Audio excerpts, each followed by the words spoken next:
Okay, good morning and welcome to Task Force meeting number 9 for the Northern Turnpike corridor. Thank you all for joining us today. I'm Jared Perdue, your Task Force Chair. I hope you, your families, and communities continue to be safe and well. I want to express my continued appreciation for your participation in these meetings. The work you are doing as a task force is a critical element of this program, and on behalf of FDOT and our entire state, I want to say thank you for your continued commitment. Let me start by recognizing that October is National Community Planning Month. Thank you for coming together to make a difference in our communities through this task force process. As you know, this is our final task force meeting. It is amazing to see how much important work this task force has accomplished through your dedication and your commitment. Like previous meetings, this task force meeting is streaming live on the Florida channel. In addition, we will also have provided 2 in-person viewing locations accessible to the public within the study area: the Sumter County Fairgrounds in Bushnell and the Citrus County Building Alliance in Lecanto. Our agenda today is a little different from prior meetings. After introductions and roll call, we will have an opportunity to receive public comments. As always, public input is an important part of our process. We will hear from all members of the public who registered to speak by 5 p.m. yesterday virtually or who completed a speaker card at one of the remote locations and would like to address the task force today. We will hear first from those who registered to comment virtually, then from the 2 remote locations. After a short break, we will hear about the public comments received on the draft task force report. As we continue with our public engagement efforts, we have a community open house tomorrow, October 22nd, at the Plantation on Crystal River. Similar to last month, this community open house will be conducted in a hybrid format with materials available online for those who prefer to attend virtually. You will hear more about the upcoming community house from our production lead, Jennifer Stoltz. I want to thank you all for reviewing the draft report and submitting your thoughtful amendments in preparation for today's meeting. We compiled all proposed amendments. These were posted for your review on Saturday. Christine and Billy will review each amendment with the task force today, and we will have time for discussion on each substantive item. Please remember that our consensus building process is built upon the agreed standard that members are able to support, accept, live with, or agree not to oppose the recommendations in the report. We have been working very hard to address your concerns so that all of you are comfortable with the recommendations in the report. I would also like to reiterate FDOT's commitment to carrying out the guiding principles, instructions, and action plan into the subsequent phases of the program. Task force members, just to remind everyone, since we started back in August 2019 in Tampa, FDOT's team has guided everyone in the consensus building mechanism per direction by the legislature. Every step, every conversation, and every resolution that has led up to this point in the task force process has the common goal to build consensus and resolve concerns and comments at every meeting, including today's meeting. Also, we have brought in subject matter experts along the way to inform and provide data to support the charge of the task force to support development of high-level needs, guiding principles, instructions, and the action plan in creating a final report during this phase of project development. Our goal today is to continue the consensus building process to provide an atmosphere to resolve concerns and finalize our report. We continue to thank you for all the professionalism and the respectful engagement between task force members. Our experience together has been amazing. If you have any comments or concerns, please feel free to engage in today's discussion. After discussing all of the amendments, we will ask members to confirm that the report is complete and can be submitted to the governor and the Florida legislature, and then we will give each of you an opportunity to provide closing remarks on the overall process and your involvement in this task force. The schedule today is to run from now until 12:30, when we will break for lunch and resume at 1:30. We anticipate, hopefully, being ready to end at 5 p.m. with closing remarks. I want to thank you in advance for your participation in what will be a long day. The goal is to support your deliberations and make sure everyone's voice is heard. So please let us know what you need. Before I hand it over to Christine, I would like to let everyone know that we are joined this morning by FDOT Secretary Kevin Tebow. I really appreciate the Secretary's leadership of the agency and the industry, and I'm grateful that he will be listening to public comments and then participating in some of our discussion. So without further ado, I will hand it over to Christine to provide an overview for today's meeting. Thank you, Chairman Perdue. Good morning, everyone. I'm going to briefly cover some topics for this morning. First, as Chairman Perdue mentioned, we are indeed going to have public comment first this morning. Then I'll go over the logistics for the meeting, today's agenda and objectives, which you heard the Chairman suggest just a moment ago. And as always, we have a brief Florida in the Sunshine reminder, and then we're going to introduce the task force members, and we've been checking their audio along the way this morning. So unlike our other meetings, our public comment this morning will begin around 9:15. We'll first receive comments virtually, folks that have, then subsequently from our two physical locations, which we have set up for the public to be available. Requests to provide public comments virtually were received by 5 p.m. yesterday.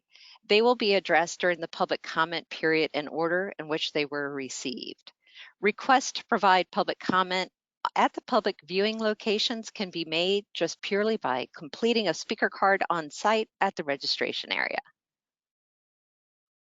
So here are our go-to webinar instructions. Task force members, you're used to using a lot of this. The meeting is being recorded for everyone to know, and it will be available on with other materials at the MCOR's website. Task force members, you will remain muted for the presentations, and once we get to the task force member discussion, we will shift to a much more interactive format. Similar to previous virtual meetings, our discussion today will be more like an in-person meeting. Instead of putting up your tent card as we did over about a year ago to indicate that you'd like to ask a question or make a comment, you can use your raised hand feature. Or for those of you who have chosen to use your webcam, just turn it on, when you are ready to engage in the conversation. And if that's your preference, then you can participate that way in today's meeting. And just let us know if you want to switch over to that. We would ask that all members remain self-muted when you're not speaking to reduce the background noise. Task force members choosing to participate in the meeting with webcam, once again, raised hand feature is the same as past meetings. Just turn on your webcam and we will get to you as soon as we can. All right, so please, as normal, let us have the flow of conversation. Sometimes I'll call on people in order, and sometimes we want to finish through a thought before we move on. So if you can give me that flexibility, I'd appreciate it. So task force members, if you have self-muted, please make sure you unmute before speaking, and I will do my very best to stay on top of all that. And quick reminder, please don't put the webinar on hold or take another call, as we may hear your background music. And one last thing, we have adjusted your username so that we can readily identify task force members for when we need to unmute your lines. So please do not make any changes to your username so that you may be heard during our roll call and during our conversation. So here's our agenda today, and our goal is truly to try to stick to these timeframes the best we can. As I mentioned earlier, we will first receive public comment. Then Jennifer will review the public comments that we've received on the draft task force. Then we'll discuss revisions to the final draft task force report. And as the chairman mentioned, our goal today is to finalize the task force report. So I'll run through the refresher on the government and the sunshine. We have had some conversations as to when that's set, so we'll talk about that. We'll then take roll call. And at 9:15, we will start the public comment. And after the public comment, we will hear remarks from FDOT Secretary Tebow, as we heard.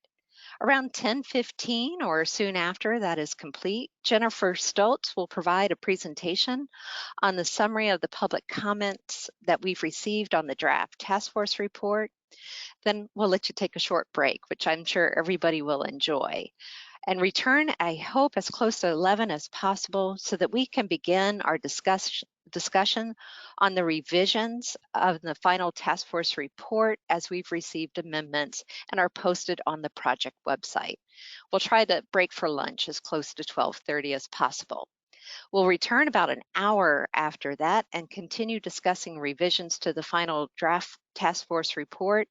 Billy will be my co-chair on that conversation, and we have a lot of subject matter experts to help us along the way. I promise another break in the afternoon before we review comments on the final report, and hopefully around the 3:30 hour, we'll be doing that. And at 5, we'll have some closing remarks from Wei Wei Shen, Will Watts, and Chairman Perdue. All right, so that lays out the game plan for the day, and we will do our very best to stick with that.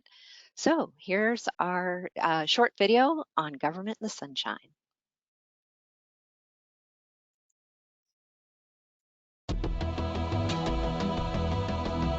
Florida's Sunshine Law. Florida's government in the Sunshine Law provides a right of access to governmental proceedings at both the state and local levels. In the absence of a statutory exemption, it applies to any gathering of 2 or more members of the same board to discuss some matter which will foreseeably come before that board for action. Scope of the Sunshine Law. Board members may not engage in private discussions with each other about board business, either in person or by telephone, email, texting, or any other type of electronic communication such as Facebook or blogging. While an individual board member is not prohibited from discussing board business with staff or non-board members, these individuals may not be used as a liaison to communicate information between board members.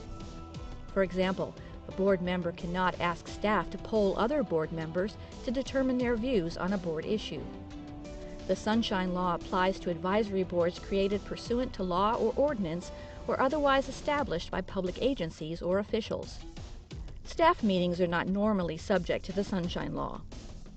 However, staff committees may be subject to the Sunshine Law if they are deemed to be part of the decision-making process, as opposed to traditional staff functions like fact-finding or information gathering. Board meetings. While boards may adopt reasonable rules and policies to ensure orderly conduct of meetings, the Sunshine Law does not allow boards to ban non-disruptive videotaping, tape recording, or photography at public meetings. Public Records Law. Florida's Public Records Act, Chapter 119, Florida Statutes, provides a right of access to records of state and local governments, as well as private entities acting on their behalf.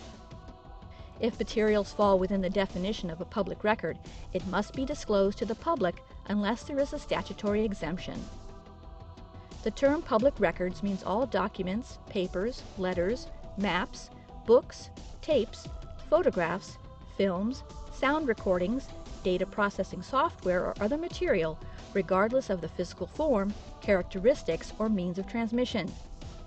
This includes electronic communication like text messaging and emails, made or received pursuant to law or ordinance, or in connection with the transaction of official business, by an agency, including a private entity action on behalf of a public agency, which are used to perpetuate, communicate, or formalize knowledge. Providing public records. Public records cannot be withheld at the request of the sender. A requester is not required to show a legitimate or non-commercial interest as a condition of access. A request cannot be denied because it is overbroad. Unless authorized by another statute, an agency may not require that public records requests be in writing or require the requester to identify himself or herself.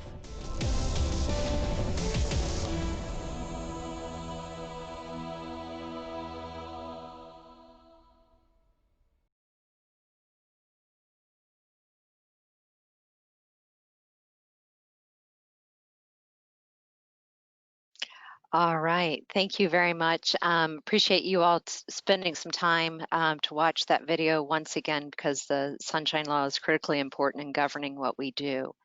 Diane Guillemette from the Office of the Attorney General is on the line. And Diane, I did send you a pin for your audio to make sure in case any task force members have any questions at all along the way. Diane is with the Office of the Attorney General, and she can answer any questions regarding the Sunshine Law and as it relates to our task force. And we did have one task force member ask when this task force Sunshine Law sets. We checked, and the Sunshine Law applies to this task force. It's been determined that the task force will remain in the sunshine until the report goes to the legislative leadership on November 15th. So I hope we'll reinforce that a little bit later in the meeting as well. And I hope that helps everyone understand some of the rules guiding our future engagement. So with that, I'm going to go ahead and announce the task force members that have signed in and logged on. We've noted your attendance along the way. I do know that we have a couple that signed on after we did the audio checks. And I do have one or two that had requested to use their webcam that I wasn't able to talk to. So if you would still like to use your webcam when you engage today, just raise your hand and we'll make sure we shift you over when we get into that interactive mode. So if you are a substitute and we didn't know in advance for one of the task force members, please just reach out to Jennifer Stoltz as I do the roll call or announce who's here so everybody's aware of the attendance that we have. So with that, you've already seen our chairman, Jared Perdue, from Florida Department of Transportation. We also have Christina Colon, our vice chair from the Florida Department of Transportation with us. James Stansberry is Mario Rubio's alternate for the Florida Department of Economic Opportunity. Chris Wynn is joining us again from the Florida Fish and Wildlife Conservation Commission. Mark Futrell with the Florida Public Service Commission has joined us. Eric Anderson from Enterprise Florida has joined us. Commissioner Jeff Kennard, representing the Hernando County Citrus Metropolitan Planning Organization, is with us this morning. Scott Coons from the North Central Florida Regional Planning Council has joined us, as has Charles Lee from Audubon, Florida. Kent Wimmer is with us from Defenders of Wildlife. Commissioner Carnahan from the Citrus County Commission is with us this morning. Jim Mayer from the Florida Department of Environmental Protection is with us. Nancy Brown from the Florida Department of Education is with us. Thank you. Mike Napier from the Florida Department of Health is with us. Good morning. Mayor Cernsey, representing the Florida Department of Agriculture and Consumer Services, is with us this morning. Jim Patton from the Department of Business and Professional Regulations has joined us. Rusty Skinner from CareerSource has not been able to join us. We'll continue to look for his attendance, and I'll let you know. Commissioner Kathy Bryant has joined us from the Marion County Commission. Ben Glass is Warren Zwanka's alternate with the Swanee River Water Management District, and he's with us this morning. Thank you. Jeanette Seacrest is with us from the Southwest Florida Water Management District. Jeff Prather has joined us from the St. Johns River Water Management District. Mike Woods is here from the Lake Sumter Metropolitan Planning Organization. Valerie Hancher is here representing the Ocala-Marion County Transportation Planning Organization. Commissioner Rock Meeks, good morning. He's here with the Levy County Commission. Sean Sullivan has joined us from the Tampa Bay Regional Planning Council. Bradley Arnold is here representing Sumter County. Good morning, Bradley. Phil Fulmer is here from the Florida Trucking Association. I wasn't able to check in on Chris Saliba from the Florida Rural Water Association, but I'll continue to look for his attendance. Bill Ferry has joined us from the Florida Internet and Television Association. Danielle Ruiz was not in attendance yet earlier on, but I'll let you know if she joins us later. She's representing the Florida Economic Development Council. Kurt Williams is here from the Florida Farm Bureau Federation. Dr. Vernon Lauder is here with the College of Central Florida. Dr. Stanley Sider is here from the Lake Sumter State College. So good morning, Dr. Sider. We have Paul Owens. He's here with us from 1,000 Friends of Florida. Jason Lauritsen has joined us from the Florida Wildlife Corridor. Zach Prusak is here from the Nature Conservancy.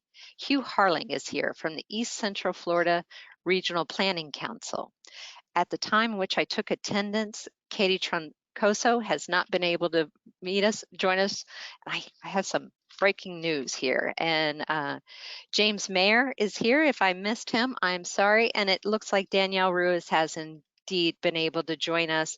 And Danielle, once again, is with the Florida Economic Development Council. And James, I'm sorry if I missed you earlier. So with that, it's amazing. It's our ninth and final meeting. We really appreciate the overwhelming attendance with that. So with that, let's now go into public comment period. All right, so requests made online to provide public comments virtually were received by 5 o'clock yesterday and via speaker card at the public viewing locations. They will be addressed during our public comment period. Once again, we're doing that at the beginning of the meeting so our task force members can hear that input before their deliberations on the final report. Comments will be made in order in which they were requested. If you do not respond, members of the public, when your name is called, we'll provide you a second chance at the end of the public comment period. When your name is called to speak, we will unmute your line in order for you to provide comment within your allotted 3 minutes. As always, you will hear a tone when you have 30 seconds remaining, and then a second tone when your 3 minutes are up. So please keep your eye on the clock and listen for the tones because we will need to mute that at the end of the 3 minutes. As always, if you have more information to share with the group, you can provide additional comments in writing for further consideration. You can send comments anytime to fdot.listens@dot.state.fl.us. Only one person at a time will be unmuted. If you have self-muted, please be sure to unmute before speaking. We'll help you through that if you need. After the completion of the virtual public comment, we will subsequently move to our 2 public viewing locations. All right, with that, let's start with our public comments.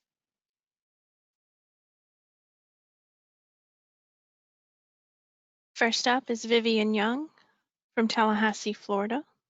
Vivian, you are unmuted.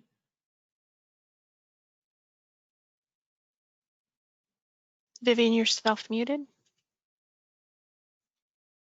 Good morning.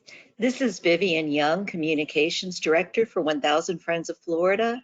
We appreciate all you've put into this process for more than a year now and are pleased to submit our final comments. As you know, 1000 Friends has submitted numerous recommendations regarding guiding principles, PD&E directions, and the task force reports. On October 8th, 1000 Friends submitted a letter to FDOT outlining fundamental concerns that need to be addressed in the task force report to secure 1000 Friends support. I would like to build on this here. The first relates to transportation need and financial feasibility of the project. Hundreds of millions of taxpayer and Turnpike user dollars from across Florida are being spent on this project. We have consistently requested that a preliminary determination of transportation need and financial feasibility be demonstrated prior to the PD&E process in accordance with Florida statutes. We learned at Monday's meeting that FDOT has agreed to do this and is including it in the task force report. We thank FDOT and sincerely hope this provision will be included in today's report with the emphasis on it would be done before the PD&E process starts. Our next 2 fundamental concerns relate to curtailing sprawl. If the determination of need and financial feasibility is made, then key lands at interchanges should be acquired or protected prior to the start of the construction. This includes key environmentally sensitive lands within a 10-mile radius of the interchange and other interchange lands within a 5-mile radius, unless those lands are currently served by municipal water and sewer or are designated for future development as an industrial job center. There has been much discussion about whether this acquisition and/or protection should be a state or local responsibility. Please understand, these interchanges are being built at the state's initiative and with a massive infusion of state taxpayer dollars through MCORs. Further, these roads will have significant impact on resources of state significance, including the vulnerable Floridian aquifer, which provides drinking waters to millions of Floridians. Therefore, it is the state's responsibility to require responsible sprawl aversion measures, such as the above outlined land protection, to ensure state dollars for interchanges do not destroy state resources such as drinking water. At the same time, we want to emphasize local governments should do their part by adopting and enforcing responsible comprehensive plan amendments to further curtail sprawl and protect significant local, regional, and state natural and other resources. At the same time, this protects local economies from the impacts of sprawl. On behalf of 1,000 Friends of Florida, we thank you for all of your hard work on this. Thank you. Thank you. Thank you, Mrs. Young. Up next is Lindsay Cross. Lindsay, you are unmuted. Good morning. This is Lindsay Cross with Florida Conservation Voters. First, I'd like to take a moment to thank all of the task force members, DOT staff, and consultants. I know that you've been working really hard throughout this process.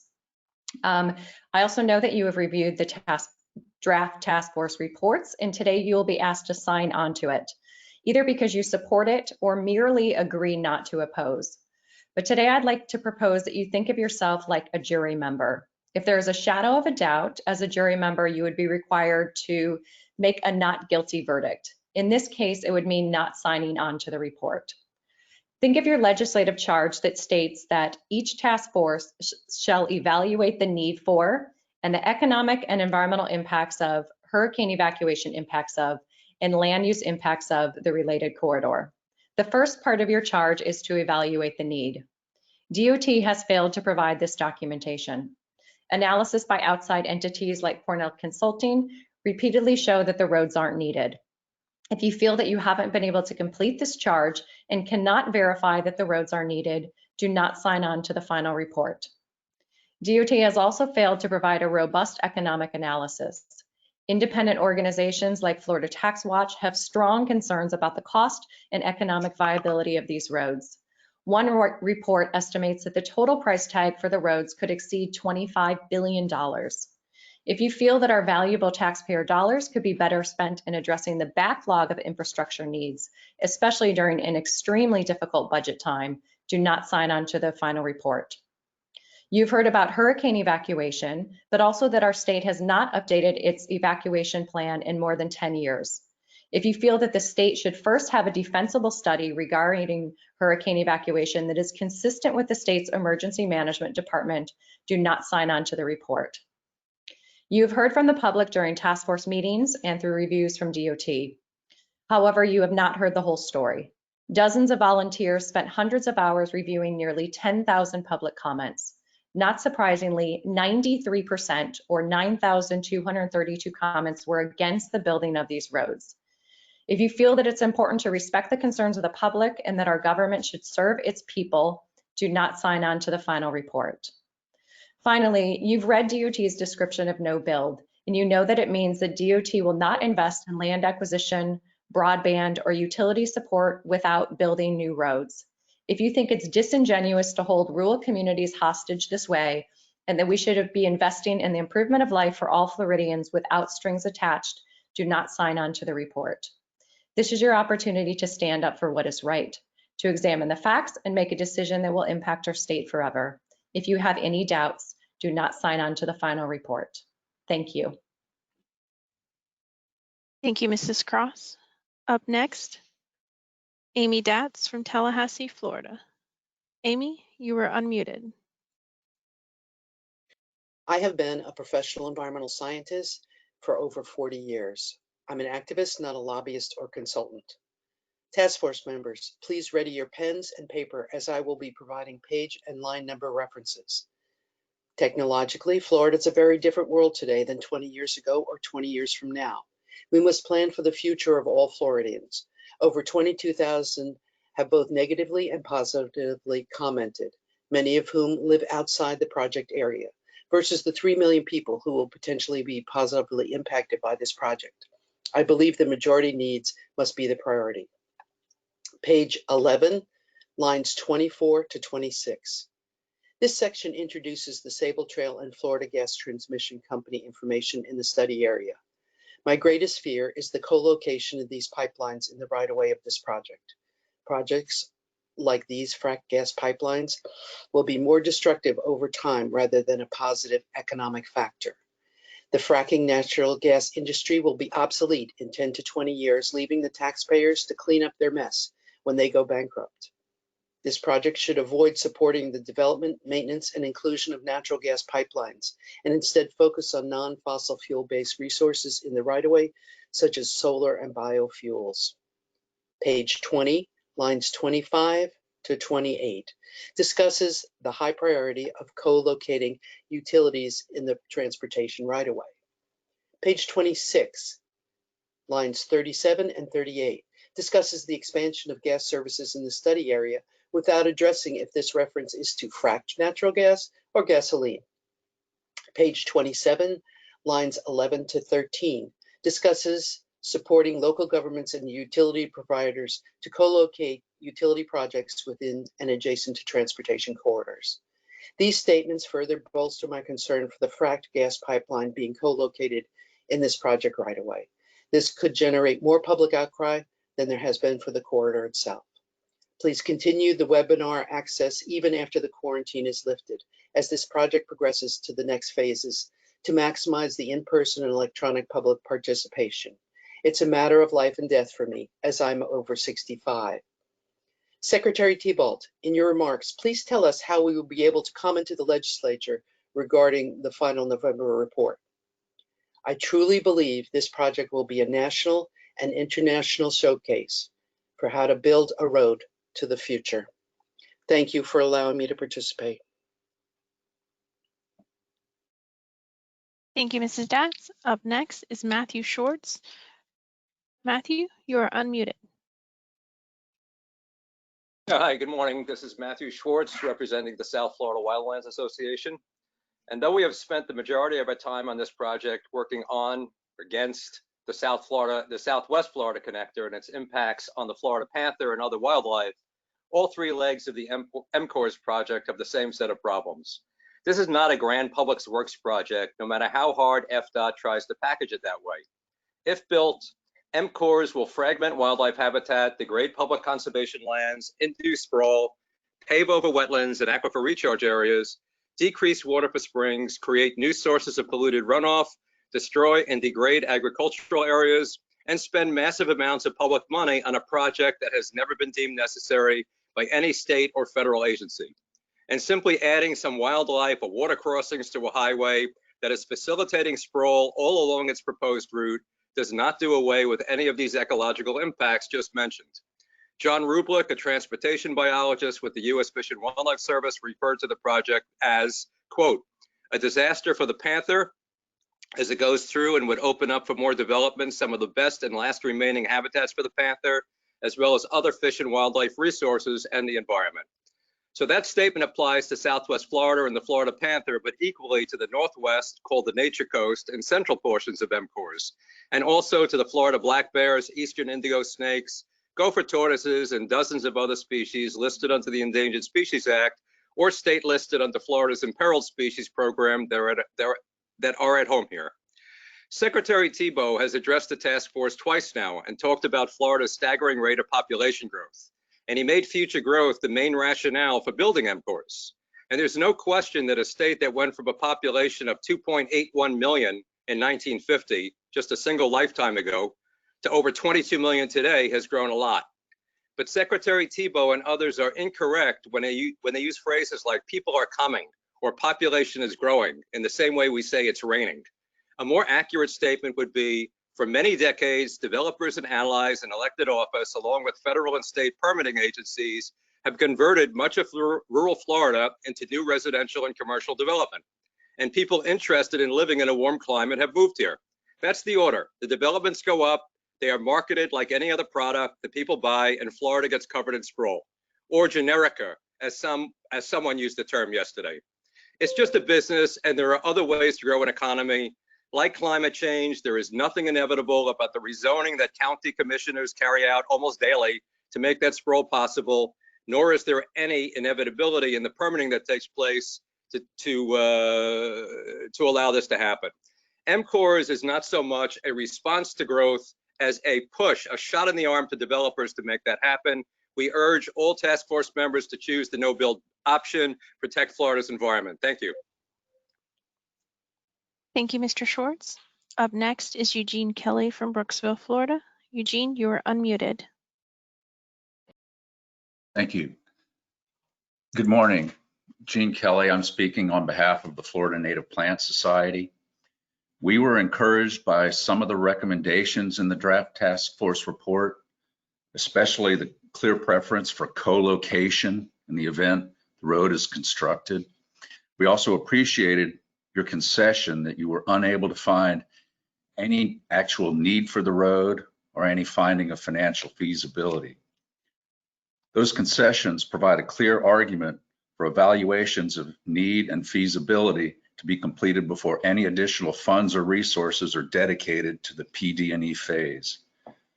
We would also submit that your inability to identify a need for the road after 15 months of study and discussion and the absence of any groundswell of declarations from the people who live and work in the study area that they either need or want the road, there's a pretty clear determination that at the very least, there is no urgent need for it.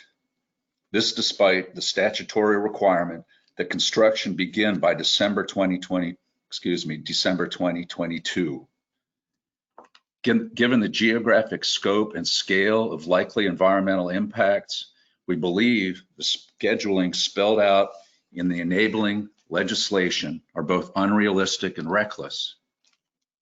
So while the Florida Native Plant Society is in support of a simple no-build recommendation, we encourage that you recommend, at the very least, the legislature put the brakes on the MCORS process by removing the deadlines and timing dictated by the statute. In particular, that requirement that construction begin by 2022.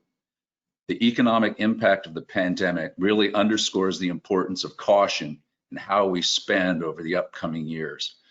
We suspect the legislature might welcome such a recommendation so they can focus their attentions and allocation of limited funding to truly pressing needs. We thank you for your commitment of time and energy to serve on this task force. We recognize your service to the state and appreciate your consideration of our concerns.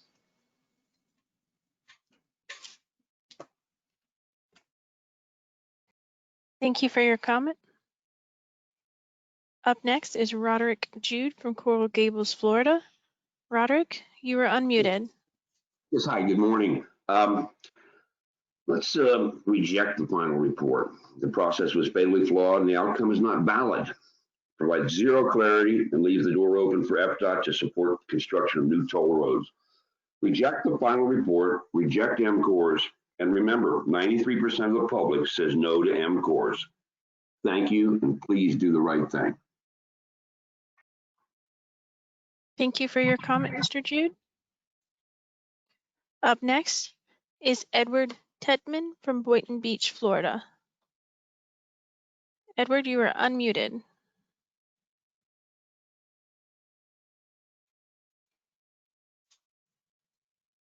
You're self-muted, Mr. Tedman.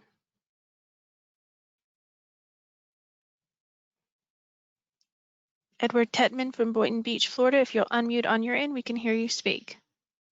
Thank you. Can you hear me now? Yes, sir. Go ahead. Okay, good. I'm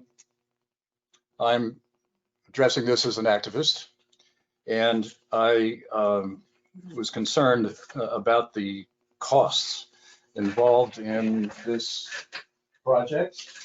And so I contacted Palm Beach County's engineering department and came up with a figure of between $2 and $2 million per mile for road construction. And then we have also the cost in acquiring the land in order to do this. And I figured this at $5,000 an acre, and we're looking at a land cost per mile of $160,000. And so adding all this up, we come up with 6 lanes.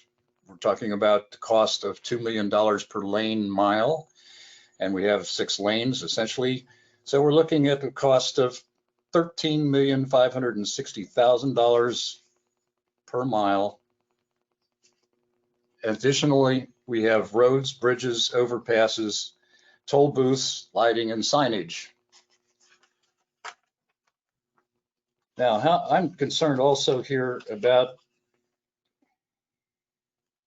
there's a Mr. Peffrey that's going to take advantage of this corridor, and he owns thousands of acres and has acquired, he's a multi-billionaire, and his property is going to be in the path of this corridor.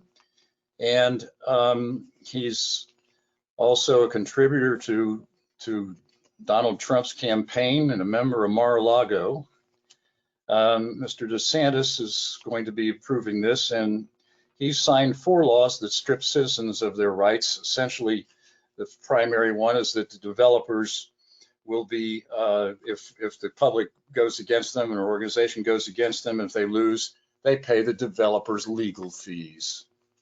So how did this come to, how did these 3 corridors come together to the Department of Transportation for approval? Kind of interesting. And this obviously had to come through some kind of political opportunity. So I'm looking at this thing as, don't build. There's too much corrupt politics involved in this thing, and it shows no purpose. Thank you very much for your time. Thank you, Mr. Tetman, for your comment. Up next is Kat Holland from Wellington, Florida. Kat, you are unmuted.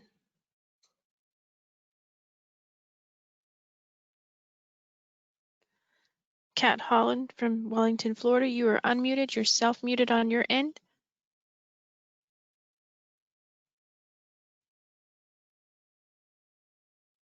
If you wish to speak, you need to unmute on your end.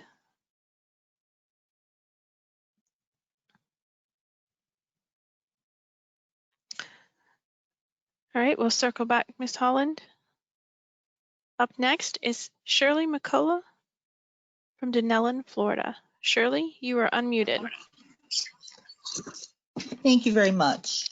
The only comments I have is on movement of goods and supplies. 4 companies enlarging their depots is crazy and does not help the actual truckers that do the real work. My brother is a trucker, and here is a trucker's week, which is 7 days. From a trucker, not big business. When they start their truck at the beginning of the week, a 70-hour countdown clock begins. This clock never stops. In a 24-hour period, they are allowed on duty for 14 hours. Of that, they are allowed 11 hours drive time, meaning wheels moving. Within the first 8 hours, they must take a 30-minute break to get out of the truck and move around. Within the 24 hours, there must also be 2 consecutive hours of off duty. This does not stop the 70-hour clock. Then there must be a minimum of 8 hours in berth/sleep. My brother and others he knows take all 10 hours at the same time to get better rest. Before that 70-hour clock stops, that truck has to be stopped and shut down for 34 hours, wherever that truck is. To stop all these trucks that use the line, I'm sorry, I'm going to run out of time.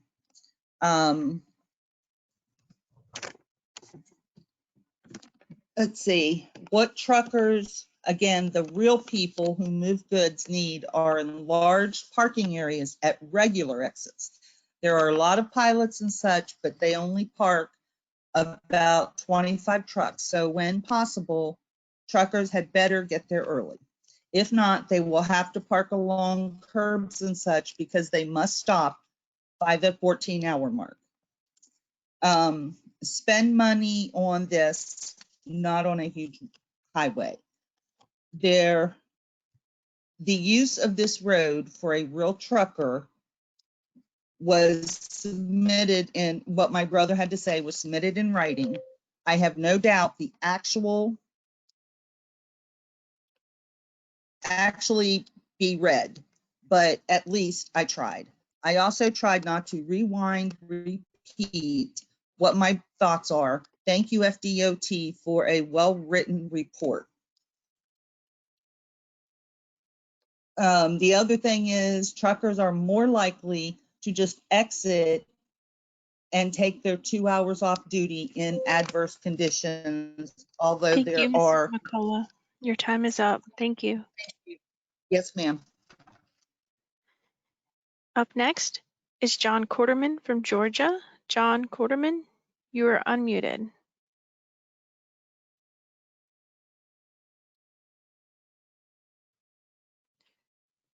John Quarterman, you're self-muted. If you unmute on your end.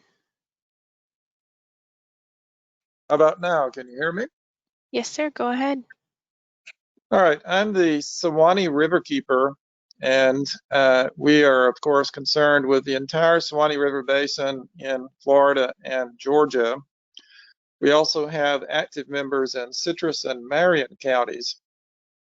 And I want to mention that I personally experienced a similar toll road project in Texas. Texas State Highway 130 was sold as a bypass east around Austin, the state capital, starting in the early 2000s. In 2018, the private contractor filed for bankruptcy.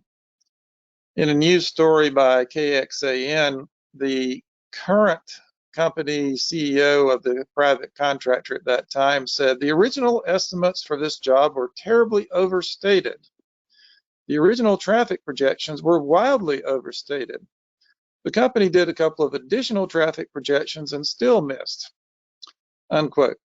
Now, there is a difference between that Texas toll road project and these Florida ones. The difference is in Florida, nobody has come up with any traffic estimates to justify the Florida toll roads. As Tall Timber pointed out about the Suncoast connector, US Highway 19 is underutilized for most of its route, and that's the most likely route for that particular toll road. US 19 functions at between 16 and 20% of its maximum service volume. Now, I've seen no better numbers for the Northern Turnpike connector, which is supposed to connect to the Suncoast project. So there is no need for these Florida toll roads. They would tear through the fragile wetlands and forests of the Suwannee River Basin, crossing the Suwannee River, risking the Springs heartland of Florida. We don't need a toll road for fast rural internet access. For hurricane preparedness, it would be much more cost effective to build better shelters and to provide solar panels with batteries for both the shelters and homes and businesses so people wouldn't be without power for weeks after a hurricane. The only logical conclusion is to cancel the MCORS toll road projects. Thank you. Thank you, Mr. Quarterman. Up next is Kim Wheeler from Williston, Florida. Kim, you are unmuted.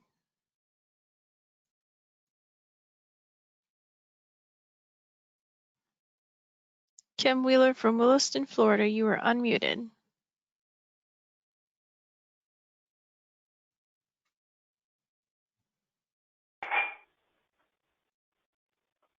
Kim Wheeler from Williston, Florida, you are unmuted. Hi, thank you.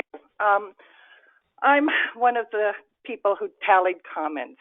I'm in Levy County. What I found was 93% of the nearly 10,000 comments submitted to FDOT are against the toll roads and the MCORS process. I hope the task force members had a chance to actually read them. I wish I could share them all with you. They are passionate, reasoned, and sometimes angry.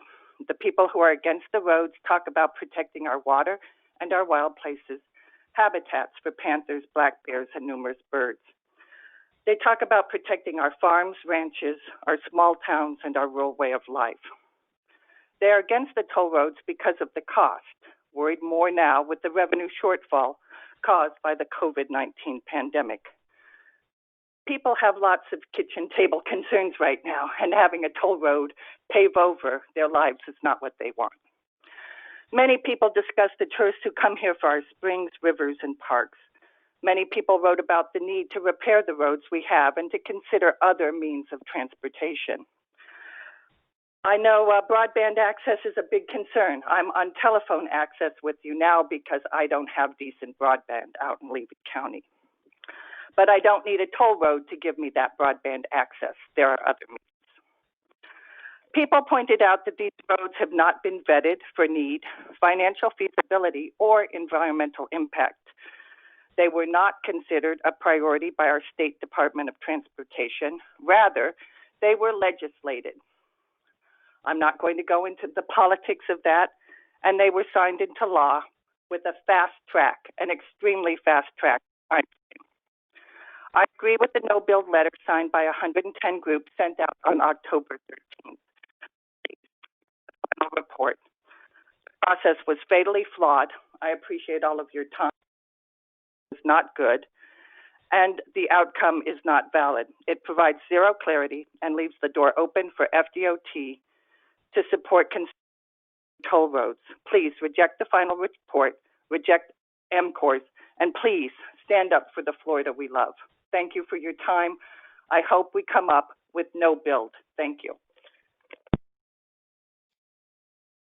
Thank you for your comment. Up next, Kat Holland from Wellington, Florida, circling back. Kat, you are unmuted. All right.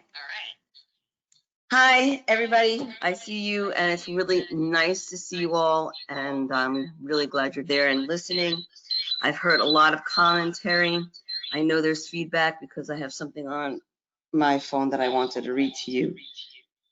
Yesterday, I spoke a little bit about what I affectionately called the 3 toll roads to nowhere. And I've heard from listeners, passionate speakers, people who are for, well, there was one person who was for the roads. That was yesterday. And apparently he was a trucker.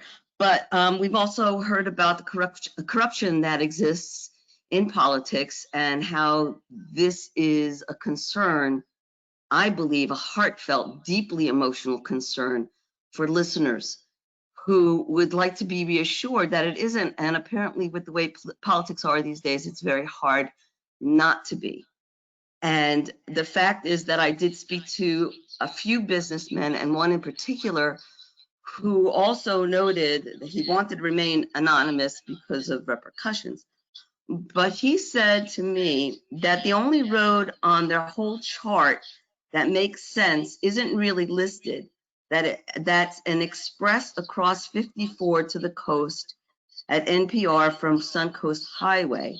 That 12 miles takes 25 minutes minimum, double that on the season. The other weak spot is Central West Coast to Orlando area, but the local roads can be flown. There is no traffic. I believe he means being able to fly at excessive rates of speed. But he also talks about how he's able to avoid tickets. We don't want to go there for his sake.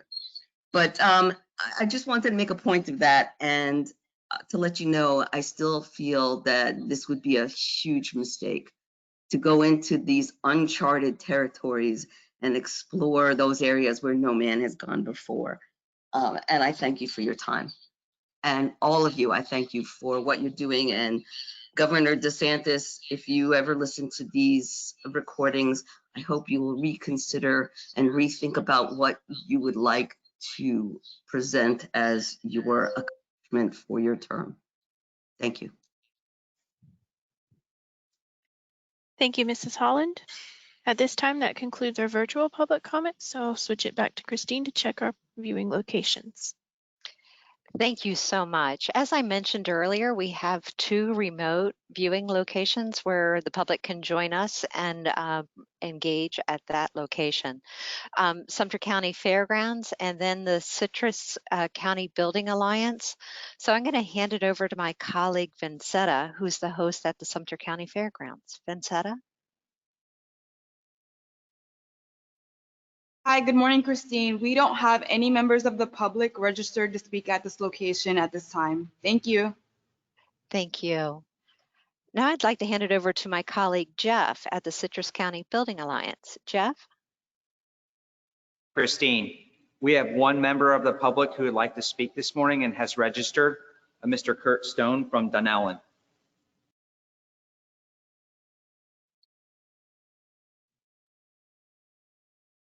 Hi, Mr. Stone.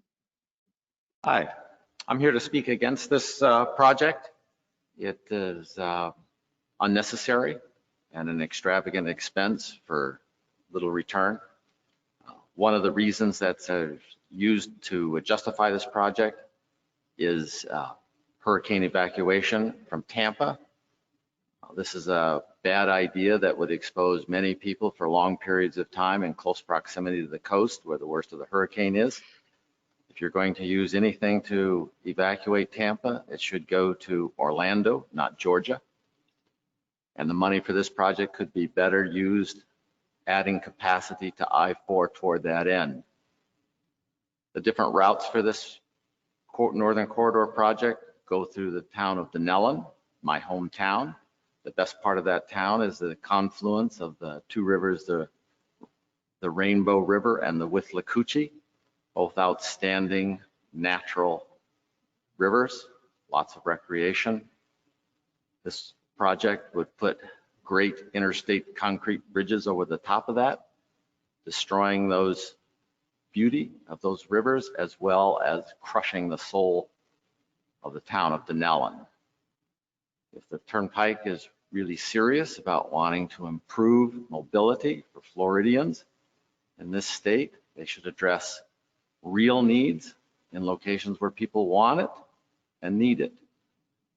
This money could be utilized to improve the dysfunctional Golden Glades interchange in Miami-Dade, or add a third lane to the Turnpike through Palm Beach County, not to try to justify an unnecessary and wasteful expense of a project. That's all.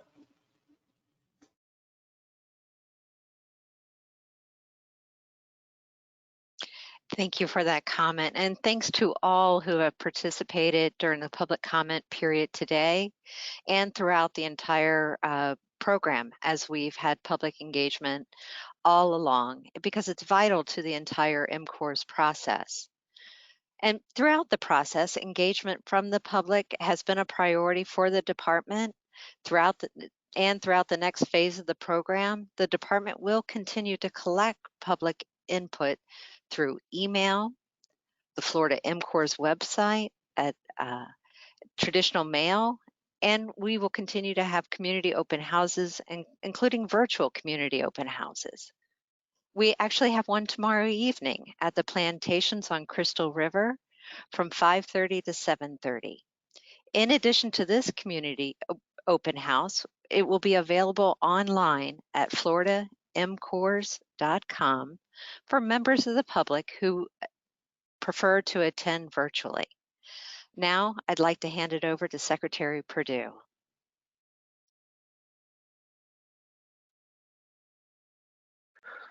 Okay, thank you, Christine. And just to echo what Christine said, really appreciate all of you who participated in the public comment portion. Your feedback is very, very important to this process. It has been and will continue to be as we move forward. Okay, at this time, it is my pleasure to introduce Secretary Kevin Tebow to the task force. He welcomed each task force in Tampa last August, and he's here today now to share a few words with the task force and reaffirm FDOT's commitment to this program moving forward. So, Secretary Tebow. All right. Thank you, Jared, and good morning, everyone, and good morning to the task force members. Thank you again, Jared, for your leadership and willingness to serve as chair of the task force, especially in the middle of the process. So again, thank you for doing that. And again, good morning, and as well as members of the public who have joined us today. I sincerely appreciate you sharing your thoughts during a public comment period. You know, when we started this process in August of 2019, no one could have predicted what would happen during the next several months. The last part of your work has been conducted in a virtual hybrid mode, and you have not missed a beat. You've listened to each other respectfully and have actively engaged with my team. We have greatly appreciated your flexibility as we have accommodated changing meeting plans and your commitment to keeping our state safe throughout this process. I know this has been a tough assignment for all of you, but we must plan for Florida's future. So in 1953, a South Florida accountant by the name of Charles Coster Sr. had an idea. Based on the continuing growth of the state, especially with the number of tourists visiting South Florida, he felt that there needed to be an easy way to travel other than US 1. So Mr. Coster was working the halls of Tallahassee in that year of 1953. He was able to convince the legislature to create the Florida State Turnpike Authority, with then Governor Dan McCarty signing it into law in June of that year. Although initial members of this authority were appointed soon after by Governor McCarty, the governor's passing later that year created a void until Leroy Collins became governor in 1955. Governor Collins requested the Turnpike to not only start the initial 110-mile Turnpike from Miami to Fort Pierce, but also look at expansions northward as well. So on December 28, 1961, Governor Ferris Bryant used this shovel that I have here today. I'm not sure it's going to show up here on the picture. Used this actual shovel, so this shovel is 60 years old, to break ground on the extension of the Turnpike. He did that groundbreaking in Fort Pierce to extend the Turnpike northward to Wildwood. So I mention this so we can think about the vision of Mr. Coster, who passed away, by the way, before the initial segment of the Turnpike opened, because he saw the growth that was occurring in the state. And I will tell you, in 1953, it was well before Disney and others came to town. And he wanted the state to effectively plan for it. You know, the MCORS process has created extra steps in this planning process, generating the opportunity for engagement of stakeholders so we can all develop a foundation of planning principles for an infrastructure program. And this approach should be a model for others to follow. The goal of the task force has been to build consensus along the way, and I know staff has worked tirelessly to gauge each and every one of you to develop high-level needs, guiding principles, and instructions that truly will be the foundation of planning and the project development for each proposed corridor under this program. I wanted to thank the efforts and expertise of the many subject matter experts who have volunteered their time on numerous panels and making themselves available as needed for engaging conversations and clarifications on topics such as broadband, utility expansion, wildlife conservation, and economic development.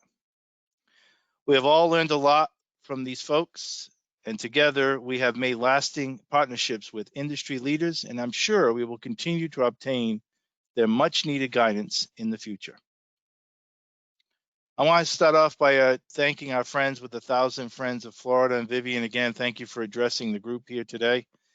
Their engagement and development of the reports is well noted, and the need for fiscal responsibility early in the process, using the enhancements language in the statute to promote and secure key environmentally sensitive lands, and the criticality of land use planning for new interchanges to avoid and minimize environmental impacts has been truly valuable.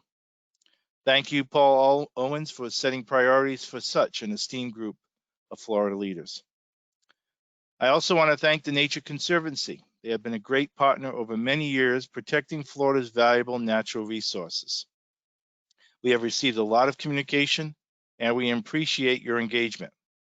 We know you have concerns with bisecting lands that are important for recharge areas.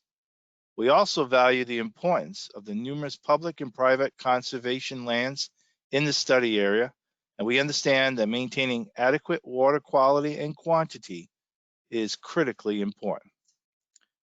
We also appreciate all the correspondence regarding the cost of MCORS and the state of affairs of Florida over the past few months. I can assure you without a doubt MCORS will not skip any steps. Rather, it will add steps as outlined in the task force report, as well as ensuring that best practices and expanded outreach and engagement learned during the task force phase. Even though there is an aggressive schedule, the schedule does not overrule laws requiring economic and environmental feasibility. We hear you. MCORS will not defer existing priorities. We have some very talented and respected representatives from the planning councils. I want to recognize the contributions again of Commissioner Jeff Kennard, Hernando Citrus Metropolitan Planning Organization, and also representing Citrus County. Vice Mayor Valerie Hatcher, representing the Ocala Marion County Transportation Planning Organization, as well as representing the city of Denellen. Also want to recognize Scott Coombs, Executive Director of the North Central Florida Regional Planning Council, as well as Sean Sullivan, representing the Tampa Bay Regional Planning Council. Thank you, Mike Woods, for being here and representing the Lake Sumter Metropolitan Planning Organization. It's been a while since I've seen you. Hope you're doing well. And Hugh Harling, representing East Central Florida Regional Planning Council. Thank you again for your participation. I also want to thank the contributions of Commissioner Scott Conahan, representing Citrus County, Commissioner Rock Meeks, representing Levy County, and Bradley Arnold, representing Sumter County. Thank you for all your efforts on this task force. And I truly wanted to single out the contributions and loyalty to Marion County by Commissioner Kathy Bryant. Kathy, you have worked tirelessly to fulfill previous and current commitments so you can personally protect the farmlands of Marion County. So thank you. I would be remiss if I didn't mention the tremendous amount of engagement by the environmental groups on this task force. Charles Lee with the Audubon, Florida, you always come prepared to discuss the various topics that have been the focus during the task force process in great detail. We have all learned a lot from you. Kent Wimmer from the Defenders of Wildlife, you have represented your organization's priorities of wildlife protection extremely well. And Jason Lauritsen with the Florida Wildlife Corridor, we appreciate your ability to see how conservation can be achieved with remarkable solutions. Our community groups and agency partners throughout the process offered the task force expertise in various areas, such as Kurt Williams from the Florida Farm Bureau Federation, Christopher Saliba, representing the Rural Water Association, and Phil Fulmer, representing the Florida Trucking Association. Finally, to our colleagues, colleges, and State Department representatives, thank you for your valuable input outlining the importance of infrastructure and workforce development. We acknowledge and are committed to the same principles. Task force members, today you are in the home stretch as you finalize your recommendations. I've read your draft report with great interest, and I'm looking forward to receiving your final recommendations and, more importantly, acting upon them. You are making recommendations on how to balance the protection and enhancement of our precious environment while revitalizing our economy and creating jobs. You are making recommendations on how to preserve the unique rural character of much of this study area, while at the same time advancing economic diversity and opportunity. You are making recommendations on how to balance statewide needs related to connectivity, both for transportation and for the environment, with community visions and local government priorities. You are making recommendations on what future actions and analyses are needed to establish transportation needs and to determine economic, environmental feasibility of proposed projects. You are making recommendations on a future action plan to be carried out by the department and our partners, and the order of future decisions still yet to be made. And throughout all of these issues, you are making recommendations for how we plan and develop corridors for the 21st century. Corridors that would be multi-use, multimodal, and planned and developed to support all of the purposes identified in statute, including protecting and enhancing our critical environment here. Today, you'll be making amendments to your draft recommendations, and your product will improve because of your work. I urge you to continue to listen carefully to each perspective so that you can reach a strong consensus on a final report. My commitment to you is that I will ensure that your guiding principles, instructions, and action plans will be followed. I will continue to monitor adherence to your recommendations and to ensure transparency and public engagement throughout the process.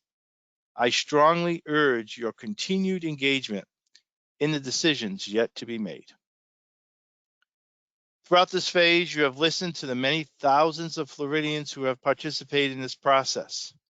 Going forward, I also commit to you that the department will continue its robust engagement program to involve even more of the state's more than 22 million residents, including the 3 million people who reside just within these study areas.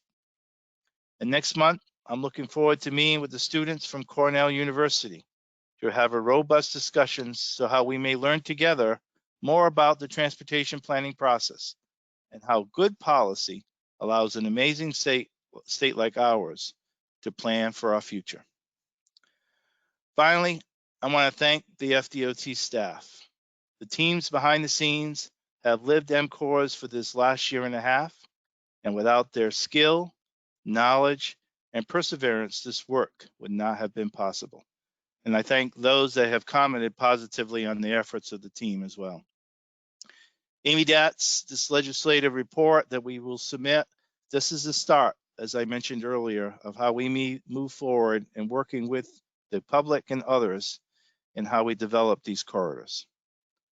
Regardless of the recommendation you provide today or the analysis that will be conducted in the weeks and months to come, generations of Floridians will look back at this moment as a pivotal time in the state's history, just like the one that was undertaken by Mr. Coster in 1953. You played an active part of this effort, and you will be able to share your involvement with your children, grandchildren, and so on. Thank you again for your service. Working together, we are ensuring Florida remains the greatest state in the nation for generations to come. Thank you, Jared. All right. Thank you so much, Secretary, for your remarks. And it looks like we still have a few minutes until the next portion of our agenda. So if you're willing to hang out, I'd like to ask our task force members if they want to ask you a few questions. So task force members, if you would like to ask a question or comment to Secretary Thibeault, please raise your virtual hand and Christine will call on you. Thank you. Great. Thank you for welcoming our team. And as a matter of fact, we've had a couple hands go up. So I'm going to ask Charles Lee if he would like to say a few words with you, Secretary. Secretary Thibeault, can you hear me? Yes, I can, Charles. Thank you. During the course of the public comments this morning, as is often the case in our public comments, several people stated rather eloquently a concern, and that concern was that the department might proceed to spend, the term they used today was hundreds of millions of dollars in design and other work prior to having any indication as to whether a new corridor would be financially feasible. And I know that in particular with regard to the Turnpike extension in past years, going all the way back to the 1980s, there have been at least 2 previous reviews of proposals, both of which ultimately were shown to not be financially feasible according to the criteria at the time. And so what I'm wondering in the way of a question to you is, will there be a preliminary look at financial feasibility prior to, and I would put quotes around their statements of the investment of hundreds of millions of dollars? It does seem to me that there are factors that would lead to sort of an early warning signal, if you will, that perhaps going further with detailed studies As they say in the business, the juice isn't worth the squeeze. And I'm hoping that the department will do a preliminary evaluation before moving forward with a lot. Now, with that said, there are certain aspects of the unusual configuration of MCORs where you will only know the costs once you do some of the at least concept development of what you're proposing to do. But in any event, it would seem to me that the extent of the concern across the board among Florida's environmental community, as well as the concern that you've seen spread out, for example, on the pages of Florida Trend and in the work that Tax Watch has done, suggests that in particular this route needs a careful early financial scrub as to whether pursuing detailed PD&E work is needed. And I'm just wondering what your posture is on that. So thanks, Charles, and thank you for your comments. And I just want to pivot, I think, on a few of the public comments that you said as you were referencing, I believe from Mr. Tedman and actually from Mr. Quarterman as well. So Mr. Tedman mentioned that he had did a little bit of his due diligence in reaching out to Palm Beach County and getting some idea of kind of a per mile, or in this case, per lane mile estimate of what this would cost to actually implement. And I appreciated the effort that he did because he tried to at least provide a more recent, perhaps, connection to the costs. You know, there has been some others that have done some, but they were using some data points that perhaps were a little bit older and a little bit maybe not in comparison, but also even Mr. Tedman referencing, for example, real estate values, perhaps that he got from Palm Beach County. As you can imagine, Charles, the values in Palm Beach would be different than the values in perhaps Levy, Sumter,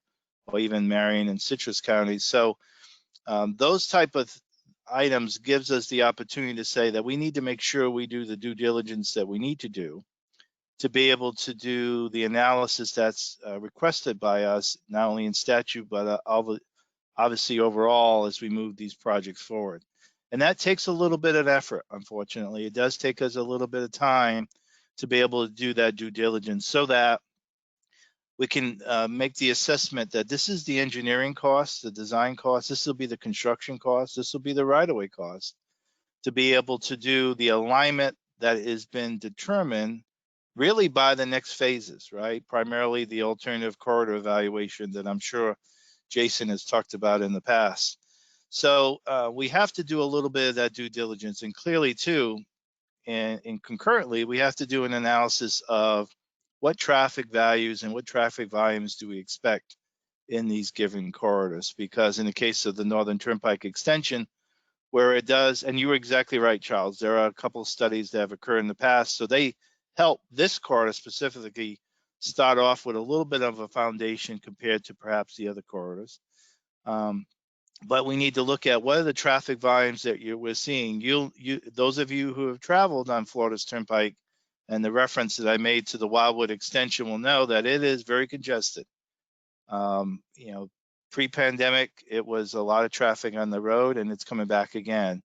So clearly there's a lot of things that have changed over the last several years that need to take into account as we look at those traffic forecasts.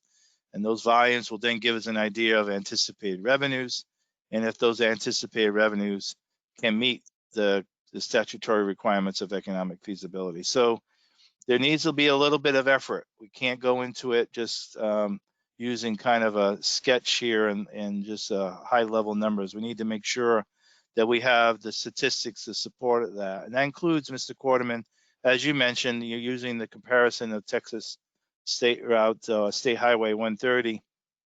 You know, there's an expectation that all of those that are looking at this is that we're doing the right thing. We're doing the due diligence that we need to do. And that includes, if we even move forward, you know, making sure that those numbers are accurate. So we need to provide that effort. And Charles, our commitment to you is to make sure we do it as economically and efficiently as we can. Thank you. Mr. Secretary, do you have time for one more question of a task force member? Sure. Great. I invite Paul Owens, who's raised his hand, and after that, we'll move on with Jennifer Stoltz. Paul, you're Sorry, that's a unmuted. dog in the background.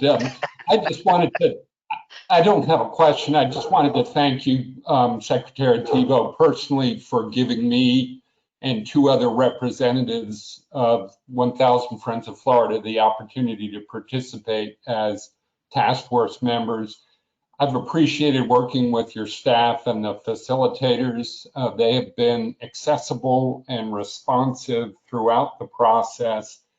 They've been given a challenging task and they've been really dedicated and diligent in pursuing it. We have disagreed on some issues, but we've always operated in an atmosphere of mutual respect. So you've got a great team behind you, and we're grateful again for the opportunity. No, thank you, Paul. Thank you for those nice comments, and you're exactly right. They're a great group, and I'm glad to hear that they're providing the support that they need to provide to this task force. So again, thank you for those positive comments. Thank you, Secretary Tebow, for being here with us today and staying very engaged along the way. So with that, have a good day. I know you'll be monitoring the rest of the day and the activities Yes, I of will. our task force. All right, thank you. Thank you. All right, now I'd like to hand it over to Jennifer Stoltz, and she's going to provide you all kind of the summary of the task force reports that have come from the public comments. Jennifer.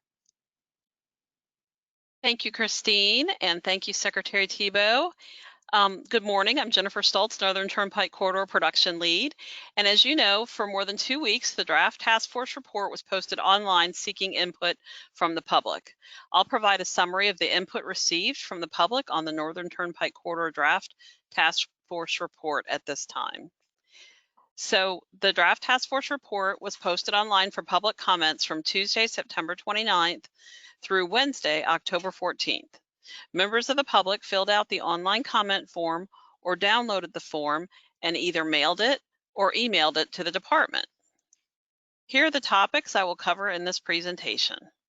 I will start with providing major themes that we grouped into the comments received.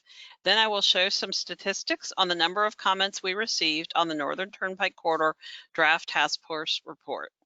I will then provide a summary of public comments in each major theme. All right, so we've grouped the public comments received into the following major themes: corridor need and feasibility, funding, quality of life and economic opportunity, land conservation and preservation, water quality and water resources, wildlife and native plants, and other issues, which did not fit into the above themes, and this can include editorial comments. So before discussing the comments related to each major theme, let us look at the statistics. The purpose of sharing these statistics is to show you the level of public participation in the report review process. We also wanted to show you the distribution of comments by major themes so that we understand the comment focus areas. So for this corridor, we received a total of 381 comments from 242 individuals and organizations.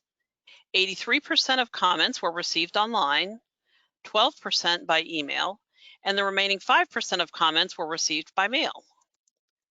The majority of the comments were related to corridor need and feasibility, which I will explain later. Some commenters made multiple comments. Additionally, one comment may include more than one theme, so the percentages of the comments by theme do not necessarily reflect the total number of comments. These statistics also include joint comment letters we received regarding all 3 task force reports by various groups. 66 comments were pre-generated form letters with sentiments related to corridor need and feasibility, funding, and land conservation. We will now review major comment themes.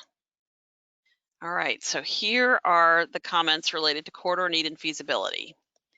Prioritize upgrading or improving existing roadways and co-locate new toll roads with existing roads and utilities. The public supports the statement in the report. Quote, the task force recognized the general need to enhance transportation safety, mobility, and connectivity in the study area, but did not identify a specific need for a completely new greenfield corridor across the entire study area based on the available information at this time, end quote. Include preliminary determination of need and financial feasibility before the PD&E study. Consider the no-build option, and suggest alternative route location for this corridor. Okay, so here are some of the public comments related to funding. There was concern of the cost of building new roads and fund through bonds may not be enough. Future funding is uncertain due to COVID-19. Funding for conservation land acquisitions to mitigate project activities and enhancements needs to come from FDOT and not other sources. Prioritize funding to improve or repair existing roads, and prioritize tolling in highly dense areas. Here are some of the public comments related to quality of life and economic opportunity.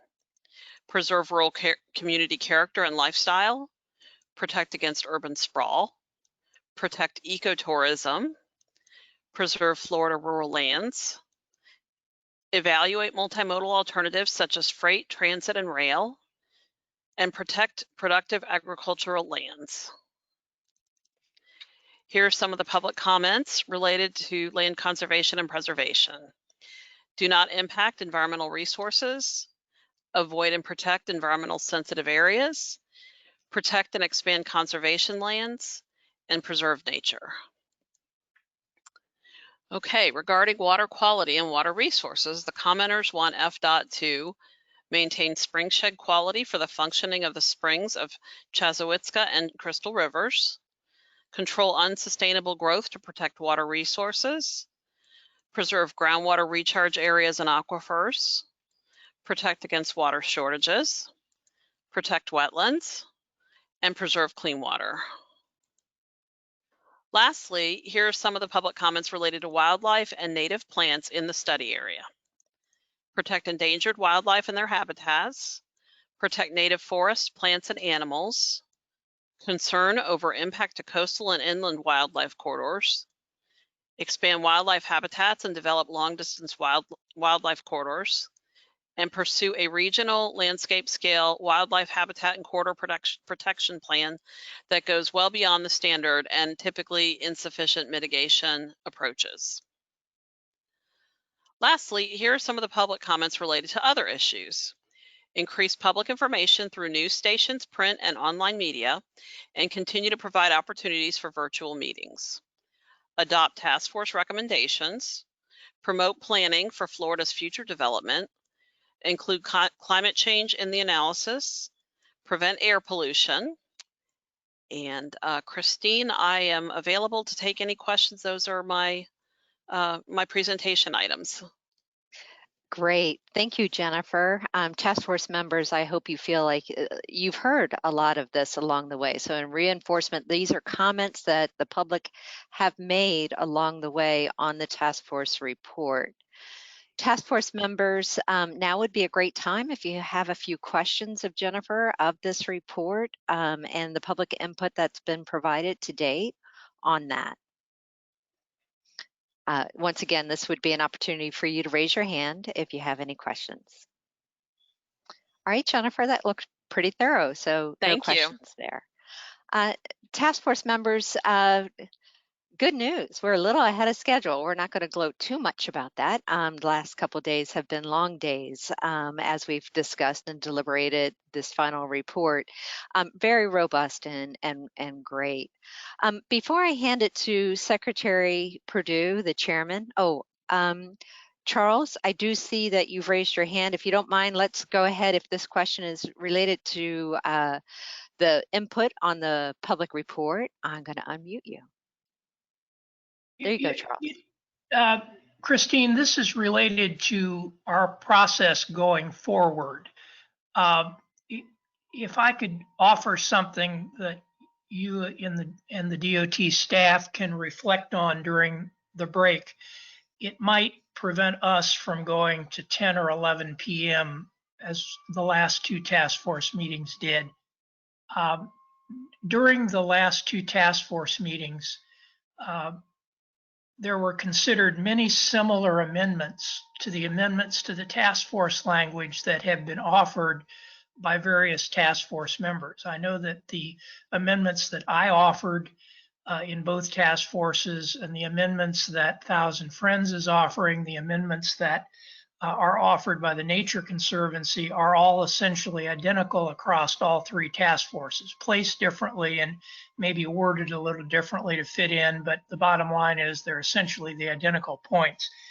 And I know that in the case of our meeting yesterday, and in the case of the meeting that was held in the Central to Southwest corridor on Monday, the ultimate result of the lengthy discussion of those points was that staff came forward with what we came to know affectionately as the gray boxes, and that in the gray boxes, the staff and the facilitators reconciled the recommendations that we task force members had been making with concerns and points of view and data that are possessed by DOT. And at the end of the day, we came out with something that incorporated most of the thrust of the recommendations that members of the task force made, but worded in a way that DOT felt it could work with better.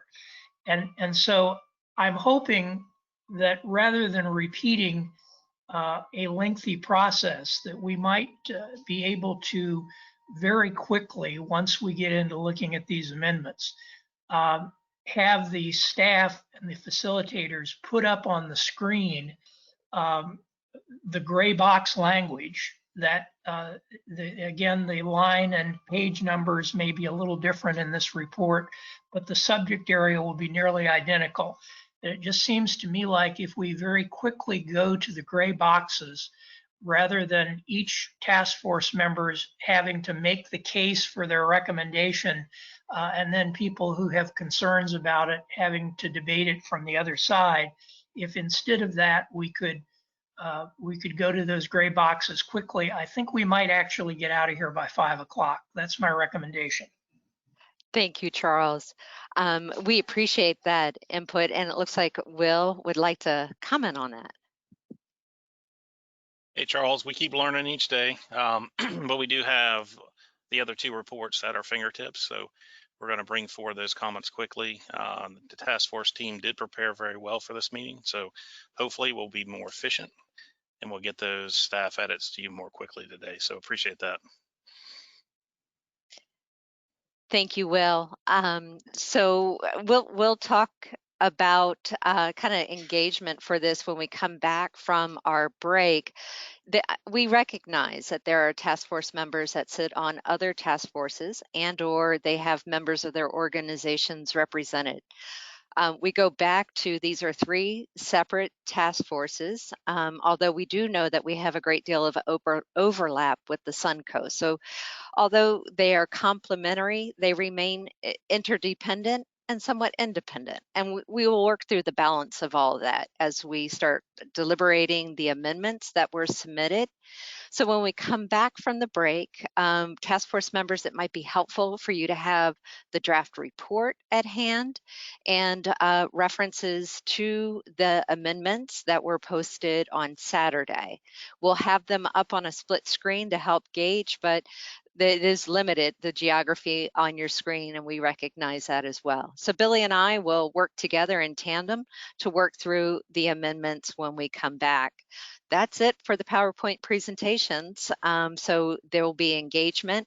I will ask the task force members that did want to use webcam, if you still want to do that during our deliberations, go ahead and raise your hand during the break and we'll make that transition over for you. With that, Secretary Perdue. Hey, thank you, Christine, and thank you, Charles, for your feedback. And those of us who were tuned into the last few meetings or participated in various ways became intimately familiar with the gray boxes and the discussions. But, you know, that's also part of the collaborative and consensus building process. And, you know, I think it's important that we also hear everybody's voices. So as your task force chair, I'm committed to keeping you on schedule to the greatest extent possible, but also in balancing the feedback and making sure everyone is heard. So I will commit to you to try to fulfill my fiduciary responsibility. And I don't want to celebrate too early, but we're actually ahead of schedule so far. So congratulations. I think our break that was originally scheduled for 10:45 was supposed to be a 15-minute break. So we will return at promptly at 10:50 a.m. Thank you.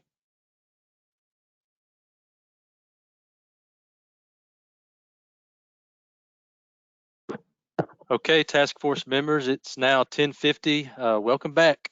And please remember, if you're having technical difficulties or need assistance, please reach out to Tommy Bull.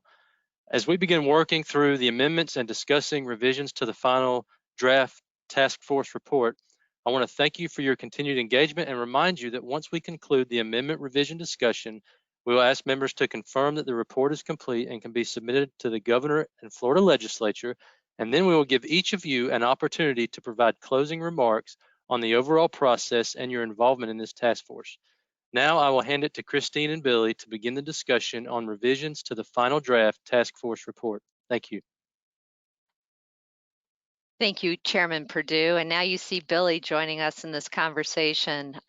We have a larger group of folks in the room with us today. So as we talk through amendments, we're going to lean on some of our colleagues and subject matter experts to refine and ensure that it is comprehensive and cohesive, our solutions moving forward and recommendations. So with that, we talked about the amendment process. We had at meeting 8, we discussed the task force report and received your comments. The staff then went back and refined the reports based on your comments, and then the final draft was posted for comments on Tuesday, September 29th through October 14th, and that was a Wednesday. Additionally, a copy of the draft report was emailed to you by Tori Alston on Tuesday, September 29th. So, and you were requested to submit all of your amendments by October 9th. And we really do appreciate the amendments you submitted, even some of the minor or editorial comments you made during our technical briefings we try to capture in this today. Our objectives today is to review and discuss your amendments, discuss revisions, and finalize the report. As I mentioned, we're done with PowerPoints at this point, so it's ongoing conversation. We'll bring up each amendment as proposed, and we really would like the person who submitted that amendment to speak to it to a certain extent, and then we'll open up for conversation for the collective body. So Billy will be my partner as we go through this, so you'll see us back and forth a little bit. We'll go over the content of the report and we'll elaborate on changes along the way.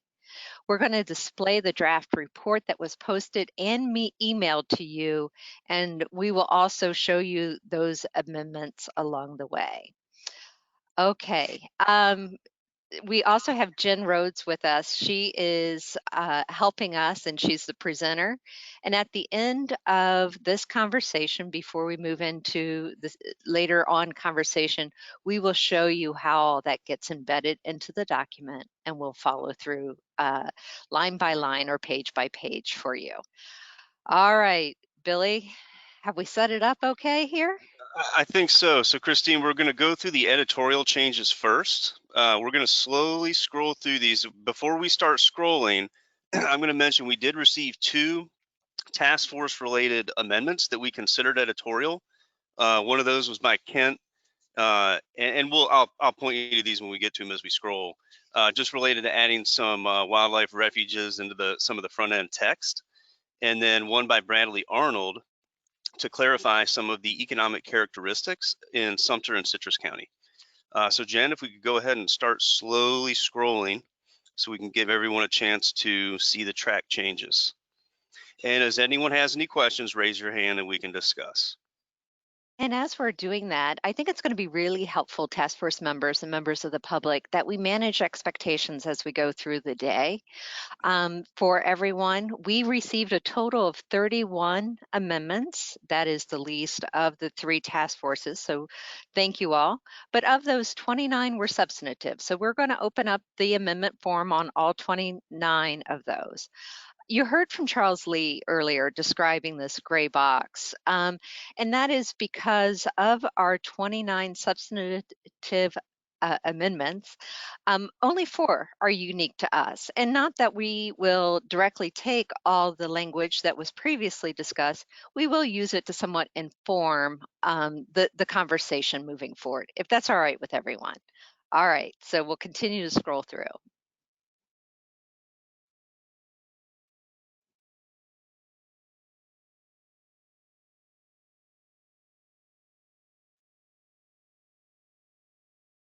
Of course, we still have some highlights to fill in once we get all the final meetings and comments set. Billy, do you want to describe what we're seeing right here real quick and what we've done with that? Yeah, Jen, if you want to stop there, we had taken a shot before at trying to explain what some of the resolutions and letters that we received from boards and MPOs. And rather than try to give a succinct explanation of each one of those, we decided to just add them all up and include them in the report. So that's that change. And they're now located in Appendix D. That's correct. Yeah. Yeah. So if someone wanted to go see everything they said, it would be a lot easier for them.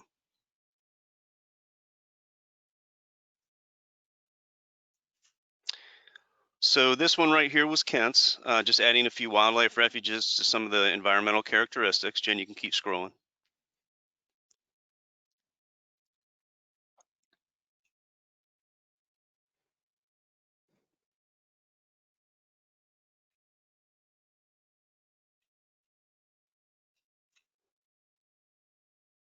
And then this, I'm sorry, that was some clarifications on some of the industries in Marion County. I think you'll see the next pages, but that was Bradley Arnold's clarifying between Sumter County and Citrus County. So that'll actually take care of our first 2 task force requested amendments.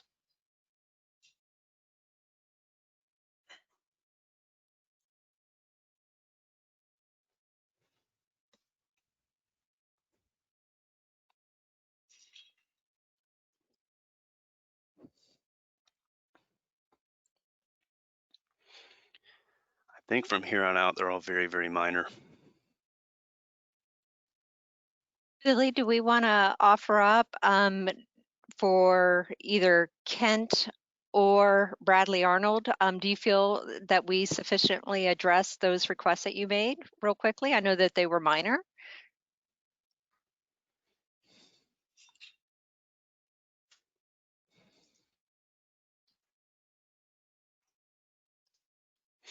Stop there, Jen. That's one that we clarified. I think we did that in concert with some of the outreach we did with task force members immediately following the last meeting. So just clarifying, fully optimizing minimization and then mitigating, which is how you would normally do it during the permitting process anyway. That one will carry through to our 3 environmental-based guiding principles. So Kent did raise his hand. Do you mind if I unmute him for a second just to get some quick feedback? Go ahead, Kent. Thank you, Christine. This is Kent Wimmer with Defenders of Wildlife. I very much appreciate you including the list of the National Wildlife Refuges in the study area. Thank you very much for incorporating it. I appreciate it. Yes, sir. Thank you for sending that.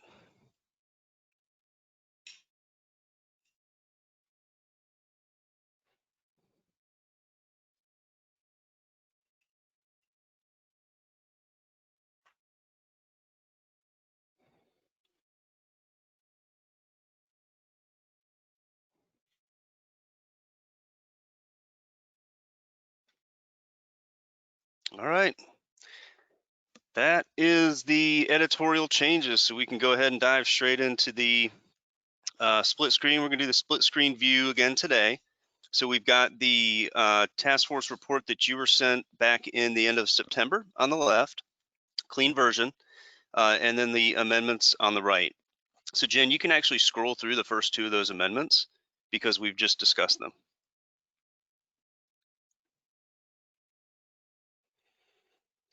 Why don't we take a quick second also and just make sure, because we do have members of the public that are viewing this and participating in this engagement as well. Real quickly, what you see on the right-hand side is the amendment form that was submitted by task force members. You get their name, and then the page number of the report, what they propose a revision, and some background in the white section near the bottom half of the page. And then under that, you will see, and that's what Charles originally initiated a conversation on, the gray box. And this is some background information. Maybe we see it in a number of places in the report, and it's just a reminder for us that there's additional places that we would want to consider that. We're going to ask task force members to kind of talk through their amendment, what they're looking for in the way of context. And then, as we have done along the way in our collaborative manner, task force members, we're going to look for your engagement. So please raise your hand if you have any questions or concerns of the amendment moving forward. And if we don't see engagement, we assume that you're comfortable with the language and the change that is made. So with that, I hope that sets the stage a little bit for some healthy conversation, and let's get this started. And so we'll continue to move forward. And once again, reinforcing, as we complete the amendment process, we'll go back through. We've got a team here working through, and they will include in a markup version for us to review near the end. And once again, we've got a number of folks that may pop in, and there may be times that you see Billy and I pause for a moment as some deliberations are occurring amongst the team to ensure that we get it right here for you today. So be patient with us, and we will try to keep us on track. Okay, there you go. All right. So the way we'll do this, I will go ahead and briefly read through the amendment or summarize it. We will get the task force member who requested the amendment to go ahead and speak to it, and then we will have our discussion. So the first one we're going to discuss is from Paul Owens. It's on report page number 2, and he requested to insert at line number, make sure this line number is the same, page 2, line 9 in this version. The task force, actually it's a new sentence. The task force directed DOT to establish at least a preliminary determination of transportation need and financial feasibility before proceeding with the PD&E process. So Paul, if you could just give a brief explanation of that request. Sure. Well, first thing I would note is that another representative from my organization on the Southwest to Central Task Force made this same amendment proposal, and it was accepted by FDOT staff in Monday's meeting. This concern was also alluded to by Charles Lee in a question he directed at Secretary Thibeault.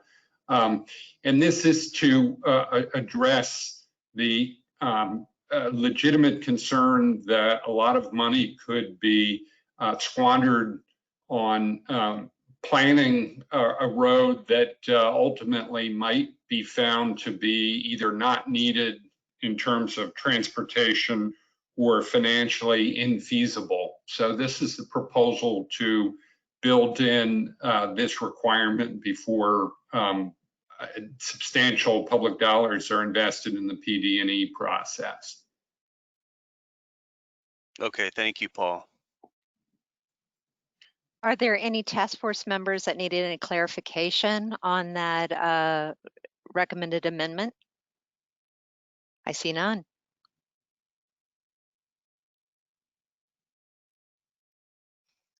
So this is where we're working through, and give us a moment as we will get back. And in the meantime, it looks like Bradley Arnold does have a question. Bradley?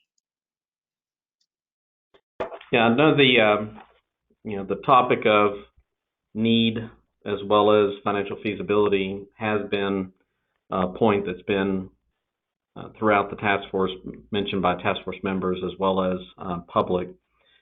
And yes, there is a significant cost, I'm sure, to DOT related to moving into a PD&E process. This is a question for FDOT staff for clarification. For example, with an interchange, before launching into a project development and environmental study, there's an interchange justification process that typically rolls through and reviews need. The financial feasibility is not necessarily, I'll call it a full component of the interchange justification process. However, I think typically committed funds are considered before moving to those next steps of PD&E design, right-of-way acquisition, construction. So is that something that, reflecting back on DOT's experience with Wekiva Parkway, which has also been referenced as a past project, was that something that was considered for that particular project, and does DOT consider doing such things other than for interstate interchanges?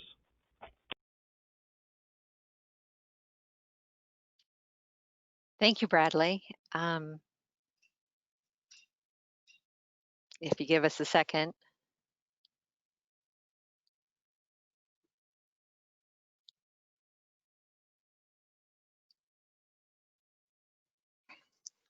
Hi, good morning, Bradley. This is Jason Watts. The way, I'm sorry, I think I missed the beginning of your question. We were trying to get something in the gray box here, which you'll see coming up in a second. But is your question whether or not we plan for conservation around the interchanges? Could you rephrase it, please?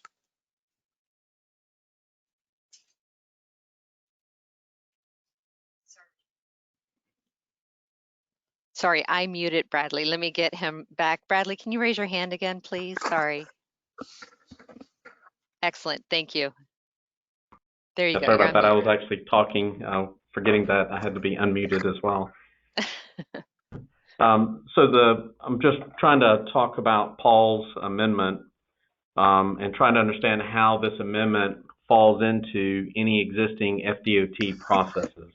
I was giving an example of the interchange justification report process as a known process to me that does review need before moving into the full PD&E process. The financial feasibility, to my recollection, is not necessarily the significant component of the IJR as it is the need component, but typically there's at least some discussions related to the financial side of that process, conceptually anyway, before moving into the PD&E.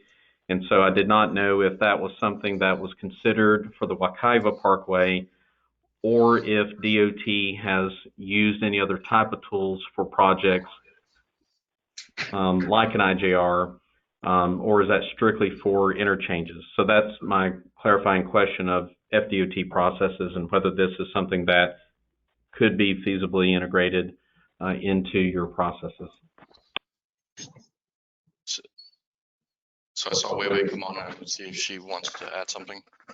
Hey, Bradley, clarification about the interchange process. I think we have some amendments later on today specifically related to the interchange process. So maybe if we could hold this conversation. I think the interchange discussion is more about interchange management plans and about the land use around interchanges best practices, not specifically about preliminary determination of costs. But, during the interchange process, we have to determine the need and the engineering operability of the interchange. So if we could separate this issue, the financial preliminary need and financial feasibility a little bit from the interchange process, then we can have a robust discussion when we get to the interchange amendment, if that's okay. Okay, so let me clarify. I'm not talking about interchanges. I'm merely talking about a process that DOT uses for interchanges as an example of whether that would be a process that could be considered based on Paul Owen's amendment as a preceding activity for the PD&E, and has that ever been performed other than on interchanges. So Bradley, let me address your question. So what we're looking at with this amendment, so let me say this. First of all, we put some gray box in to try to clarify what we think the request is and what the department feels comfortable doing. To answer your question, we always talk about needs prior to PD&E, and we try to develop the needs for the future project, because you need those going into PD&E in order to determine whether or not a project is satisfactorily advanced. So saying that we need to do an initial or preliminary determination of transportation need, that is something we feel very comfortable with. We do typically. The initial financial feasibility, and you see we phrased it that way because it's something that we look at, but we don't necessarily do on a consistent basis prior to PD&E. I think the secretary this morning discussed the notion that when we start talking about finances and cost of projects, we really kind of need alignments, we need line and grade, we need a general idea what the project looks like so we can determine those costs. We wanted to make sure that if we're going to come up with costs prior to PD&E, that it is a very high level, broad brush overview of the cost of the project. So what we've done here for Paul is we've rewritten his proposal. You see it in the gray box. You'll hear me say that a lot today. So in the gray box, there is what the department feels comfortable with. It is just for the task force to know it's similar language that was approved by other task forces. And we said it a couple times at this point. We'll keep saying it. Absolutely, every task force is independent, but we don't feel like it hurts to try to build on what has been looked at before. Happy to take changes to it if this task force decides there needs to be some words changed, but that's, I think, the starting point. So I think for us, with Paul's approval, we would like to look at the gray box and see if the task force is acceptable with that substitute language.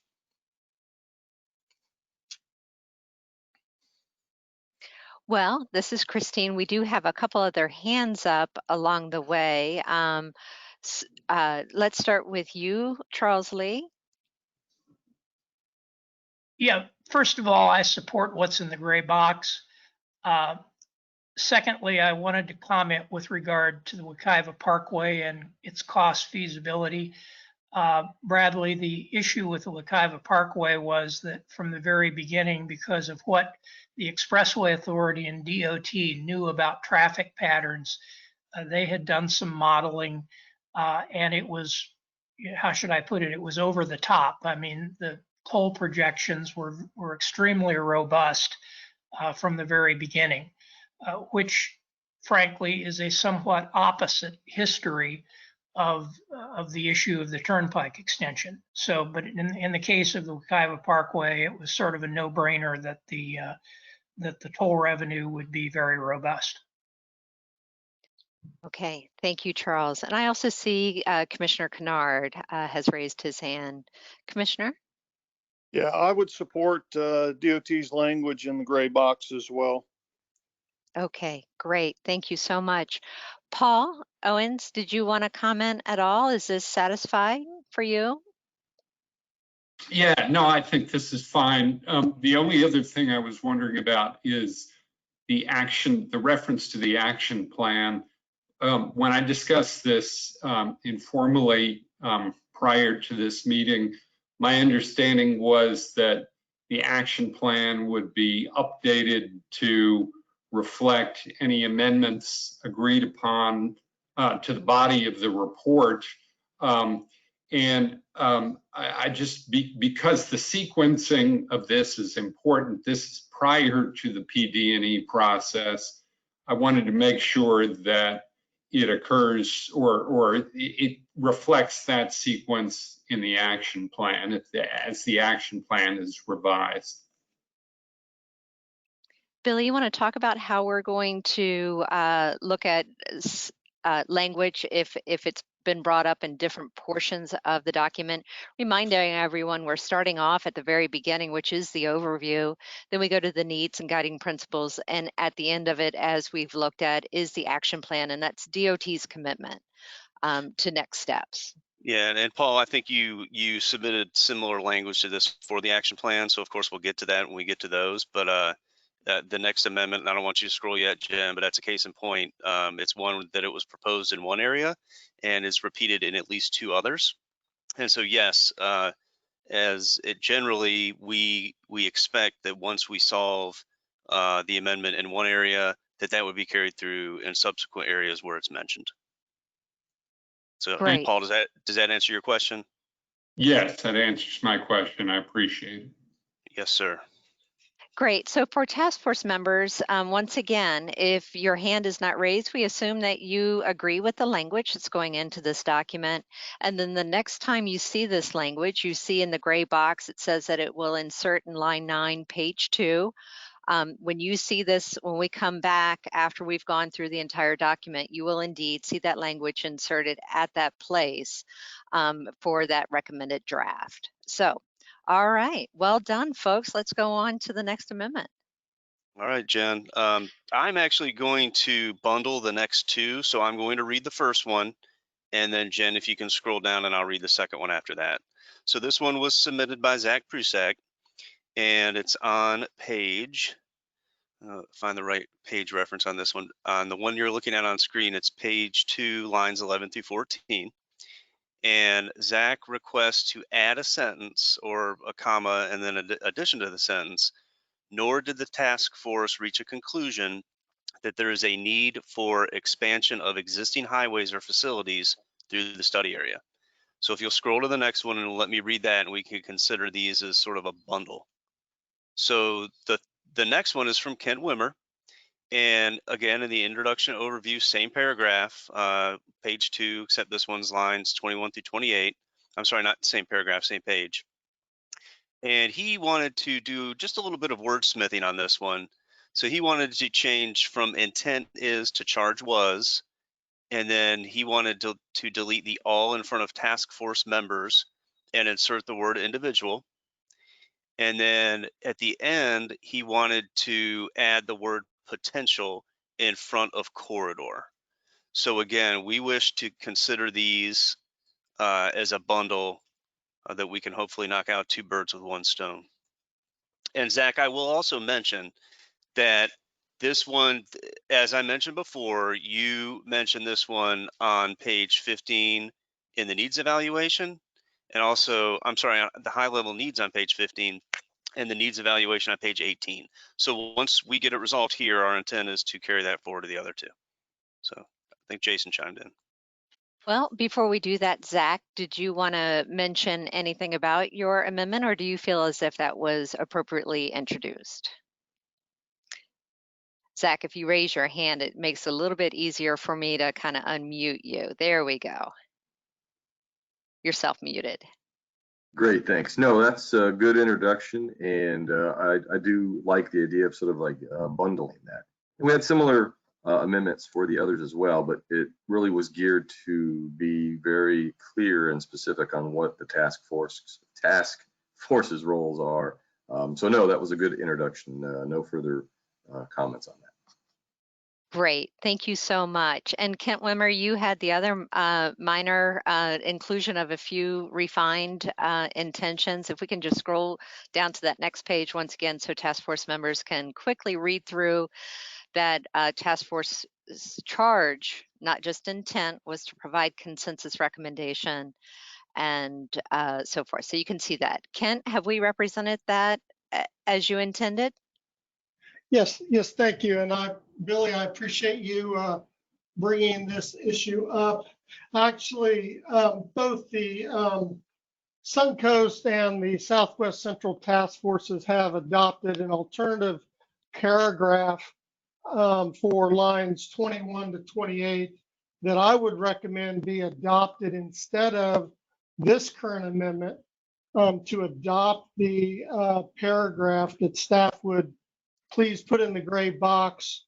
That would suffice here. And then there's also there's also another similar paragraph, as Billy alluded to, that it would also replace as well. And I am happy to explain it, but probably be easier for folks to read it. Hi, so I wanted to just let you know what's going on behind the scenes. And the reason these two are bundled is because after the department looked at the amendments that were offered, we recognized that this whole section needed a kind of a rewrite for the intent. And the rewrite basically says, instead of focusing on what the task force has not done and couldn't have been asked to do, there's lots of future things that the department's going to have to do. So instead of asking this task force to articulate what they could not have done or what couldn't have possibly been done at this phase, we rewrote the sections to say that the task force directed FDOT to do things in the future. So it was a very forward-thinking kind of rewrite that says these are the things that FDOT has to do in the future to proceed.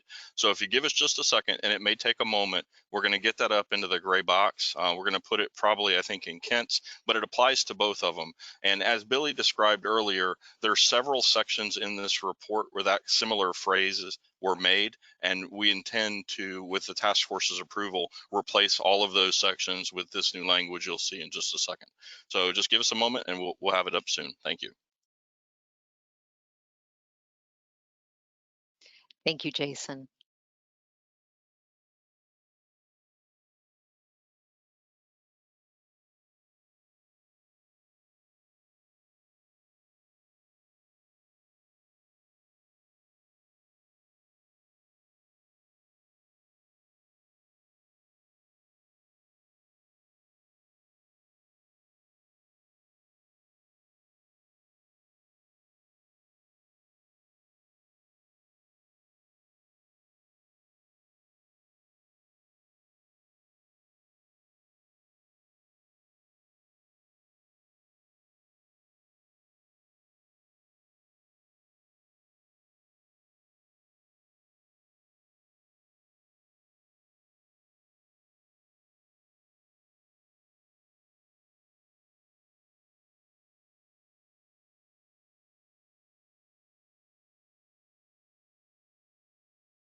Task force members, there's just some refinement that's being done before we post that language into the gray box for your review. So if you just are patient with us for just a moment longer, we'd appreciate it. It's worth the wait. It'll knock out 4 amendments.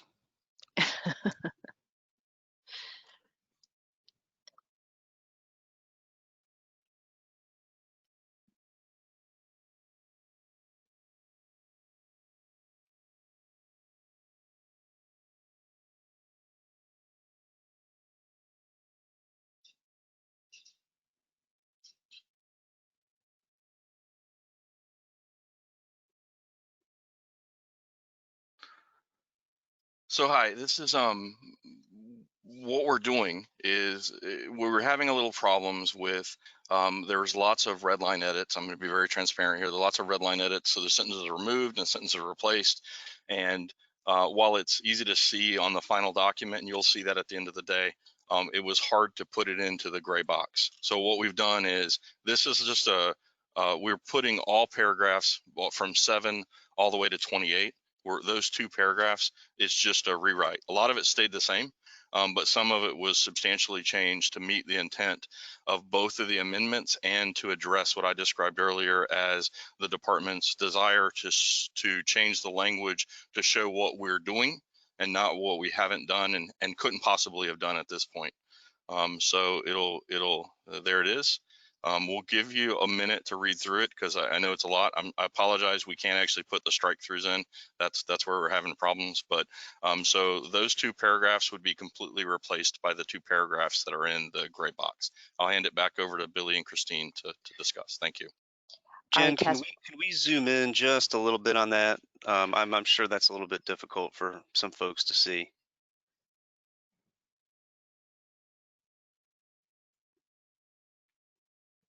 Thank you. Perfect. All right, task force members, we'll give you a few minutes to read through this and digest it. Once again, as Billy mentioned, it has some legacy language that will take us through the remainder of the document. So we really want to make sure we have it right. So as you read through, if you have any questions or concerns or you can't accept this as written, please raise your hand. If not, we will assume that you all embrace this new language.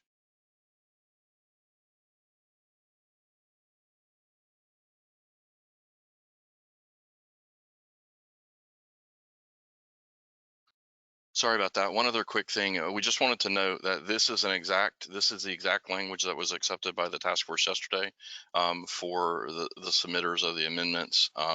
I said before, we don't believe the task forces are the same, but we want to make sure that we start by a foundation that the department's acceptable with. So that's why we put this up. And Jason, to elaborate, when you say yesterday, that was with the Suncoast, which we have 2 shared counties in our study area with them. Once again, just they're relative sometimes. There you go.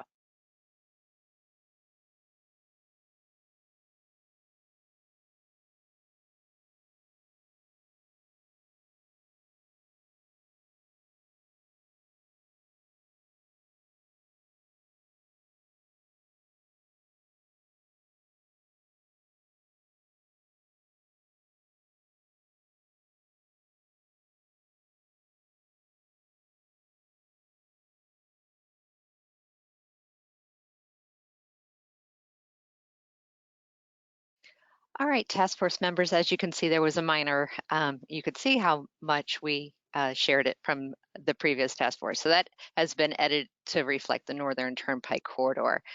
Paul Owens, I see your hand is up. What would you like to contribute here? Just in the last paragraph of the rewrite, and this is an issue in several references throughout the report. I think it is accurate to say, based on the statute, that the task force, the charge of the task force was to provide consensus recommendations.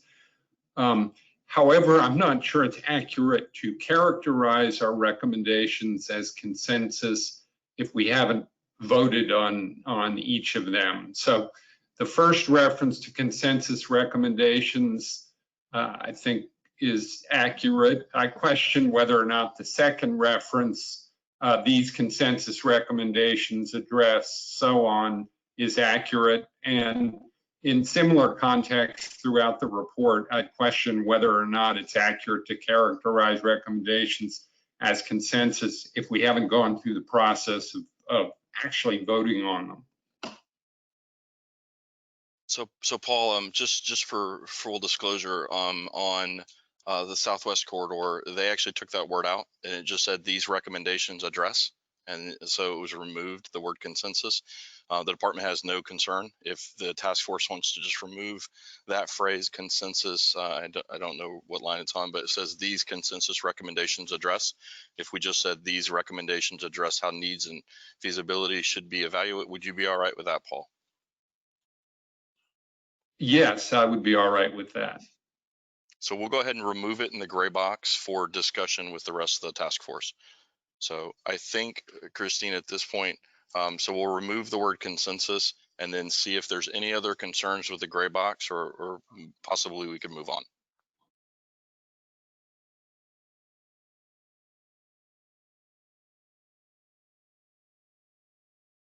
Sorry, I see no other hands up on this. It looks like the language has been refined, and our task force members find it acceptable. Once again, we'll see all this language in the final report this afternoon. Okay. Let's Billy, move on. All there right, you go. Jen, let's scroll down to the next one. I'll go ahead and read through this one. This one was submitted by Kent Wimmer, and it is on page 3, lines 8 through 33. And it's that I'll let Jen get there. Seems like a lot of lines, but it's not, because it has that call out to the right of it. So again, just some fairly minor wordsmithing from Kent on this one. He basically just wanted to insert the word potential twice into this text. So where you see those blue highlights, it would say for planning potential transportation corridors. And then further down toward the end of that paragraph, rather than the word advancing, he proposes to strike the word advancing and add in again the word potential. So again, 2 insertions of the word potential and 1 strike through of the word advancing. Kent, do you want to discuss reasoning behind this one? Well, and also, Billy, before we do that, we see associated and accomplish in highlighted, and that is, we talked to Kent about that. Those were just words that were in the original text, but he did not pick up when he did his amendment. And we did want to just highlight, not speak for him, but to make sure he was okay with those minor changes. So with that, Kent? Thank you very much, Christine and Billy. Kent Wimmer, Defenders of Wildlife. I appreciate you offering these, Billy, summarized it correctly. The reason we're making these changes is because other places in the report it talks about potential corridors, and we are trying to reflect similar language throughout the report to reflect the report using potential corridors elsewhere. It should also be reflected here as well in the report. Thank you. Okay, Kent. DOT staff does not have any concerns with this language, so we will just open it up to other task force members to see if they would like to discuss further. Otherwise, we will accept this amendment and move on to the next one.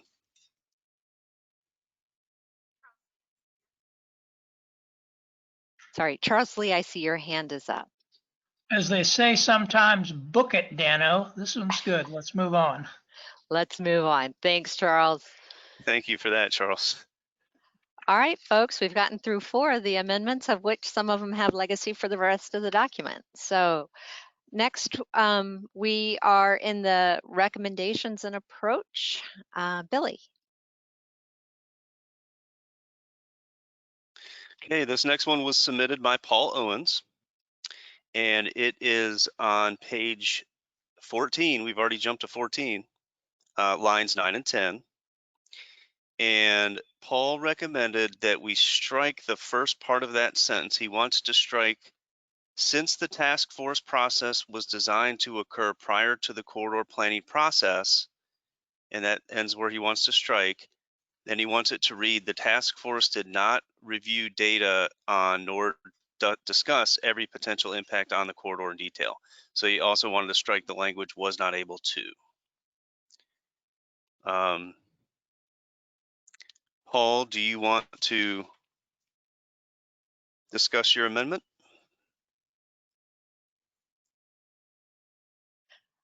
And to clear, Paul, when you're ready, raise your hand. Just for everyone, there are times that we saw minor editorial changes that were just cleanup language, but there are times that it even though they were minor, it did change the intent original voice. And so we tried to be very mindful not to presuppose that for the collective body. Paul. Yeah, I'm fine with the gray box. I just didn't think that the narrative was necessary here. Just wanted to describe succinctly the process that I felt like we had gone through. Thank you. Hey, Paul, this is Jason Watts. We We handled it a little differently on Southwest, and we had a discussion about it. I want to make sure that we're in the same boat. We thought that since the task force process was designed to occur prior to the corridor planning process was fairly important, but we did change it to say planning and development process to make it really clear that this is a process that happens before the department has done any work in planning or PD&E. And then the rest of the sentence basically remain the same. And I just wanted to see if you were okay with just leaving the sentence as it is, but making sure we put and development in there. Jason, to clarify, you're talking about still striking through the first sentence, but enhancing the second sentence. Is that what I heard you say? No, the only change that we recommended was adding the word and development to the sentence. Let us get it up on the gray screen so we can see it. I'm not sure what's there now. Just give us 1 second, please. Okay. Let's hold tight, everyone.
Task force members, if you can just hold on with us for just a moment, we'll get some language for you.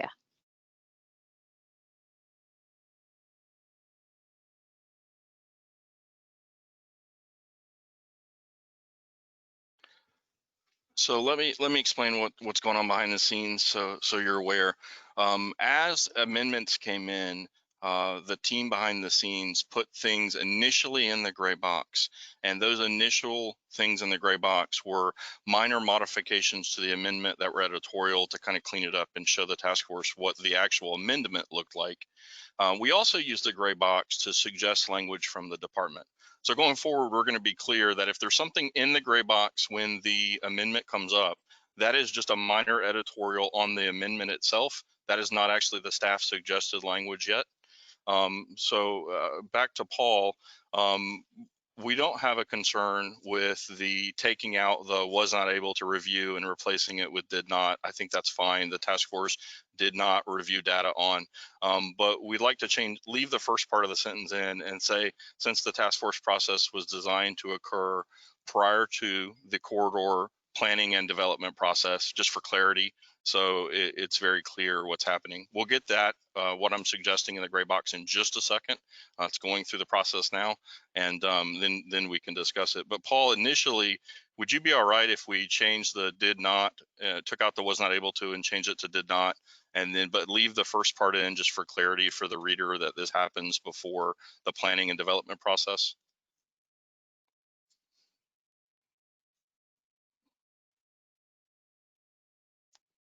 Task force members, there you go. When you're asked, it does help me if you raise your hand, then you go to the top of the line, which is always great. Okay, Paul, go ahead. Yeah, I'm not going to belabor this. This is a minor change.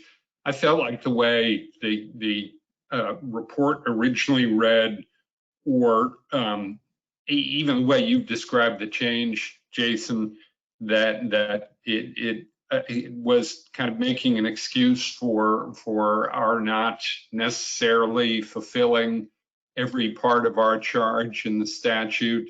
But this is not a huge deal to me, and I'm ready to move on if you all are. Okay, so as you see, we have the language in now that will be replaced, and the sentence would just be, and it disappeared. It'll be, it's back. Recommend. So there it is at the bottom, Paul. And if you're okay with that, I think we can offer it up to the task force. If there's any other comments or concerns, if not, Billy and Christine, I think we can move on if there's no other hands. Thank you. There are no other hands. So Paul, thank you so much. So with that, let's move on to the next. Okay, I think these next two are going to be a case of it has already been covered. So the next one is from Kent, and it's that same strike and strike through language that we in completing the report paragraph that we had on page 2 in introductory and overview. And I just want to see if that revision there satisfies your amendment here.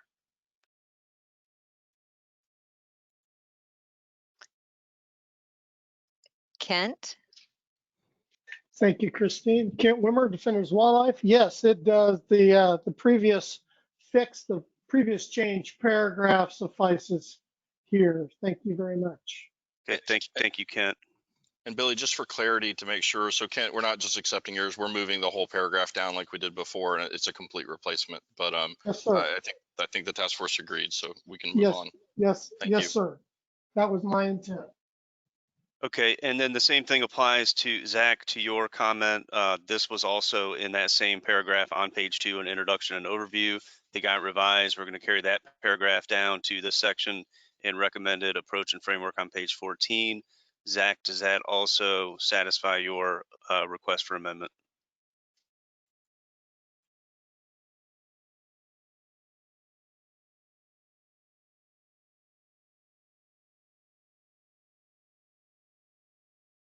As am I. Zach, you're self-muted. Is that okay with you?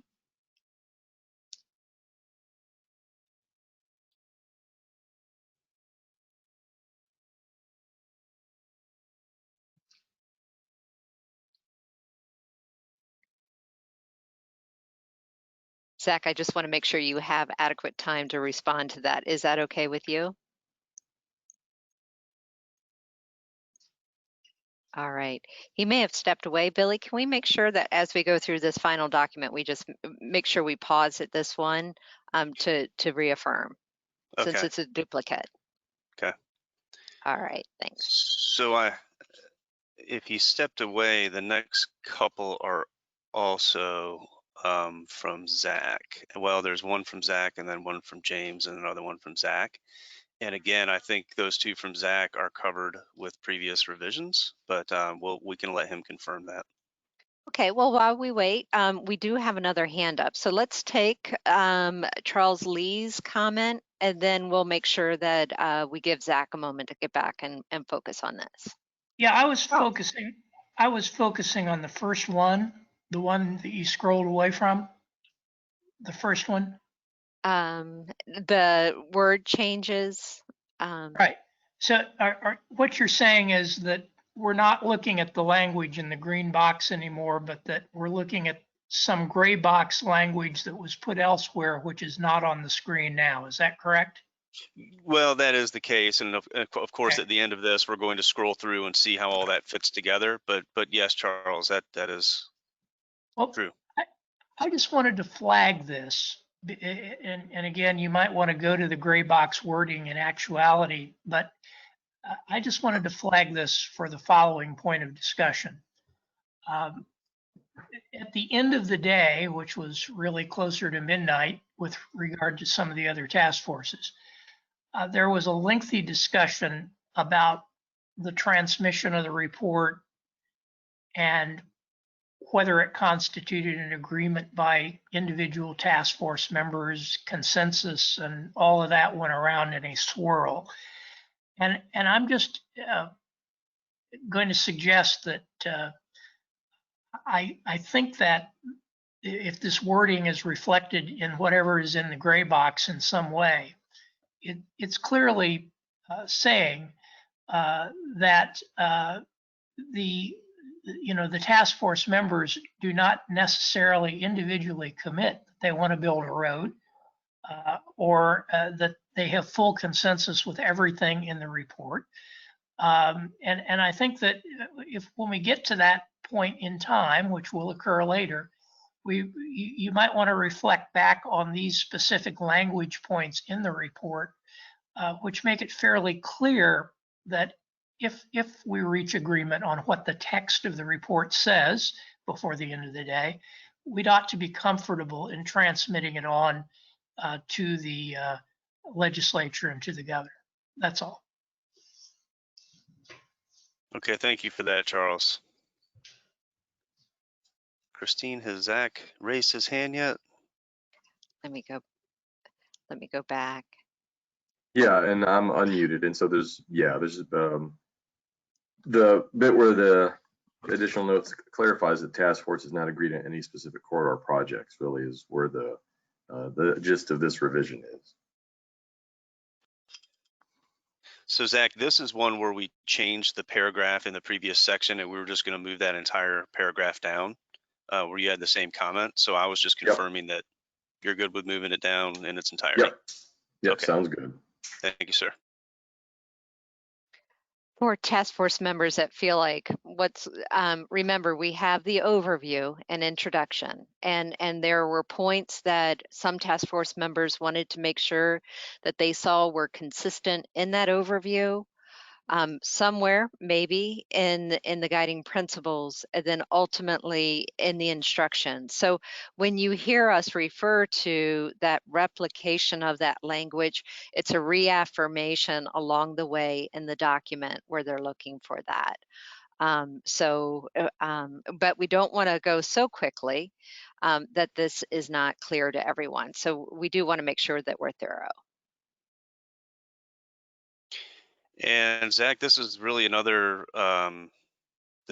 instance of that, where the first kind of bundle we had of 2 or 3, we modified that. We would move this down, and so it's actually this comment that we've got one from James, another one for you, and it's this same comment on your next 2. So again, just getting confirmation that as long as we move previously approved language down, that you're okay with that. Yes, sir. Okay, thank you. So Jen, let's scroll to James Stansbury's comment, which is the next one in line on the amendment package. And then that one appears on page 17, line number 35. And this is a fairly minor one, but we still didn't quite consider it editorial because it changed it a little bit. So this one where you see that highlight, he wants the sentence that goes on to coordinate with local governments, he wanted to add the Department of Economic Opportunity and then continue. So basically just insert the Department of Economic Opportunity. And I know that James had specific reasoning for that. So James, if we could hear from you on your reasoning. The department doesn't have any concerns with this, but I know you had a specific purpose in putting that in there. Yes, sir. As noted in the next box, DEO now includes the Office of Broadband, and so there may be some opportunities in the future for providing technical assistance and perhaps even financial assistance that we would appreciate the opportunity to coordinate with DOT and the local governments on. That was all. Excellent, thank you. And Christine, I don't know if anyone has their hand up to further discuss that. Seems fairly straightforward. No other hands, and James, thank you for that clarification. We're sorry for that oversight. All right, team, that was number 9. So our 10th amendment, are we now into the needs area? So if you're following along in your document at home, we're on page 18. So go ahead, Billy. All right, so this next one was submitted by Paul, and he wants to strike away important milestone and replace that with essential prerequisite. Billy, pause for a second. We have Zach Pruzak's amendment up on the screen, so we have inconsistency. Right. Okay.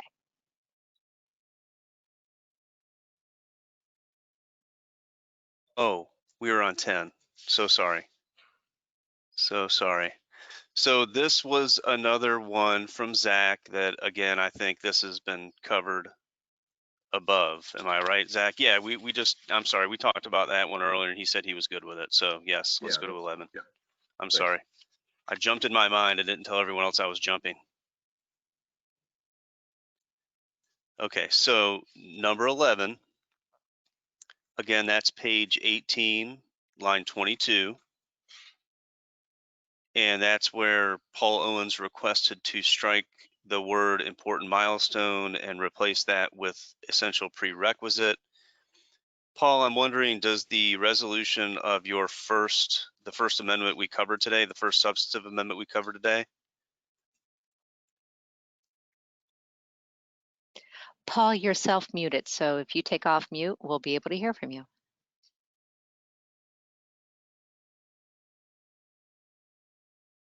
Hey, Paul, I just wanted to add, we discussed earlier what the sentence was, but it would be a full replacement for that sentence here. We can put it on the screen, but it more clearly lays out what the department's doing. So if you give us 1 second, we'll put it up, because instead of changing essential prerequisite, we want to talk about what we do before project development process. So let us put that on the screen so we can all see it and move on. So give us 1 second if you would.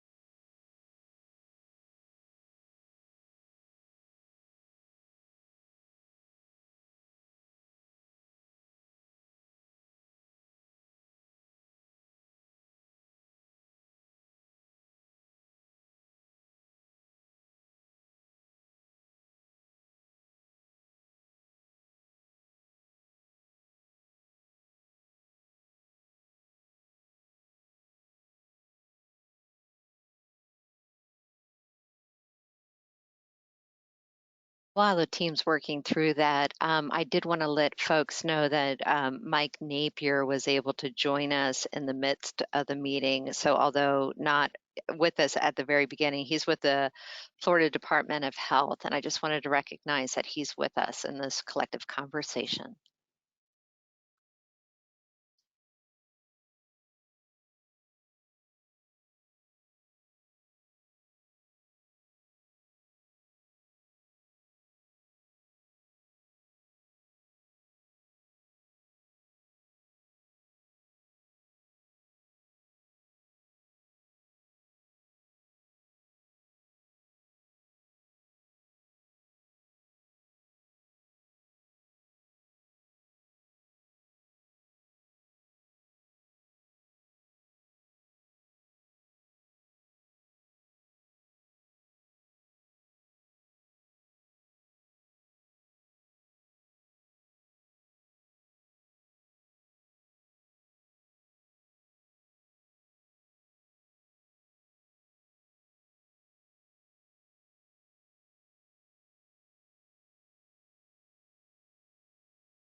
Everyone, we're waiting for the language to enter so that Jason can refer to that and everyone can look at it. So go ahead, Jason.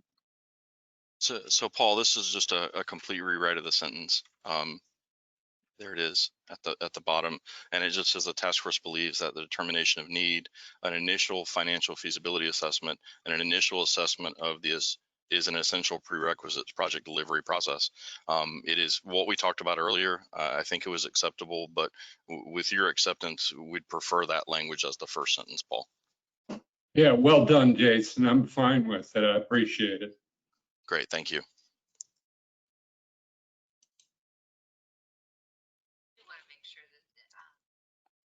We do want to make sure it is a clarification, but we are changing text. But I hope other task force members, once again, assuming no hands up, you agree with the language change as this document is evolving and based on additional information. So, all right, Billy, let's go. Okay, made it to a dozen before lunch. Not bad, task force. So the next one is from Paul Owens. And this one is, as we discussed before, we've got a couple related to interchanges here. So this is the first time we'll see this. The amendment proposed by Paul requests to add the text that before construction begins, protect within 10 miles of each planned interchange by acquisition, easement, or other legal instrument all lands identified for purchase by Florida Forever, rural and family lands, and other state, county, and municipal conservation land acquisition programs, springs and locally designated spring protection zones, and resource preservation areas, and the Florida Ecological Greenways Priorities 1 and 2. So that is the amendment that appears on page 20, and the proposed text, it would be proposed to add to that instruction under plan consistency on line 3 of page 20. So Paul, would you like to discuss your amendment? Before we do that, Jen, can you scroll up on the report a little bit since that is kind of that last section? There we go, just at the beginning of the guiding principles so people see the collective context of this. Thank you. So Paul, why don't you go ahead and share the intent of this amendment?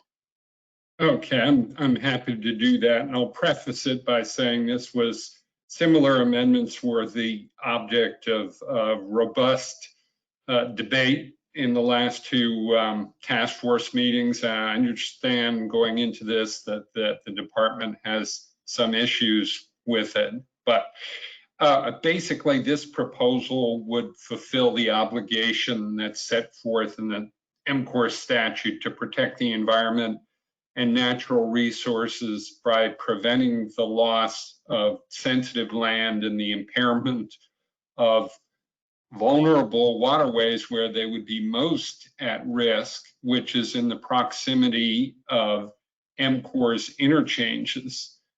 We think at this point the task force, though it addresses certainly the issue of protecting natural resources, that it doesn't go far enough in protecting the heightened threat that interchanges pose to natural resources, vulnerable natural resources. And when the language now doesn't commit to acquiring conservation lands, it outlines a process for FDOT to work with local governments and put a priority on environmental protection. Which is moving in the right direction, but that's really an aspirational approach that lacks benchmarks by which it can be judged effective, lacks requirements with teeth. It doesn't include the necessary specifics that we've proposed on this to establish priorities. And I would say, with respect, that the alternative language that was proposed by the department in response to this, the last couple of days moves in the right direction, but doesn't go quite far enough as far as we're concerned. Thank you, Paul.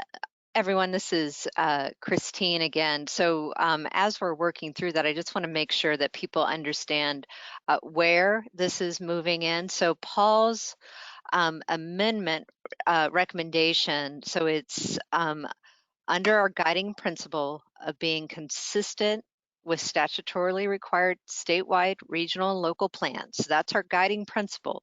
So he's recommending this instruction under that. So with that, Jason, I'm going to hand it over to you. So Paul, I'm going to ask a question because clearly we've all seen what happened the past couple of days about these amendments. And with your permission, I would like to offer what the department, where we ended up settling and where we ended up, the language that was included. So it's at least up for debate because this is, it's for amendment 12, 16, 18, and 25. It's all the same concerns with different specific concerns, but it all deals with how the department does interchange development. And so what you're going to see on the screen, with your permission, Paul, if it's all right, if we go ahead and just put up the language that the department submitted yesterday. Yeah, absolutely. Let's advance the discussion. And I'm just glad we're doing this at noon instead of 9 o'clock. That's two of us. So let me explain what the department's concerns are, and then I'll explain why the language that's going to get put in the gray box goes up. So first, let me say that we believe that interchange placement is a huge priority for the department to determine where to put them correctly. We go through a fairly elaborate process to determine where the appropriate placement of an interchange goes, and it has a lot of local input. So a lot of the discussion that we're going to have on amendments 12, 16, 18, and 25 deal with the department working with the locals to determine the placement of the interchange, but also give a significant amount of protection or consideration to environmental impacts. So what Paul is suggesting in 12, 16, 18, and 25 is a level of acquisition around interchanges that the department doesn't feel comfortable with for a few reasons.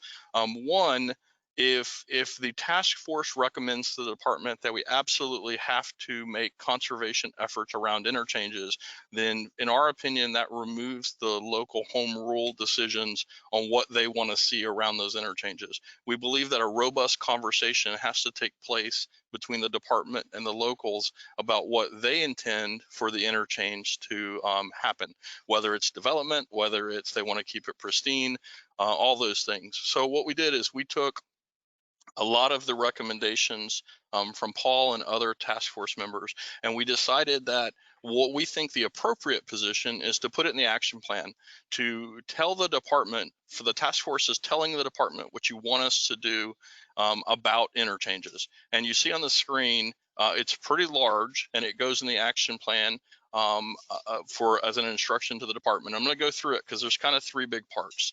The first part is, while we're hold on 1 second.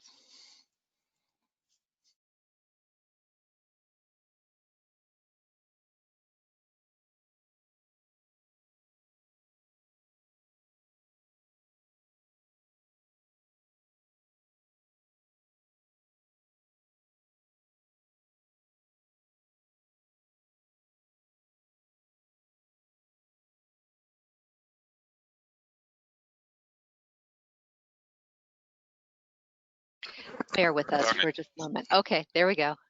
So I was a little stunned there, and you all saw it because look, there's two big pitches for the action plan. You see one of them on the screen, which doesn't talk about interchanges, but we'll talk about it now because it's going to address several different amendments, and it's the department's proposition. So we want to add two big sections to the action plan.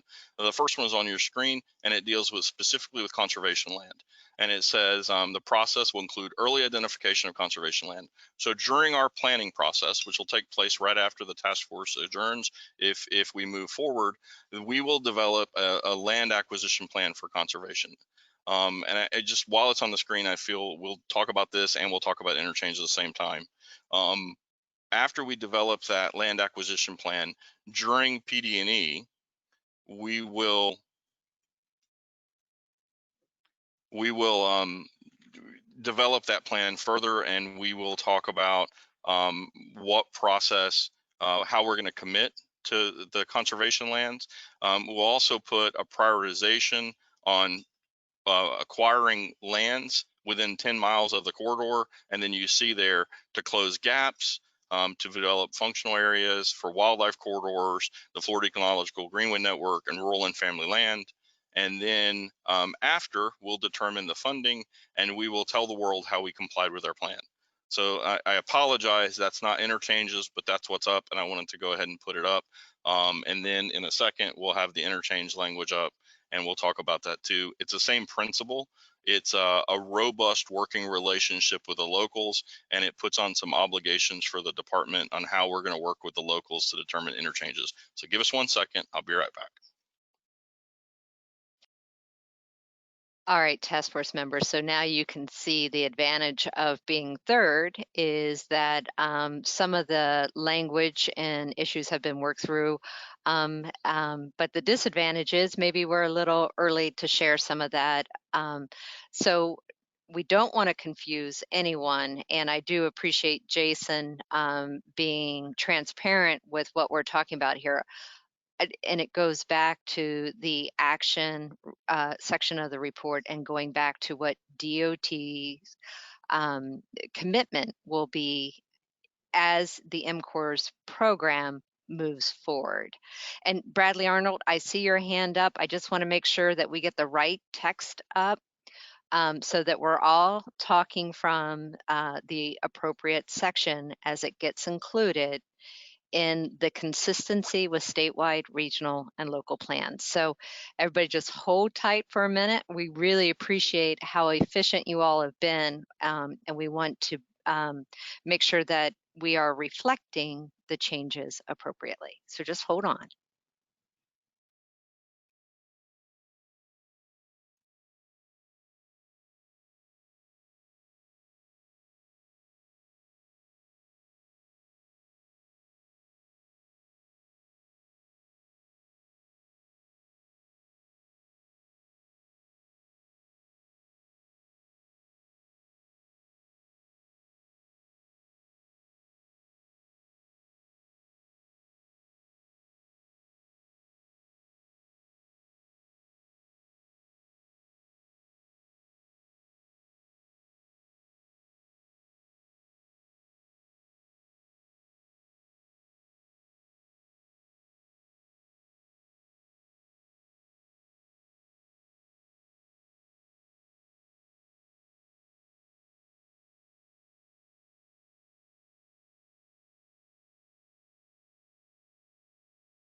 Bear with us, team. Here we go.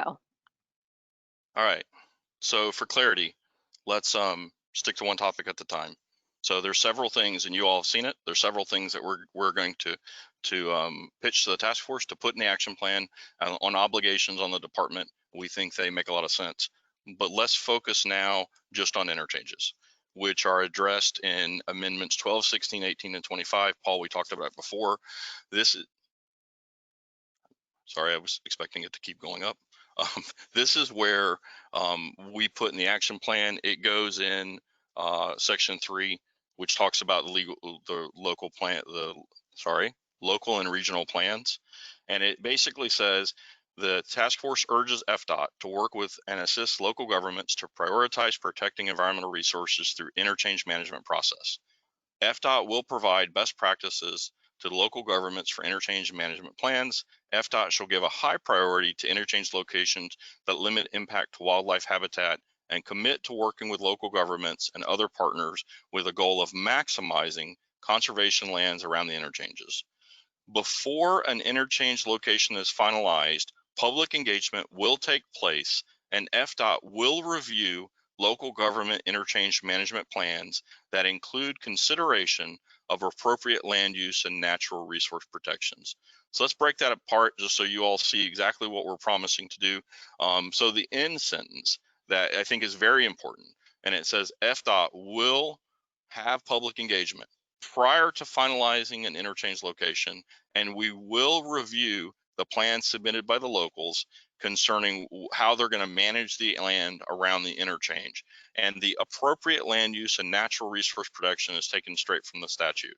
So what this does is it creates a scenario that the department, as we're going through our traditional interchange process, and we're working with the locals, there's a couple commitments there. We have to try to pick locations that have the least impact on the environment for those interchange locations. That's a commitment that's there in the language.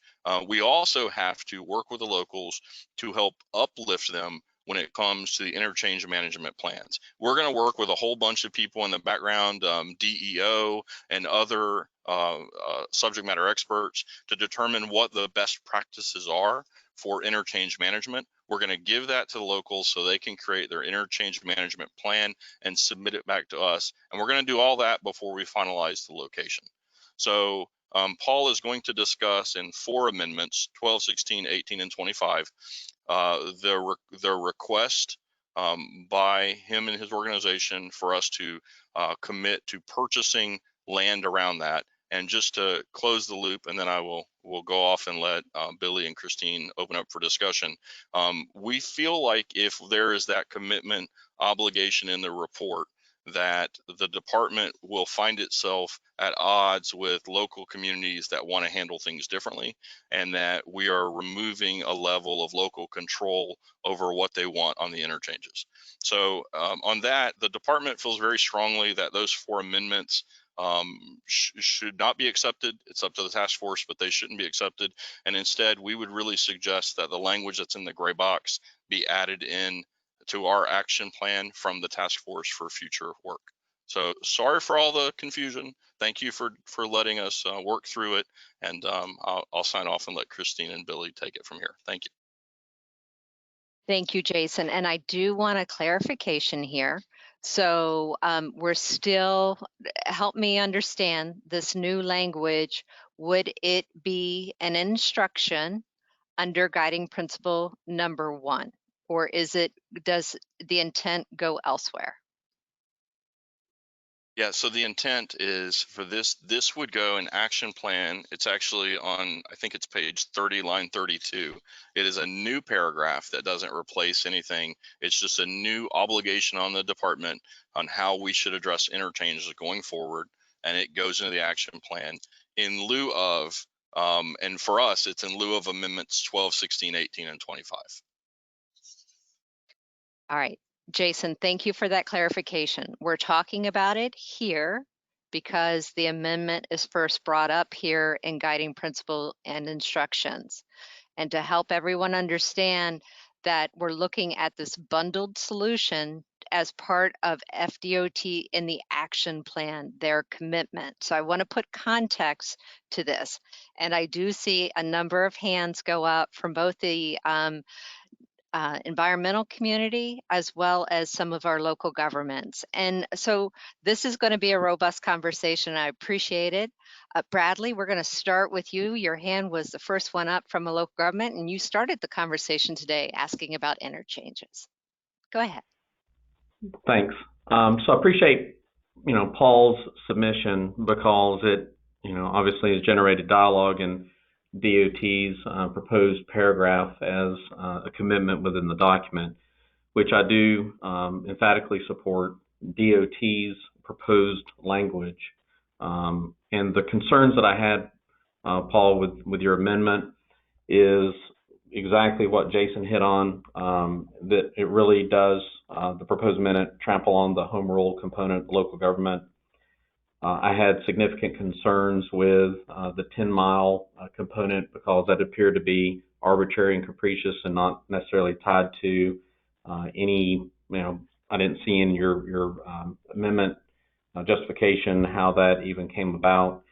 And the other component is, and this is something that Paul, you may not have considered in the amendment, but we have property owners in Sumter County where either the existing corridor 44 would be considered or a new greenfield corridor would be considered.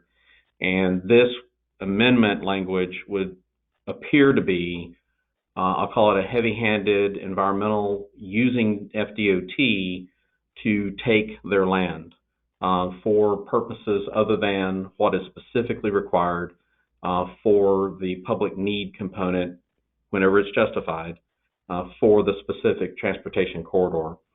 So that's the reason why I had concerns about this proposed amendment. I do fully support FDOT's proposed language because I still think it carries the intent, Paul, of what you had submitted. But again, I think it's a better language that supports the existing property owners in Sumter County that may be affected by the corridor, and also continues to have that home rule component where we would still be definitely directly involved in FDOT as they proceed with the plan. So thanks, Christine. Thank you, Bradley. I'm going to also go to Commissioner Kennard, who is a commissioner of Citrus County, and for his input before we go to Charles Lee, then back to Paul Owens. Jeff. Thank you, Christine. I appreciate it, and I'll be brief. I would support, or I would echo Brad's comments just before me. It was very well said, and I don't need to go any further with it. I have a quick question for you, though. I do have a letter from the city of Inverness expressing their opposition to any further consideration of co-locating with Highway 44 through the city. Would this be the appropriate time to read that letter into the record, or when should I do that? I would like to have it on record that the city council last night was unanimous in their opposition of any co-location with 44 coming right through the city of Inverness.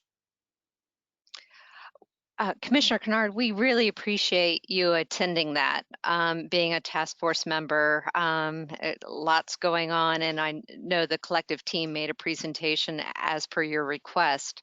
Can I get back with you on the right time, or the submittal of that as well? We had team members at that meeting with you. So can I get with you during one of the breaks, and we'll find the right opportunity for that?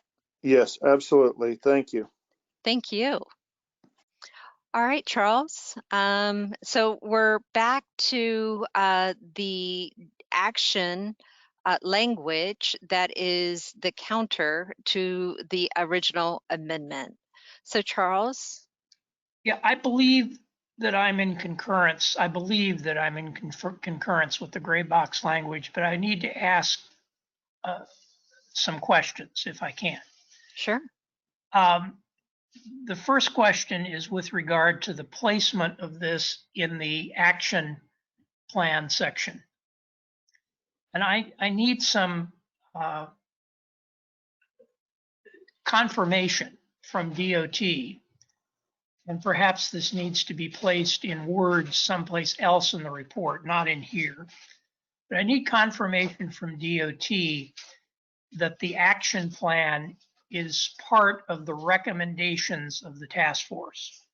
And the reason that that's important is that the provisions of the MCOR statute state that the department must generally adhere to the recommendations of the task force. If this is viewed as sort of verbiage or descriptive language outside the envelope of the recommendations, then I'm concerned.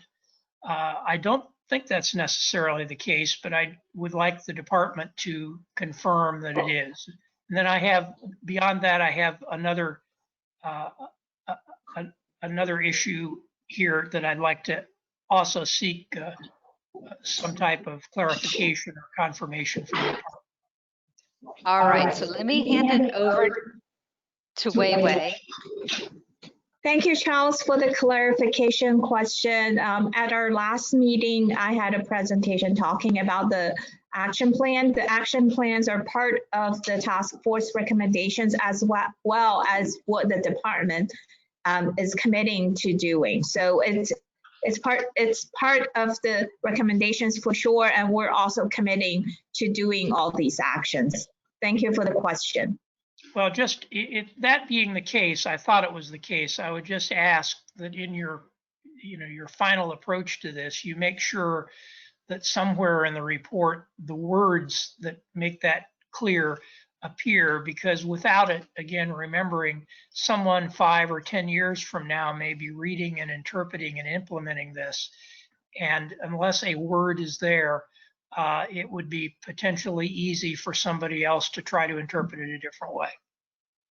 Charles, let staff have the opportunity to go through the document and make sure that's in there. I think it's in there, but we'll make it more clear, more crisp. Perfect. The second question I had with regard to this section is relating to what is considered an impact of the interchange. If, for example, an interchange is proposed to be put in the middle of a wetland or the middle of a conservation area, then it's obvious that there's a negative impact, and under this language, you'd be seeking to avoid that. However, there's another circumstance that's a little different from that may be equally important. Some might say more important. And that is that the positioning of an interchange, while perhaps the footprint of the interchange was not necessarily in the wrong place as far as wetlands or environmental lands, but the positioning of the interchange at that location would set in motion a chain of events that would cause sort of a mushroom of development to happen that would affect related natural areas. And I just need to get some clarification from the staff that you're talking about both circumstances, both the footprint in the wrong place and the potential that the location could have driving forces associated with it that would do bad things to conservation objectives, even if they weren't in the footprint. Thank you, Charles. So two things. One, for your first question about the action plan, it's on page 3. There's a sentence that just says the task force also recommended an action plan for moving forward. So it was clearly defined, as Weiwei said in her presentation and in the report, as a recommendation from the task force. To your second question, it's a very difficult question, and I'll explain why I think it's a difficult question. Clearly, the department picks an area in which the interchange is going to go in with corroboration with the locals and their interchange management plan. Clearly, the interchange management plan is going to talk about how land around that interchange is maintained and environmentally protected. It starts getting gray after that, because the locals are going to determine the development and the priority of development for lands that may be 10 miles, 20 miles away from the interchange. And the department has very little role in that, if any at all. So I believe that we can ensure through all the other guiding principles in here that we're giving consideration to the impact of the roadway and its associated interchanges to the environment. And I think the task force has done a great job of laying out some standards on how we can develop that. But at the same token, it can't contradict with the control that locals have over how they want their communities to develop or not develop. And so it's kind of an answer that kind of says we're going to put it, the locals get those decisions. But when we build the road and its interchanges, we will be giving those considerations too. Well, I understand that, and I do not disagree with that. The circumstance that I'm envisioning is not necessarily related to something that is primarily controlled by the local land use plan. It would be a circumstance that would say that you put an interchange in and it goes on road X, and it's going to serve road X. And the county is going to do what it would do under its land use plan, involving both their plan and the review of it by the Department of Economic Opportunity. Those land use outcomes will occur through that process. But let's say 3 miles down that road or 4 miles down that road, the road goes through the middle of a state park. That's the way it is today. And there are real examples of that we can find right in this area.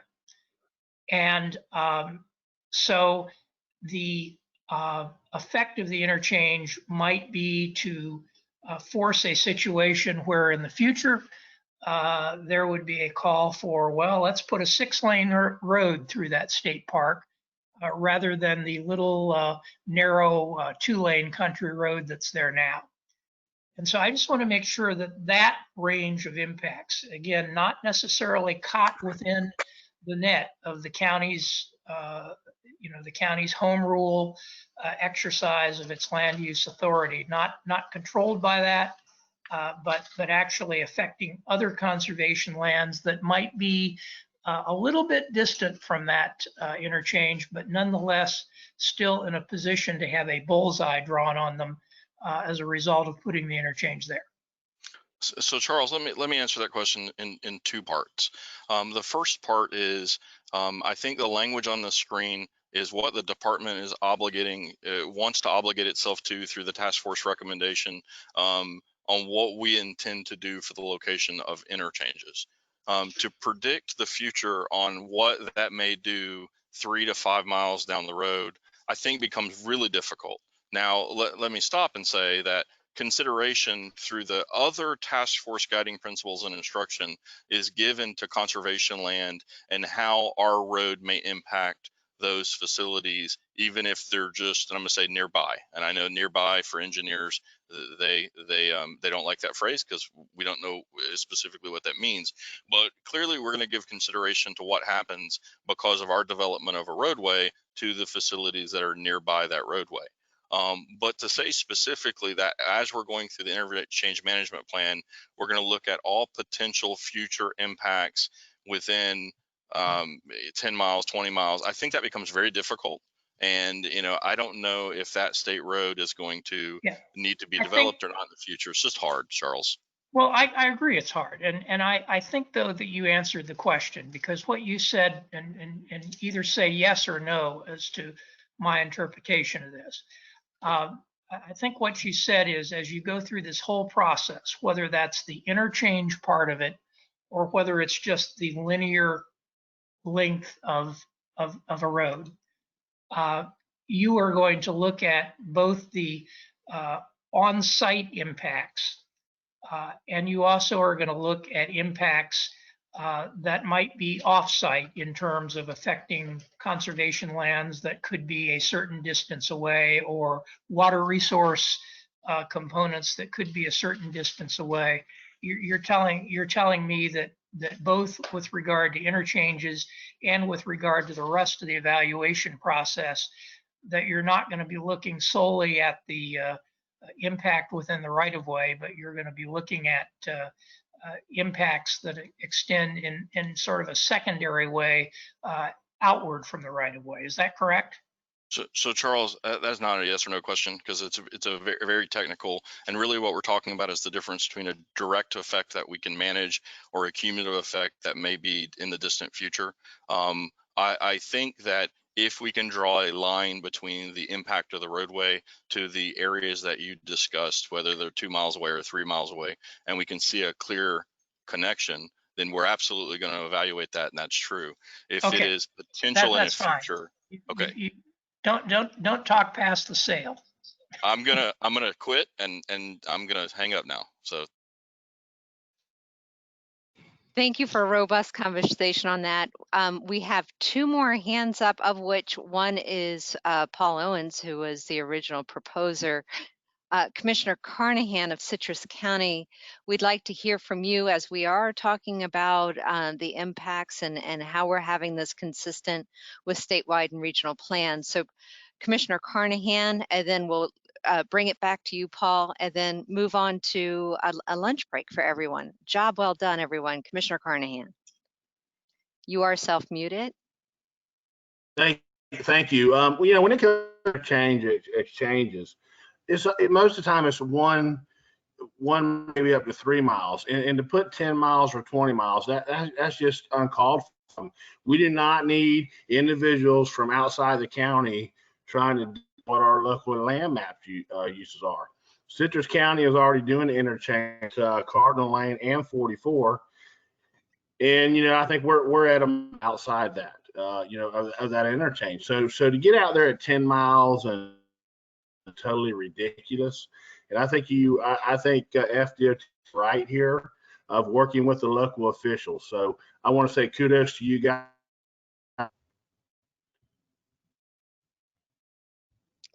Commissioner, it sounds like we need some improved broadband out there. We're losing you a little bit, but I think we understand your commitment there on making sure that we're working with local governments. So thank you.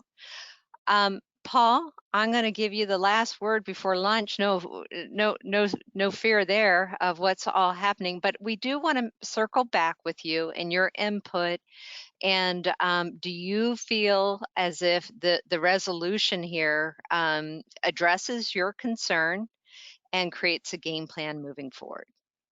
Okay, thank you, Christine, and I appreciate the feedback from my fellow task force members. Just a couple of quick comments. This is not proposing the indiscriminate purchase of all land within 10 miles of interchanges. It's very specifically targeted to conservation land, to springs, to ecological greenways, priorities 1 or 2, which are the top priorities. Florida Wildlife Corridor is what we're talking about. These are lands that have been identified by state agencies as high priorities for conservation and protection. The idea that 10 miles is arbitrary or capricious, it's a benchmark by which this can be evaluated and implemented. If you don't pick a distance, you could do 1 mile or you could do 20 miles, and it's pretty hard to evaluate. The issue of takings would not apply to conservation programs because conservation programs involve willing sellers. And we were inspired in proposing this by the Wekiva process, which acquired land prior to construction. And finally, the issue of home rule, which is an important issue, but home rule, when it involves natural resources of statewide significance, needs to be balanced by the state's interest, and the state, after all, is driving this process. This is a state project with state funding.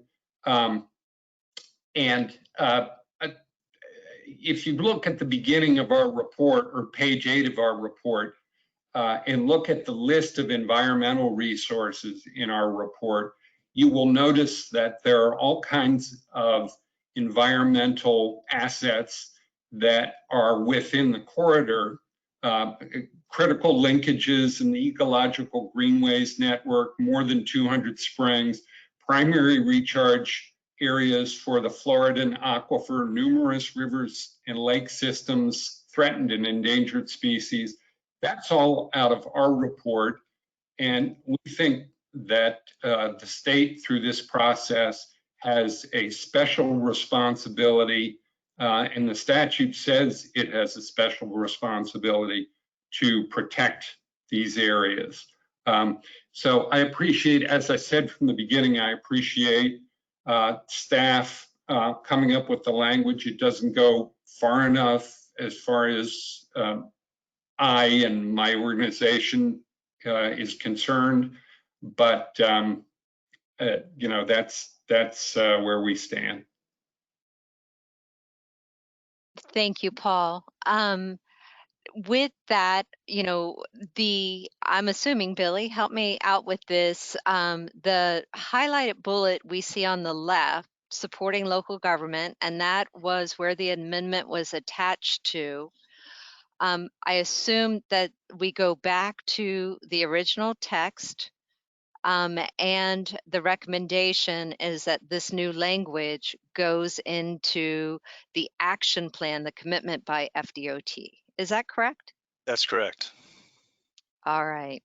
We're going to call this a moment of pause, and I'm going to hand it over to Secretary Perdue, Chairman Perdue, so that we can all contemplate a little bit of process and what we have considered to date, and let you take us into lunch. Okay, thank you, Christine. Yeah, we're up against a hard break for lunch. Jason, did you want to provide some feedback from staff before we break?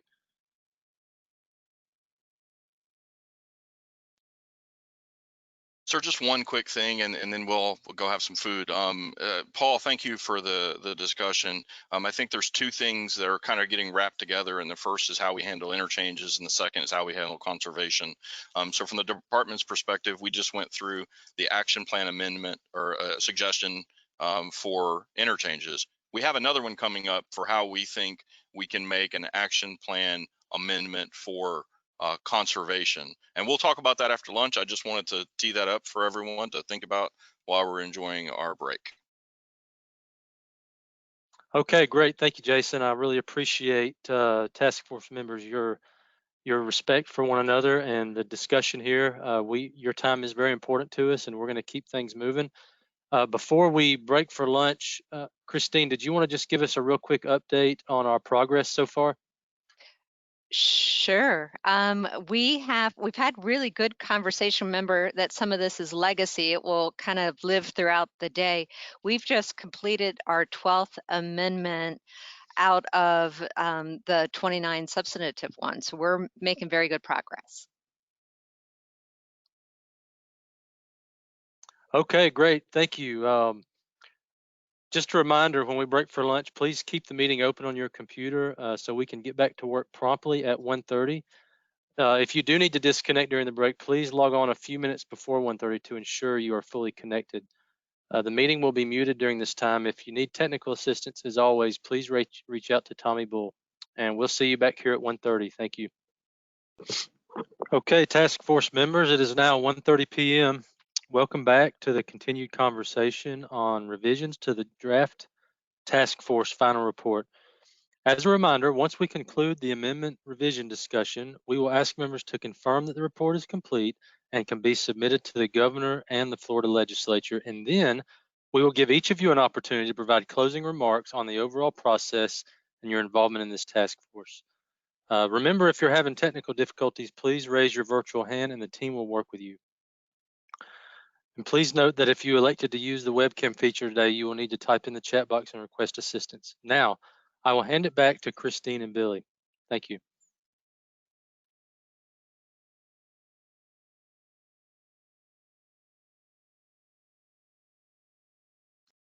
Thank you, Chairman Perdue. Great work this morning, everyone. We really appreciate the hard work. And as we move through looking at continuing to revise the document, it's looking at the enhancements and it's ever improvement, and looking at the respectful way that one another we're looking at some of these amendments or proposed amendments and looking at ways to resolve that in collaboration with one another. So I can't thank you all enough for the work to be done thus far. And I think that we're in really good place moving forward. So Billy, do you want to summarize anything thus far today? Yeah, we had really good discussion on the last proposed amendment. We had some alternative language. I will just mention that one also appears on 3 subsequent amendments proposed by Paul. So we'll scroll through those when we get to them. I would just like to ask Paul, did you have any last comment before we move on to the rest of them, including those 3 I mentioned? Yeah, no, I think I spoke my piece before the break. Thanks for checking that. Thank you, Paul. Okay, Jen, we're going to scroll to the next one. This next one is an amendment by Jason Lauritsen. And it's kind of a two-parter, so I'm going to take a minute to explain it. And Jason, I'm going to let you kind of explain your reasoning behind it.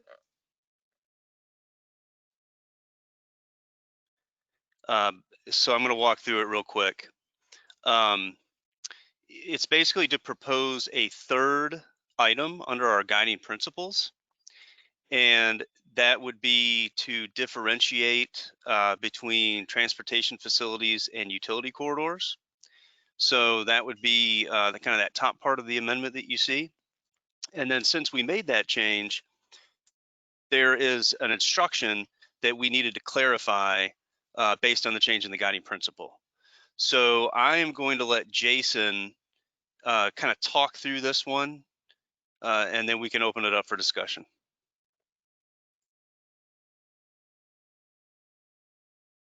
Jason, as you're setting that up for everyone, I just, Billy did a great job of the overview. Once again, this is going back to the conversations we had about maximizing use of existing facilities and the guiding principle within that. So, Jason, if you don't mind raising your hand, it'll be a little bit easier for me to unmute for you. Excellent. Thank you so much. There we go. Thanks. Yes, Billy, you did a good job of teeing that up. The main concern here for the Florida Wildlife Corridor with this language was that there's a marked difference between co-location where there is an existing public road and co-location where would be, for instance, on a utility line right of way. So the goal behind this is to separate those two aspects out in a priority order. Our goal is to avoid, whenever we can, fragmentation, and functionally putting a new road in a utility line right of way would represent significant impacts to the connectivity of habitat for wildlife. So hopefully, if anyone has any further questions, they could scroll through the additional notes by the proposer in the box below on their sheet, or feel free to ask a question. But thank you.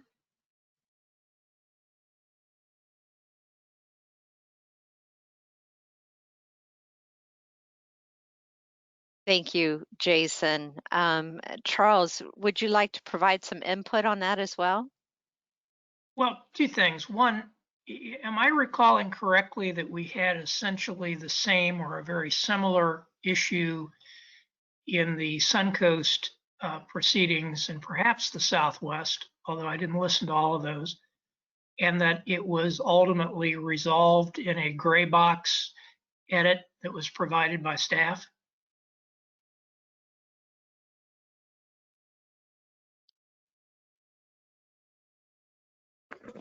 Charles, can you repeat that? I want to make sure I heard you right. There you go. Yes, I seem to recall this issue was dealt with, and perhaps the language was slightly different, but the issue of separating right-of-ways from power line easements or utility corridors, that was integrated into a larger change that ended up in gray box language that the staff prepared to reconcile it in another task force. I think Suncoast and maybe Southwest too. But I think Jason has raised this issue in more than one task force, if I'm remembering correctly, or the issue has been raised in more than one task force. If it's been resolved. Charles, this is Jason. I can't recall right now. We'd have to go look. I don't believe we have any real concern with the way that Jason has proposed this right now. Okay. It just kind of articulates that we're going to try to hit we're going to try to build upon, co-locate on existing facilities that are transportation related prior to looking at utility infrastructure. And I think the reality, I think it's a good call. I think the reality is sometimes, and we'll just talk about high tension power lines. It is for certain critters, it's effectively greenfield underneath those lines. So we wanted to make sure there was a distinction. Jason, am I hitting that right? Yes, you are. And Charles, in the Southwest Central connector, there was similar discussion about this to adopt very similar language here. So I did not participate in the Suncoast, but yes, the spirit of this is consistent with Southwest Central. Okay, well that's fine, and I wasn't sure whether DOT rewrote it or just accepted it. Either way, I seem to remember it had come up before, so.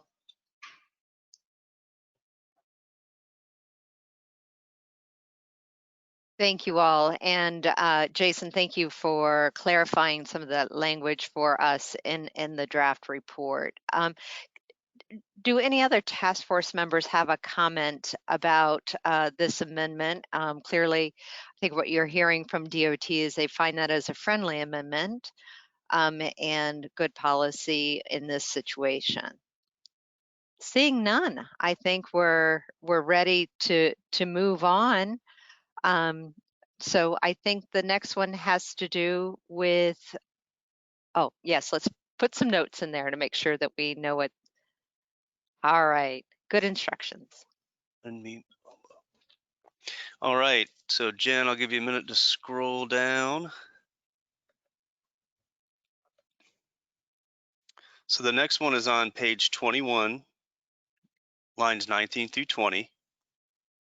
And this was under our technology guiding principle and set of instructions. And Charles Lee requested the amendment to clarify the last instruction under technology. So it currently reads, evaluate technology to limit impacts to wildlife, including roadkills and notifications of other hazards such as smoke from prescribed and wildfires. And he wants to say incorporate emerging and available technology to limit impacts to wildfire, including roadkills, utilize technologies such as smoke sensors that activate warning signs and alert law enforcement and DOT offices of smoke situations to better facilitate prescribed fire management of conservation lands and provide notification of other hazards such as smoke from wildfires. So Charles, I'm going to pause there and let you explain that one a little bit more if I missed anything. Well, that's essentially it, but why don't you bring out the gray box language we ultimately agreed to yesterday in Suncoast, because it's essentially identical. We will, Charles. Right now, it is essentially identical. The only difference is instead of you saying utilize technology, we put prioritize locations to give flexibility. So there's not an expectation they're every 100 feet, that we can put them where they need to go. I think you agreed with that yesterday. Yeah, and I just wanted to add one bit of commentary on this. The original language placed prescribed fire in the category of being a hazard. And the reality is prescribed fire is a very essential management method that many kinds of Florida conservation lands absolutely require. Otherwise, they start to deteriorate. And so the way it had been worded, it was kind of suggesting that prescribed fire was a bad thing, along with wildfire, which of course is a bad thing. And ironically, prescribed fire prevents wildfire. But in any event, if we can resolve it the way we did in Suncoast, I'm happy.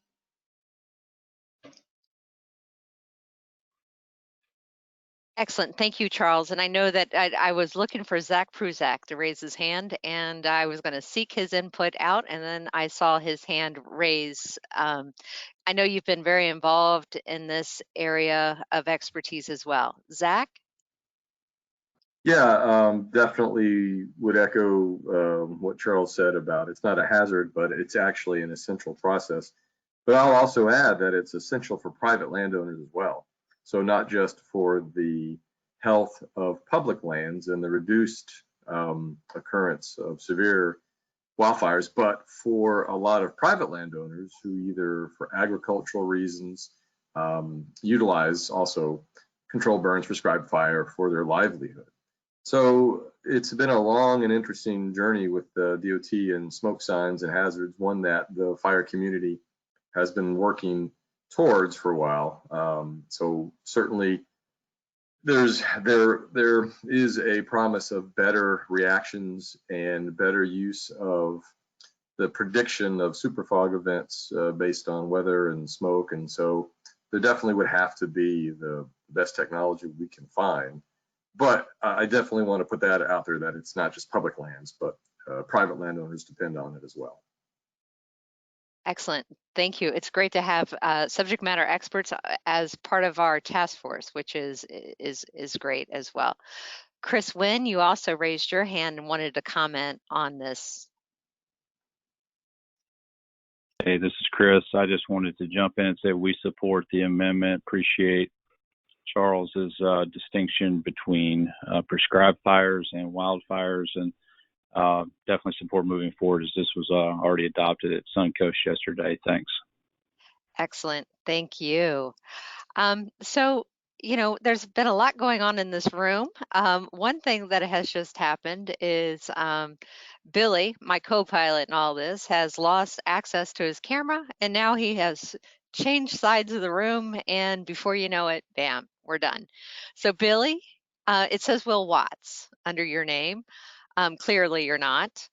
But so for the team, I just want to make sure you guys are aware of what's happening here, and hopefully we were graceful enough in that transition.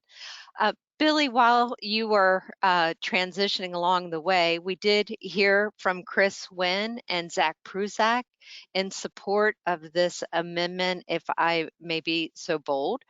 And I see no other hands up along the way. So we have new text in the gray box. You want to go through that real quick?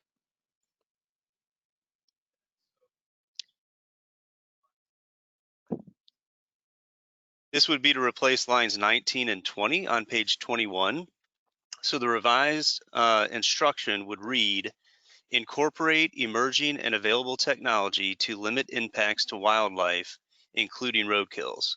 Prioritize locations to utilize technology such as smoke sensors that activate warning signs and alert law enforcement and DOT offices of smoke situations to better facilitate prescribed fire management of conservation lands and provide notification of other hazards such as smoke from wildfires. So Charles, is that acceptable?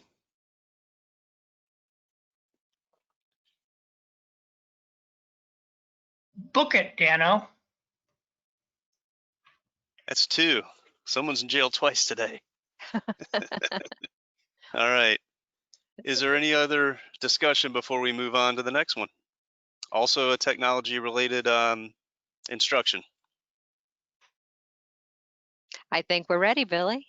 Okay, Jen, yeah, same report page. So this, also by Charles, is a proposal to add an additional instruction under our technology guiding principles and instructions. So his proposal reads, evaluate advanced electronic tolling and transponder systems that differentiate between locally generated traffic and long distance through traffic to avoid or reduce the necessity to construct duplicate toll-free lanes if an MCORS facility is co-located with an existing highway. Implement the use of such systems if legally and technologically practical. And I'll open this up with a question to Charles. Would you prefer that we jumpstart this by including in the gray box the language agreed to yesterday?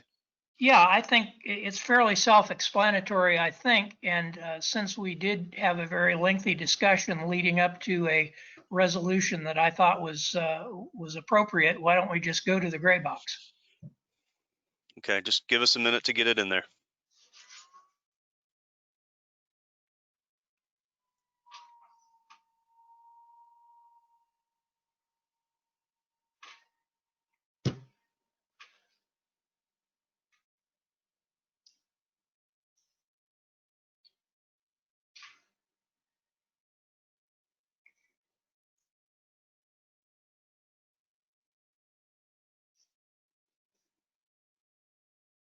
To help task force members once again orienting, we're looking at inserting this following line 22. So it will be another instruction under guiding principle number 4, which is accommodating emerging vehicle and information technology, such as autonomous, connected, electric, and shared vehicles. So here's language that was discussed. This was Suncoast. So it is based on an amendment, a similar amendment that Charles had made. So that's a good starting point.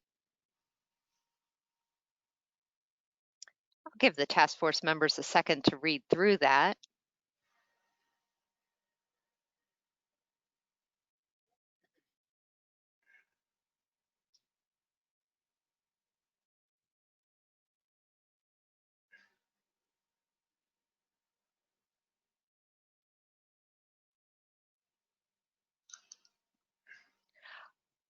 Task force members, after you've read through this, does anyone have any concern, or we see no additional hands, so we assume that you're good with this language? And Jason, I don't know if Jason Watts, if you want to just kind of touch on why the language was amended slightly. Sure, thank you, Christine. So the discussion that Charles and I have talked about was that it was the last sentence. If an MCOR facility is co-located with an existing highway, implement the use of such systems. And there, we had a long discussion. I'll try to simplify it. There's lots of different scenarios where this may be allowed, and there's lots of different scenarios where it's precluded and we're not allowed to do it. We found it very difficult to kind of articulate all of the different possibilities the department may run into for these things. There is no scenario where we're allowed to give free toll passage. So it only has to be if we're taking away a free facility that we can allow to entertain that options. So we added the word consider. It's consider implementing. So I think Charles' point, and Charles, let me know if I have this wrong, was you want us to look at these methodologies and look at considering them when appropriate, and look to see if, in lieu of building other road beds or new road beds, possibly utilize this technology. And if it doesn't exist today, keep looking at it in the future. But it was more of an obligation to really give it a thoughtful consideration. Yes, and the purpose of this is twofold. The purpose is to save taxpayer dollars. I mean, unfortunately, when the Wekiva Parkway was designed, there really was not the technology platform to consider.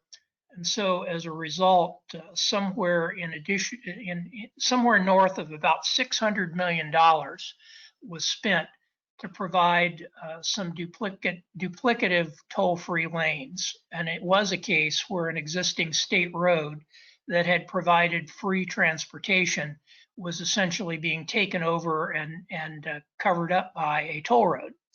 And so the solution there was to build the extra lanes, and the tab was about $600 million. If this had been available for consideration back then, we might have saved $600 million. And then the second feature is environmental. If you have to build extra lanes, it's going to be wider potentially. It's going to take in more green stuff on either side potentially, and it has a greater environmental impact. So if there's an electronic way to skin this cat, we ought to be looking at it, particularly as the technology begins to get more and more robust. Thank you, Charles. And I see no additional hands up. So I assume that we're good with moving forward. Language might look familiar. So Billy? So this, we told you this would appear in 3 other places. So this is the first of the 3. This is essentially, this is the same instruction. And Paul, I remember we talked about this, I think last week or the week before, and that I think, correct me if I'm wrong, but I think it was your intent to only include these under one set of guiding principles or instructions. I know we've addressed it in the action plan anyway, but does that explain the repetition here in you requesting it under the community character, that you intended just for it to appear once? I'll let Paul answer. Yeah, I don't think it needs to be in any more, well, this or whatever the department wants to substitute for it. I don't think it needs to be in more than one spot in the report. Okay, that's what I thought. So I'm going to move on to the next one. Well, if I may, I do want to make Oh, I'm sure that sorry. we keep everything tidy so that future folks that come to this, would it be fair to say that then you're withdrawing just this one, since you sent in a number, William, we could see you, since you sent in a number of versions of this. So we'll keep the one and withdraw the subsequent ones? That's fine. Okay. So we would want to note that here. Yeah, and that would only apply to this one. This is the only exact duplicate of that previous one. Okay. Thank you for clarifying that, Paul. Sure. Our note taker, if you could note that as well. Thank you. Or withdrawn by, thank you. All right, Billy, moving All right. right along.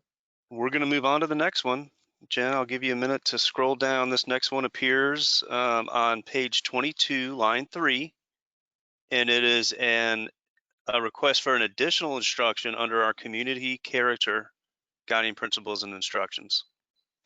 So the proposal by Charles Lee is to add the following text: avoid to the greatest extent practicable any new corridor through historic African American communities or similar minority communities. So I'll pause there and let Charles talk through that one. Well, before we do that, Chairman Perdue, did you want to mention just a moment DOT's how you engage, and this reinforces the actions of the DOT typically?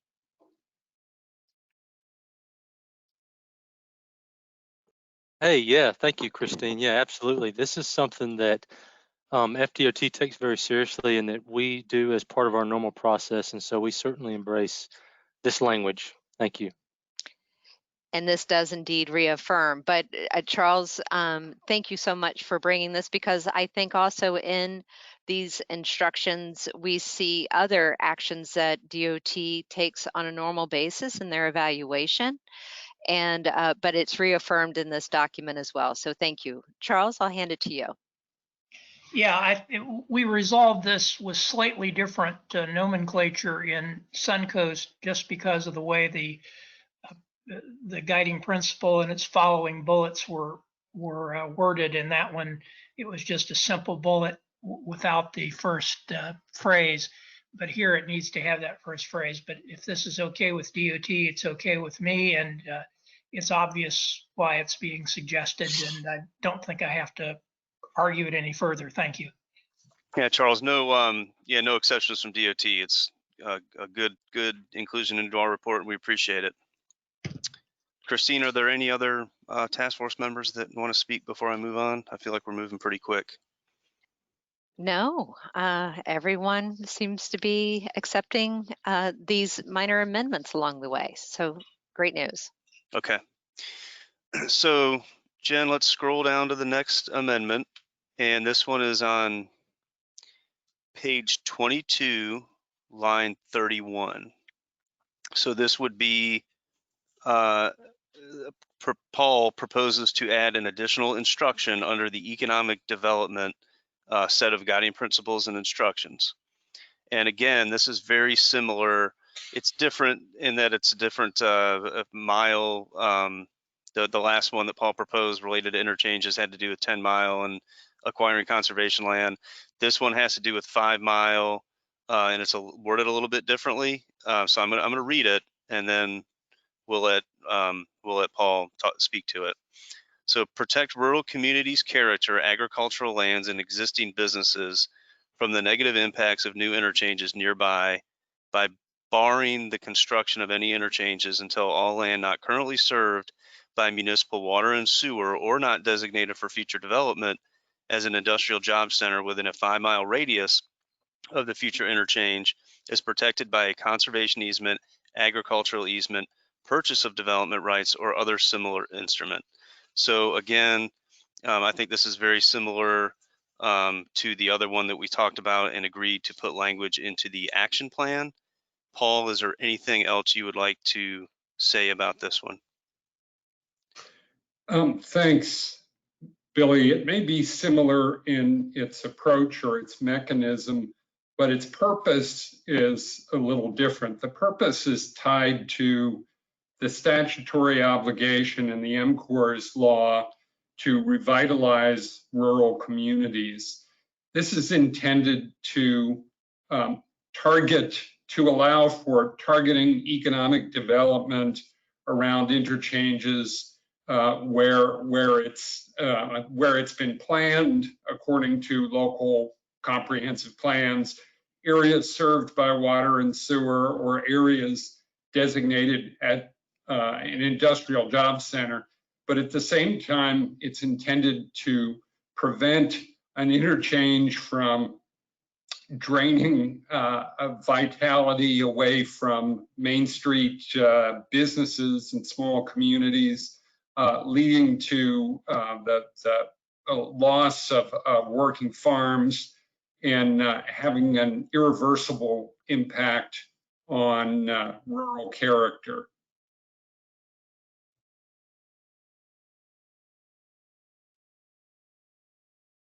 Okay.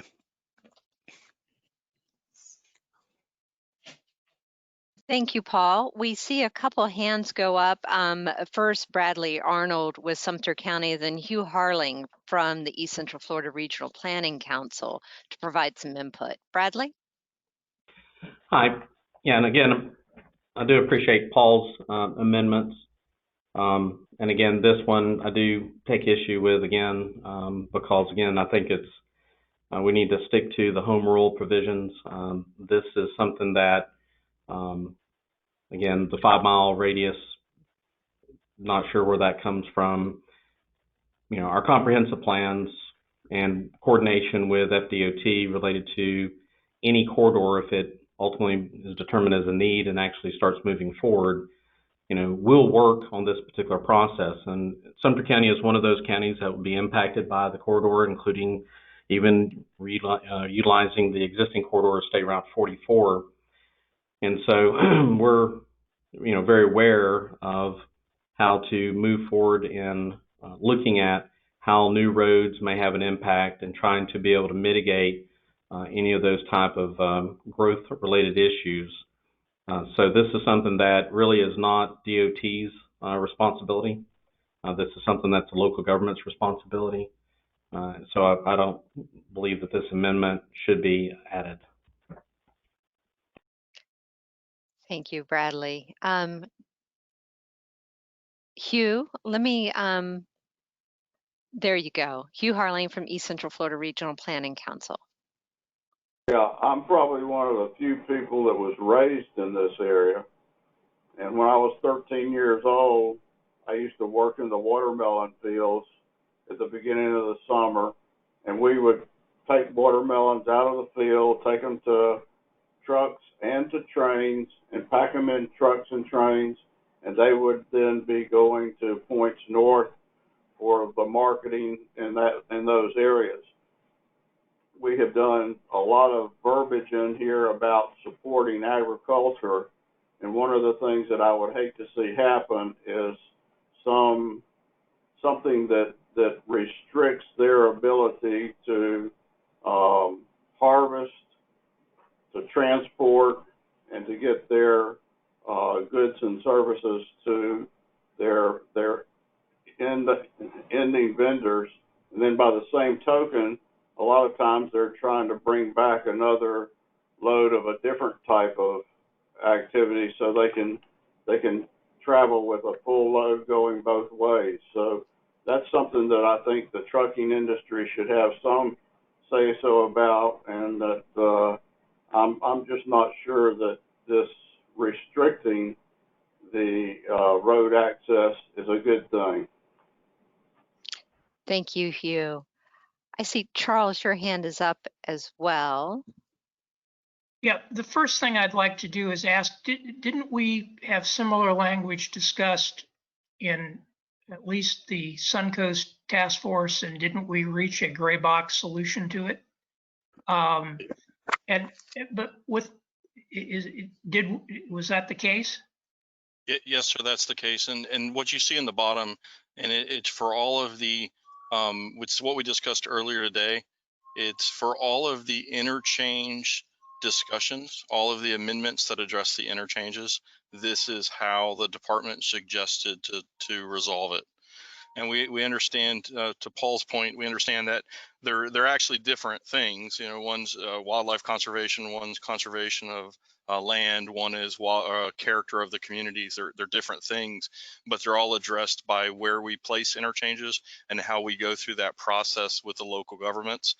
So we had suggested, and I believe the task force said it was okay earlier, to add this new action plan item to address all of the interchange amendments. Yeah, Thank you. let me, I'm trying not to belabor points, but I do want to say one thing about this.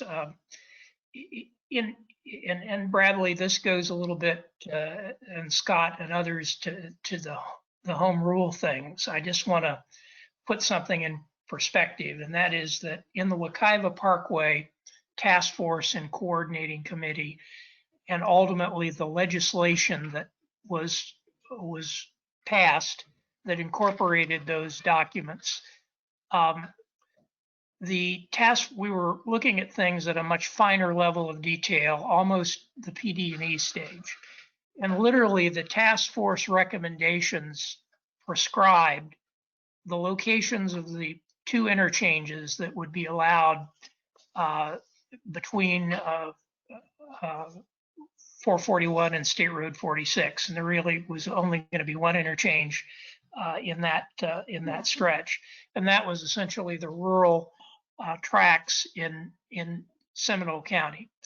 And the decision was made to only allow the interchange where the environmental conditions were such that it was appropriate for urban development, and then to prescribe a requirement that ultimately ended up in the legislation that the county affected, which was Lake County, had to do two things. And the first thing was it had to establish an area around the interchange that would be suitable for fairly intense urban development.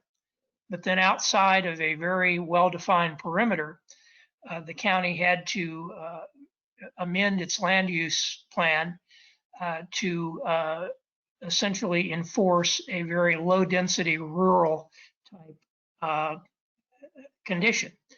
And so the legislation essentially mandated that be done and gave the Department of Community Affairs at the time, essentially analogous to today's DCA in many ways, the authority to sort of enforce that. And ultimately it was done.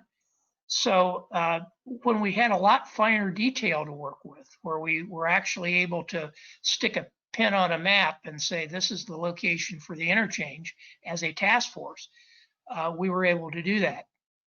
Here, we are in such a conceptual stage that it would be very difficult. I mean, I might guess where interchanges might go, but other people might guess other places. And the kind of evaluation we did isn't available. So that's why, I would be thumping very hard in favor of the original language on this if we were at a level of detail where we had that kind of capability of defining things, but because of the different circumstances in NCORS, we don't. Thank you, Charles. This clearly has brought up some interest of other local governments as well. Bradley Arnold, I see your hand up. I'm not quite sure if that's because we didn't put it down a second ago, but if it stays up, I'll call on you next. But before I do that, I'm going to ask Commissioner Rock Meeks of Levy County for his input on this. You are self-muted, Commissioner. Hey, can you hear me? I can. Okay. As far as if we are if it does come to fruition that MCORs are going to come through the rural parts of the state of Florida, such as Levy County, I truly believe, along the same lines as one of my other task force members, is to say that home rules should apply. And if there's any language about interchanges, that should be to the local governments to decide. That shouldn't be dictated through this. Period. Thank you, Commissioner. Appreciate that. Thank you. All right, and James Stansberry has asked to weigh in on this. James? Good afternoon. I'd be okay. I'm still okay with the proposed revision if perhaps there was a reference to the local government, consistency with the local government's comprehensive plan, and if as a result of knowing the location of where the interchanges are, a local government wants to make changes to its comprehensive plan to either provide for more protection of natural resources or to provide for what they think appropriate land use is around that interchange, then there is the opportunity there for the review of those changes and their impact on important state resources, as well as consistency with the overall comprehensive plan. And if there are affected third parties that do not feel that the changes are appropriate, then they can challenge those changes. And that there's a mechanism out there for doing all that in terms of getting further input or planning for those areas. That's my 2 cents. James, thank you for that suggestion.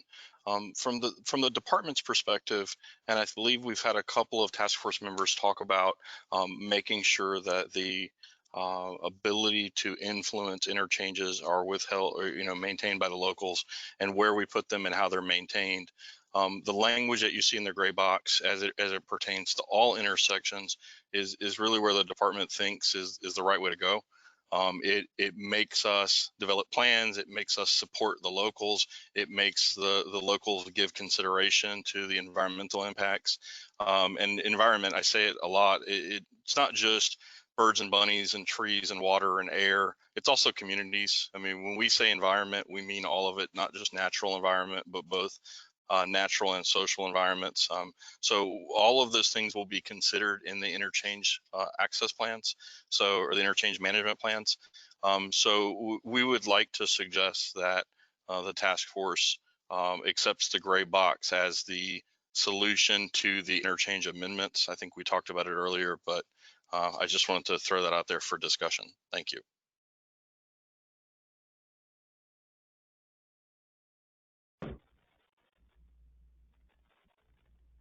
Christine, Folks are can you hear still me? absorbed. Yes, I was just going to, Okay.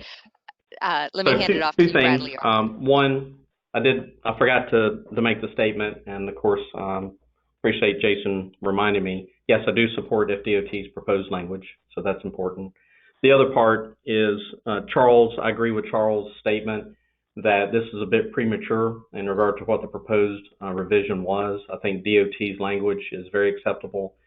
And it does get to where Charles is talking about that there's another step in this process, and that is where once we know if there is a need that's been justified and there's a proposed route or routes for consideration, that's when we can start looking at how the proposed plans are for the corridor align or do not align with our local comprehensive plan, and then put in those additional restrictions and protections within the local comprehensive plan. So I appreciate Charles' experience in sharing that perspective between this process where we're at versus the Wekiva Parkway, because I think that's important for the other task members to understand that this is still way early. We don't have a lot of the details, and that's the reason why I think we need to not get too locked in to certain radii because it may wind up being something that we may want to have a larger area of protection versus what's been stated. Thank you. Thank you. James, you had a follow-up statement?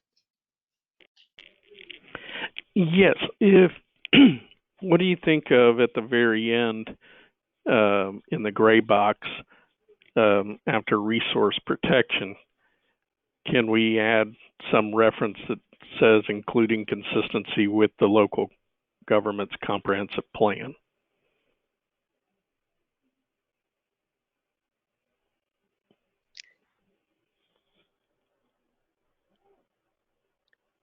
They're mulling. Some folks are having Sure. some conversation about that, James. Sure. If you give us just a second.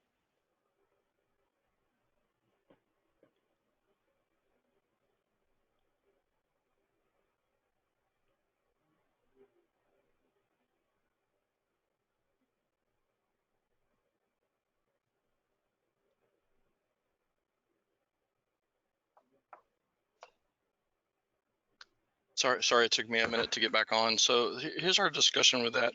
It seems like an innocuous kind of addition, but I believe that there's still an issue. And I think for me and for the department, there's already a requirement in there that the locals develop the interchange management plan, and then they either develop that in conjunction with their current comp plans, or they modify their comp plans to match the interchange management plan.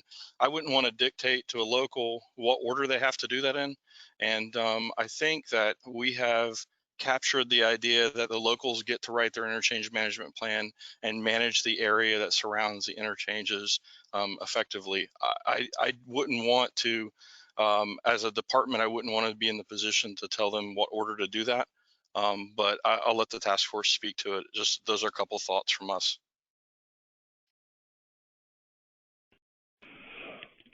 James, any thought about that?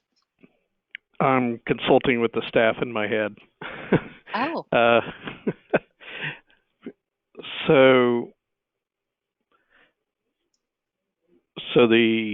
I'm trying to go over the process by which this might occur, which is the chicken and which is the egg kind of thing. All right. I think there are enough other things in the overall plan that talk about consistency with the comprehensive plan and with the local government's comprehensive plan. So perhaps let's we can not forget just our go with that. Overarching guiding principles as well. Start with just that. So know that that protection is there as well. Okay. This, interestingly enough, has brought up some more conversation amongst folks. We haven't heard from Scott Carnahan on this. So Scott, the floor is yours. You're self-muted.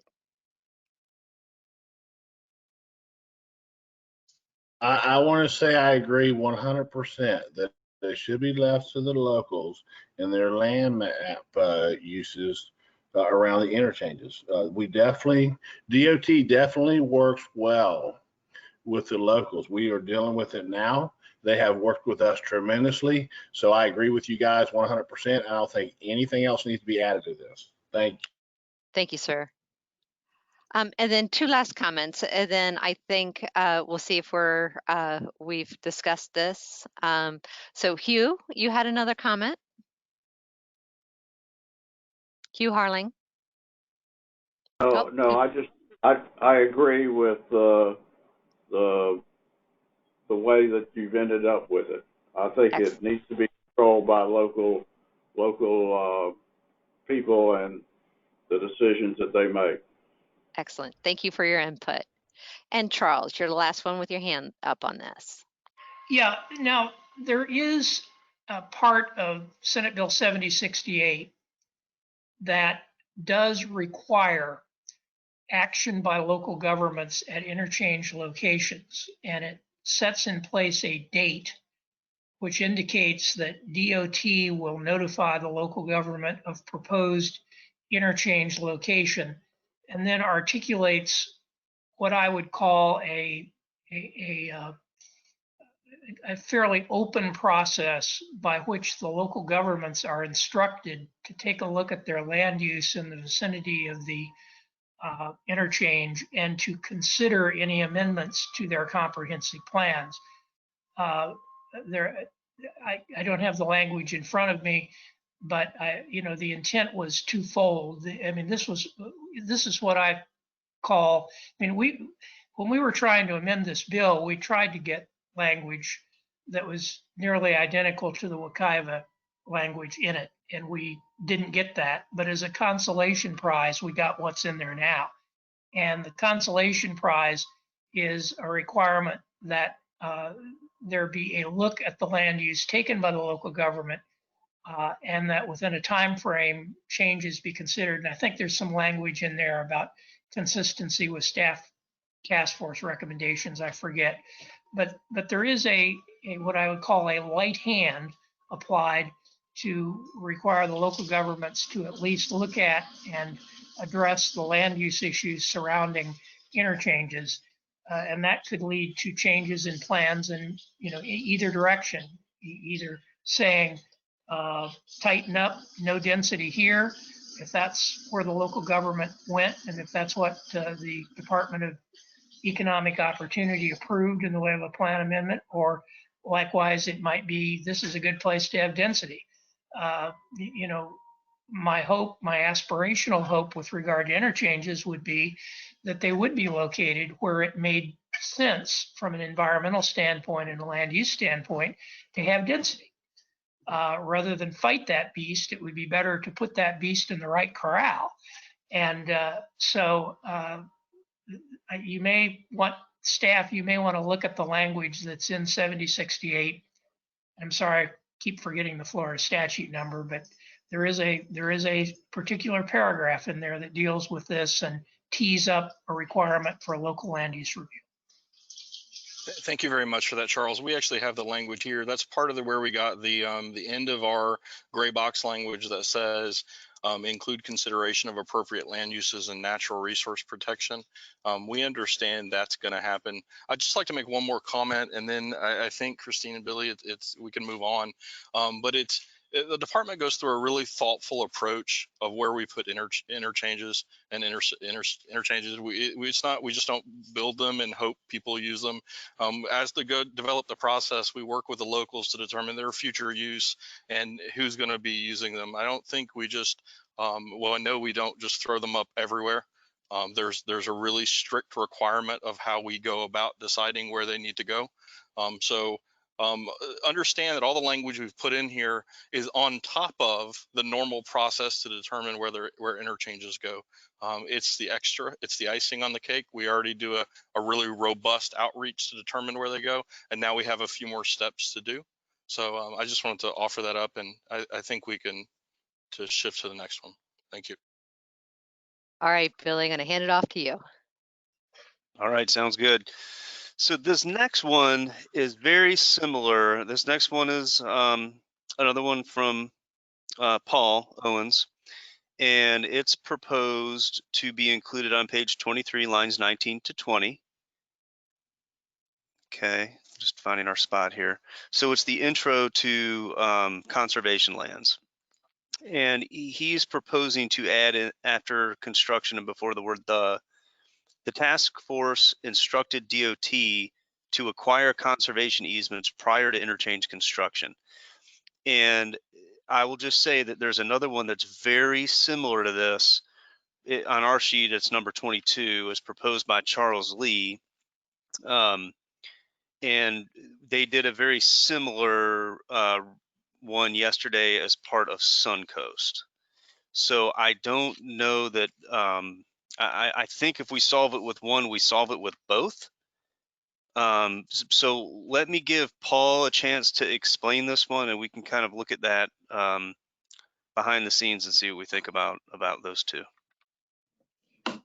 Sure. This is just intended to make sure that it's not too late to contain incompatible development that might be spawned by an interchange, by just making sure that the conservation easements are obtained, acquired upfront.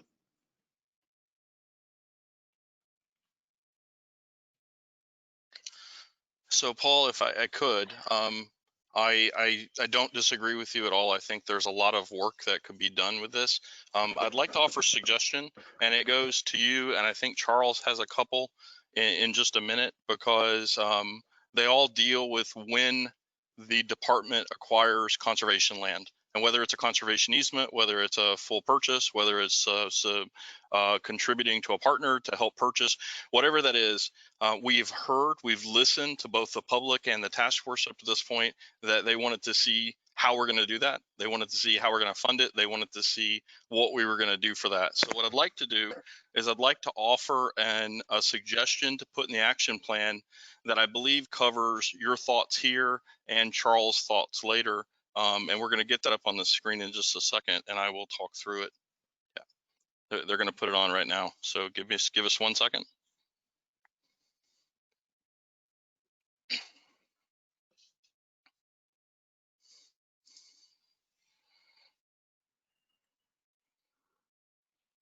Yeah, Jason, you mentioned that was two other ones. It actually was. So it was Paul's original one. Charles proposed another one a little further down. And then coincidentally enough, he proposed one in the action plan, which is, I think, where the resolution yesterday was. So total of 3 that this would cover. And I think when you see it, what happens is this goes a little bit farther than any of the amendments I think have been proposed. I'm going to walk through it with you just so we're all on the same page. It starts with says, this process will include early identification of potential conservation lands and protection opportunities during corridor planning development. So as we are picking potential alignments for corridors that will happen, we will start by looking for all of the conservation areas around and nearby that we could potentially acquire, and we will come up with kind of a list. We'll do that with partners, and we'll do that with experts. And then it goes to the second part. As part of the PD&E process, we will actually come up with a written plan on how we intend to acquire and what we intend to acquire for any types of conservation, whether it's a fee simple purchase, whether it's an easement, whatever the idea that we're buying for conservation as part of the MCORS program will be included in that plan. We put a sentence in there, we worked it out yesterday, but I think it's really important. It says FDOT shall prioritize planned conservation lands on agency priority lists within 10 miles of any transportation corridor developed, and areas needed to functionally close gaps in P1, P2, P3 of the priority wildlife corridors within the Florida Ecological Greenways Network, and rural and family land protection projects as part of the plan. So as we're going through that plan, those 3 broad categories we're going to look to first. If we can solve those problems, we're going to try to. Then we very clearly said the plan will involve experts in various fields to evaluate where we're going to get, I'm going to say most bang for our buck, where we're going to get the most environmentally positive resources to be protected, restored, or expanded.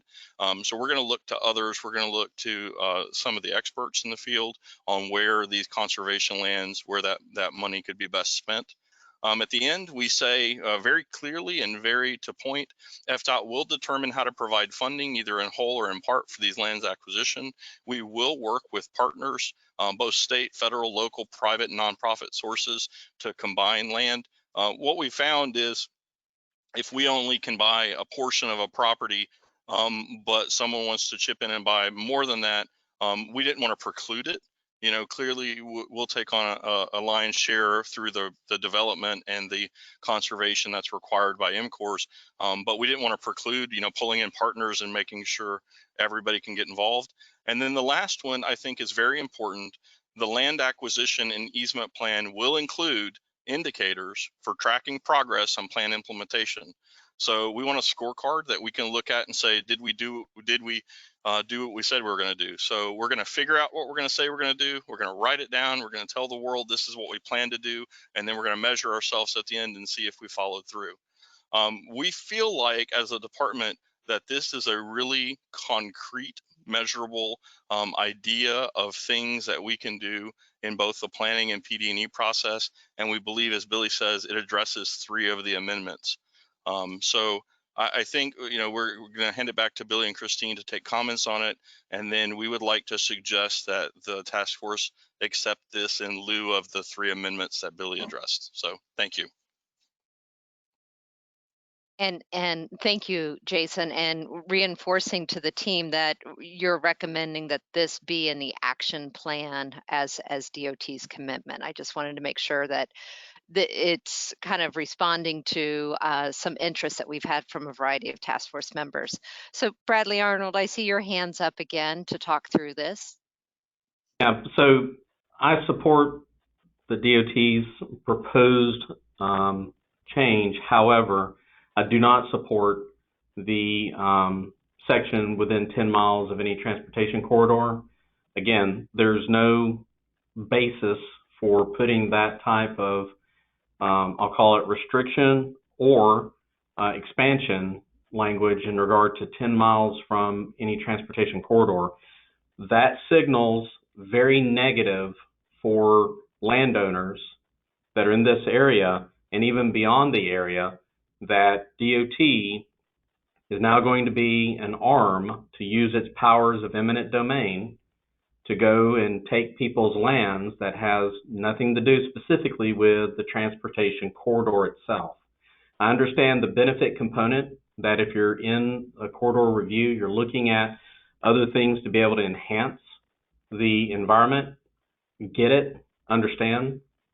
But that 10-mile transportation corridor, I think, needs to be removed, and then I can support the DOT's proposed language, because that specific type of thing really sends up some signal flags for property owners that are in and around this area. If I may comment back, I agree with you. I think that there's some concern there, but let me explain. The sentence as constructed, the way I think we would read it, is it says prioritize planned conservation lands. So we're only talking about lands within that radius that have already been kind of written on a list and flagged for conservation lands. This isn't going out and using eminent domain to take land from private citizens. There's no intention of doing that. This is just a prioritization. And clearly, as we develop the plan that we describe here, we'll look to land within 10 miles, but it's just priority. It's not a requirement that we couldn't go farther if there was conservation land that was important or close by. So I understand. I don't believe it does what was alluded to. And we're comfortable with it, but I'll leave it up to the task force to decide how to handle that 10-mile phrase. Bradley, do you feel any differently based on that response? No, because there's nothing in this proposed language from FDOT that says they will not use eminent domain for their acquisition activities. So if the plan is to simply look, build a plan, prioritize, and look for funding to be able to move forward with arm's length transaction activity and no eminent domain, then that's free market. When you impose eminent domain, you have eliminated free market, because someone can actually say be approached and for the acquisition, and if it makes sense for them financially, they'll do it, but not from an eminent domain standpoint. Sir, if we left it as is, but we added the phrase with willing sellers somewhere in there, would that satisfy your concern? Again, if you can just wipe out eminent domain, put in eminent domain that you're not going to be using that, then there's no other alternative but arm's length transaction.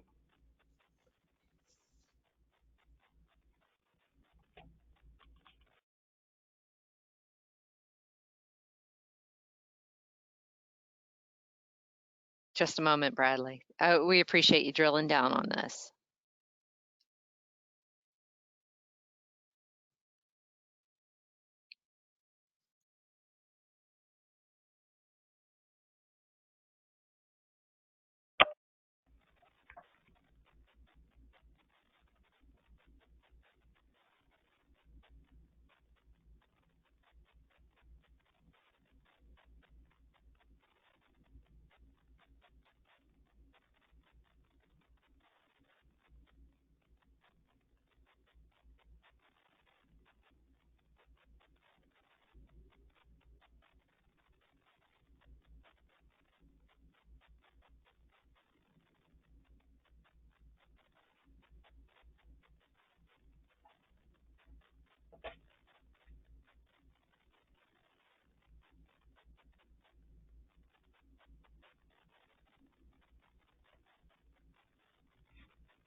Task force members, I'm going to ask you just to hold for a moment, just talking through scenarios. Hold on.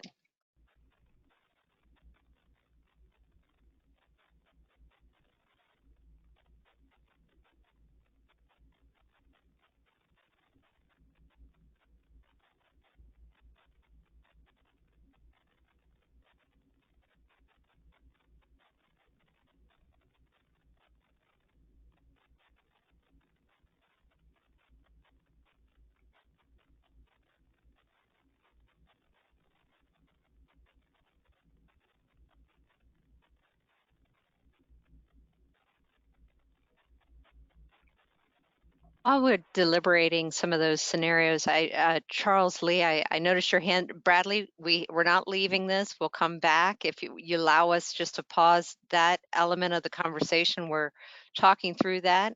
Charles, if you don't mind. Okay, great. Thank you so much. Charles, and then Kathy Bryant, you're next. Yeah, let me kind of talk through this issue. The first thing that I'd like to note is that this exact language was accepted without controversy in the Suncoast Task Force yesterday.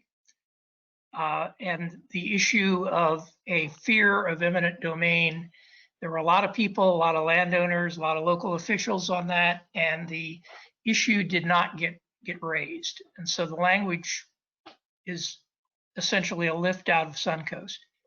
The second thing is, Bradley, I'd like you to take a careful look at the language where it says planned conservation lands on agency priority lists. By definition, by state law and state rule, the only land that is allowed to be placed on those priority lists is land that the seller has actually signed a letter saying they are the willing seller of, the potential willing seller of. And all of the acquisition programs are structured that way by policy. So the way this sentence is worded, there really isn't any room in the context of the listed priority projects, whether it's a rural and family lands project, whether it's a Florida Forever project, they all go through the process of getting to being on the priority list because the willing seller says, yes, I'd like my land to be on the list. The other issue with eminent domain and why folks with DOT, please listen carefully to this. You don't want, the word eminent domain is not mentioned in these paragraphs. However, you may encounter a situation where you have a combined right-of-way acquisition that is serving both your right-of-way and serving to bring in conservation lands. The right-of-way ending up being a small part of a larger conservation land acquisition. We had exactly the same thing with a property known as Neighborhood Lakes, about 1,500 acres located through which the Wekiva Parkway now runs. And the property was in fact acquired through an eminent domain process. Moreover, there are various situations, not too infrequent, fairly frequent in situations, where the landowner prefers to sell their property. The term in tax law is under threat of eminent domain. The reason being that the IRS code provides a very lucrative process by which a person can be paid for that land if it's taken by threat of eminent domain. Does not even have to be an action in court. There never has to be a court action filed. There just has to be a letter from the agency saying we want to buy this property and you know we could buy it by eminent domain. Landowners ask for those letters in many cases, and the reason, when they're voluntary sellers, and the reason is it means the difference between taking a capital gains hit and not taking a capital gains hit. So I recommend we go with this language the way it is. And it is very possible that in the course of planning, acquiring land, and building these roads, DOT will potentially encounter a situation where there's a 500-acre piece of land of which they need 15 acres for the road.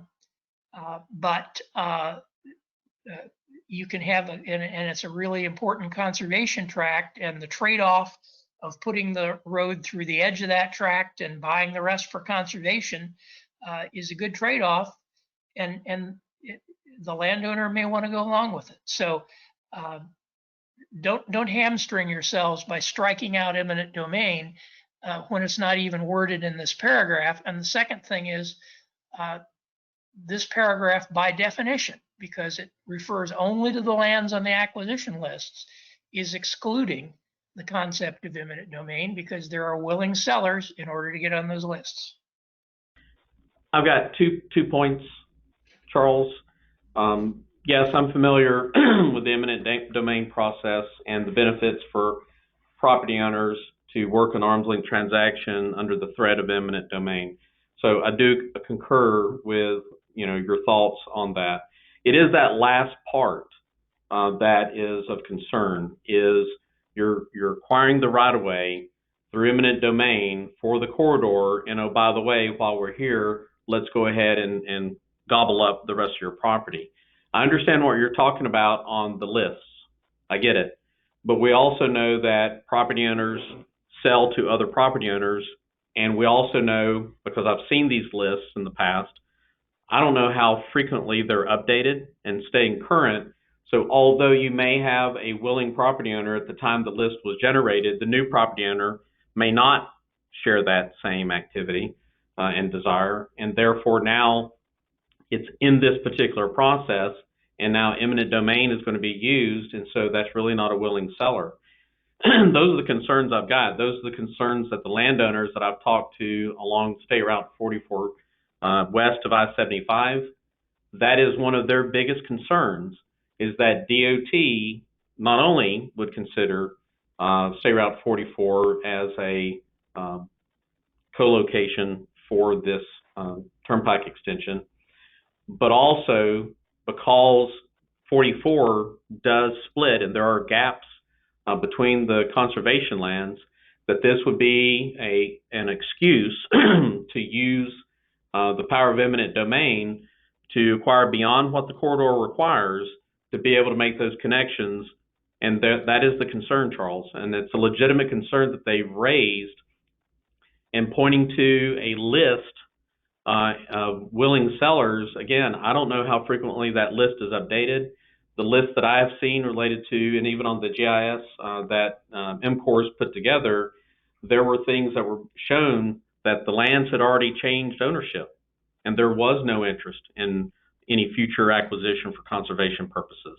That's what I'm concerned about, Charles. But I do appreciate the feedback, and also understand your promotion to not put that in there, because it does hamstring DOT in regard to using that power for conservation. But that's exactly the concern that the landowners have shared with me, and I feel that it's incumbent to share that as a task force member for Sumter County that also is helping to represent their interest in this process. Thank you, Bradley. And I know that you've been very engaged with your community in this conversation.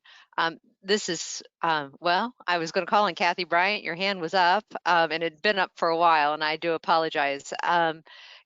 Would you like to add to this conversation?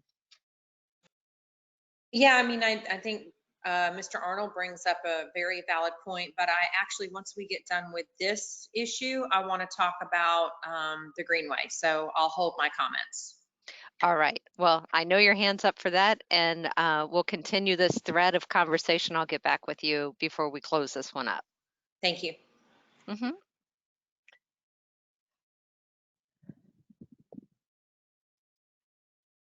Charles, did you want to refine? Yes. Yeah. I just wanted to indicate to Bradley that a landowner can withdraw their lands from the list, indicating they're no longer a willing seller at any time.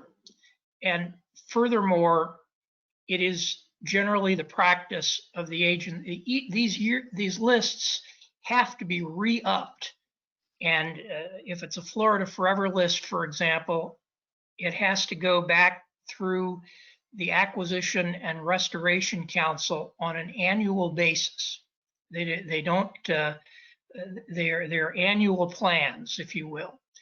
And in the process of preparing to take this to the Acquisition and Restoration Council and then finally to the governor and the cabinet, the Division of State Lands, in the case of Florida Forever, reaches out to the landowner and says, okay, we're considering the priority position of your land on this list. Do you still want to be on here? In some cases, do you want to consider adding more land? Or in some cases,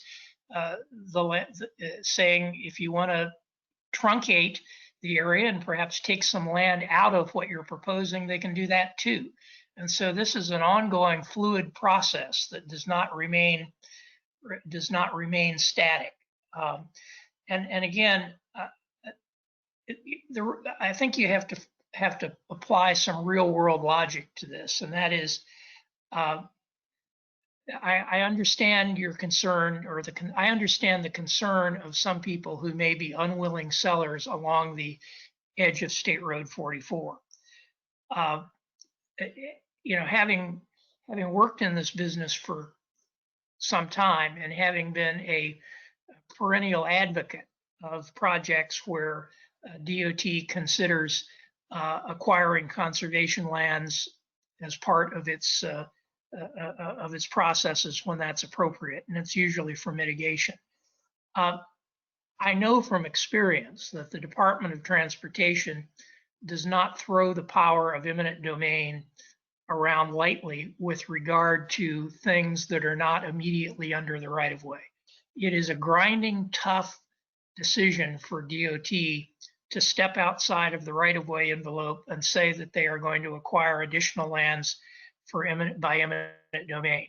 The only cases I know of where that has happened is where there are two categories of cases where it's happened. Category A is the one I mentioned, where the landowner actually invites it because it's a tax advantage for the landowner. And the second case is, yes, DOT does acquire some natural lands associated by right-of-ways by eminent domain and has done it for a very long time. And those lands are those that are actually necessary for regulatory mitigation. And even though things have shifted now from site-by-site mitigation, largely in the direction of buying mitigation credits, nonetheless, DOT has bought pieces of land adjacent to its right-of-way, usually when the right-of-way itself would constitute a partial take of a larger property if they needed mitigation and it was attainable, or for example, if they needed a retention pond site that was a water quality feature and it was attainable. They have bought those through eminent domain as part of the project. So you don't want to put any language in here that bollockses that up. Thank you, Charles. I think that Jason Watts wanted to provide some more insight. There's been some huddling, and I know, Bradley, your hand's still up and you want to follow through once again. So why don't we hear from Jason first, and then one last round with you, Bradley, if you don't mind. So I think there's a couple of things here that are different discussions. So the paragraph that's on your screen talks about how we intend to develop a plan, follow through with the plan, and how we're going to prioritize things in the plan, how we're going to fund the plan, and how we're going to deal with conservation kind of in a planning level kind of scenario. I would suggest that the language on the screen stay the same. I believe we're completely comfortable if we want to put willing seller in there, because as Charles said, everything on those prioritization in our mind are willing sellers anyway. And if that makes people feel more comfortable, we can add some language to say that. I don't think it's necessary because I think it's already included, but we're happy to add that. The notion of making an affirmative statement that the department will not acquire mitigation or conservation lands through eminent domain, I think is very broad. We've heard from several task force members how we acquire land, whether it's willing sellers or whether it's non-willing sellers or whether we have to go to court and condemn. All those different things are rolled up into that phrase. It's very difficult to make an affirmative statement without a pretty extensive study that I'm not sure we can reach a clear conclusion here today on whether that statement could be made. I can tell you from practice, we always try to deal with willing sellers if we can, and we try to work through that process with sellers as we need to. I think the other problem that we'll run into is if language like that is added is as we're acquiring land, some land under MCORs, and this is different. So under our normal projects, all land is acquired for transportation purposes. And if we acquire it for conservation, that conservation is to mitigate impacts of the transportation. So it's still rolled into a transportation purpose. Under MCOR, we have a little bit more flexibility to acquire some land for conservation and to kind of better the environment. We see a kind of clear distinction between transportation needs and what I would call enhanced conservation, but it's very hard to articulate that in there. So, Mr. Arnold, I understand where you're coming from. I'm not sure we can agree with your proposal right now, although we are willing to put the phrase willing seller in this document if that helps. Yeah, thanks, Jason. So I agree. Those things that you can justify basically in court on eminent domain that's related to the transportation. I'm not talking about that. I'm actually talking about specifically for the conservation lands. And so as Charles has gone through and has already stated that these lists only comprise willing sellers, then I think the language that you've proposed to add, Jason, with willing sellers, I'm comfortable with that. Yes, you may not think that that's needed because you and Charles clearly understand that these lists are only made up of willing sellers. But I have landowners that would prefer to see that in there because that way they understand that if they're not willing to part with their land for conservation land purposes, then they are not going to be forced to do so. They would understand that if there's a corridor transportation component that has to do with mitigating what comes from the road construction, they understand right-of-way acquisition. So adding that piece does satisfy my concerns. Okay, so Mr. Arnold, if I could, Bradley, if we could just make sure we have it the way you're okay with. So in the sentence that says FDOT shall prioritize planned conservation lands, after the word lands, I would like to write with willing sellers. And then the rest of the sentence would remain the same. Are you all right with that? I'm sorry. Yeah, thanks, Christine. I think that does provide, it's consistent with what Charles was already saying. But again, going back to the landowners, I think that would help satisfy them, yes, with just that additional language. Great. Thank you very much for the robust conversation. Thank you.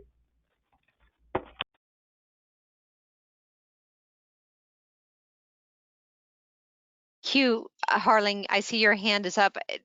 Is there one more issue that you want resolved in this contextual item, or do you feel as if it's been resolved now? I think everything's been resolved. I was agreeing with Bradley on this. Okay, great. Thank you so much. Kent, I noticed your hand went up. Do you have something to add to this? I just wanted to be sure from Jason's perspective that if there are opportunities out there for other conservation, does that mean you're only going to acquire lands that are currently on the Florida Forever, Florida Communities Trust, and rural and family lands? Because this also talks about priority wildlife corridors, ecological greenways network, and of course, not all of those lands are on a list. Not at all, sir. What this means is we will give priority to those things. But clearly, there's lots of other things out there that could be considered conservation that aren't included in that prioritization. And we will, as we develop the plan in the first step, lay out all of those things that are there. I think it was just strongly encouraged for us to give some consideration kind of in a priority level to the things that are in that sentence. But clearly we're going to look at other availabilities, other types of conservations also. Thank you very much. I support this language. Thank you, Kent, for that input as well. So assuming Kathy Bryant, your question is on the Cross Florida Greenway. Billy, how do you want to, do we want to wrap this concept up or open that up?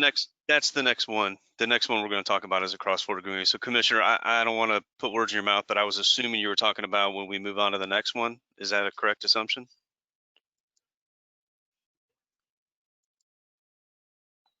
Yes, sir. Okay. That's why I said I would hold my comments. Okay. I just want to make sure that there's not an overlap. All right. Thank you all for that robust conversation. So go ahead, Billy, let's introduce the next one. Sounds good. Jen, let's go ahead and scroll, or have you already? Yes, you have. You're faster than me.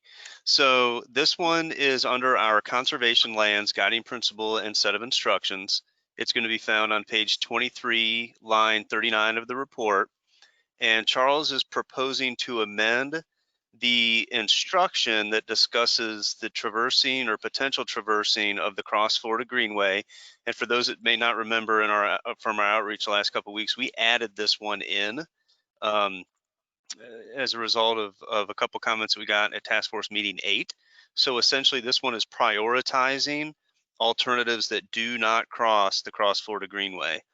However, Charles did want to add in clarifying language to the last sentence that originally said use special design features if traversing the Cross Florida Greenway to minimize impacts and provide enhancements. He wanted to add the underlying language such as elevated bridge sections. So Commissioner Bryant, if you don't mind, can we let Charles kind of explain his reasoning first, and then you can speak to this one? Is that okay? That's fine, but I just have, actually, it's pretty simple. Okay. I go back to my heartburn that I had at our last task force meeting, and I actually just wish the language would say do not place new corridors through state parks, period. No traversing of the Cross Florida Greenway.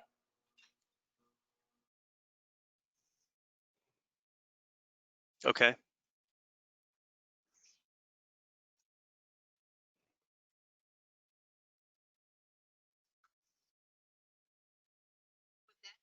Well, let me say, can you hear me? Can you hear me? We can. Yeah.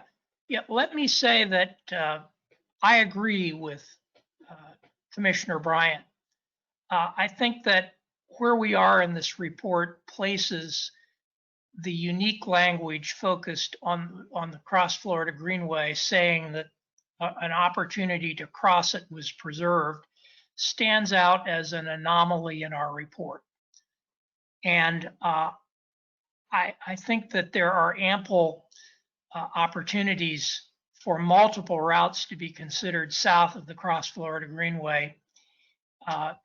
Any crossing of the Greenway implies you are looking at a route that goes through the highly rural areas of Marion County, and moreover, once you get out of Marion County, it implies you're looking at a route that's going to go into Levy County, and there you have a county which has passed a resolution. We've been talking about local preference and home rule for quite a bit, and there you have a county which has stated by virtue of exercising its home rule that it does not want to see a new route through the county. So I am in favor.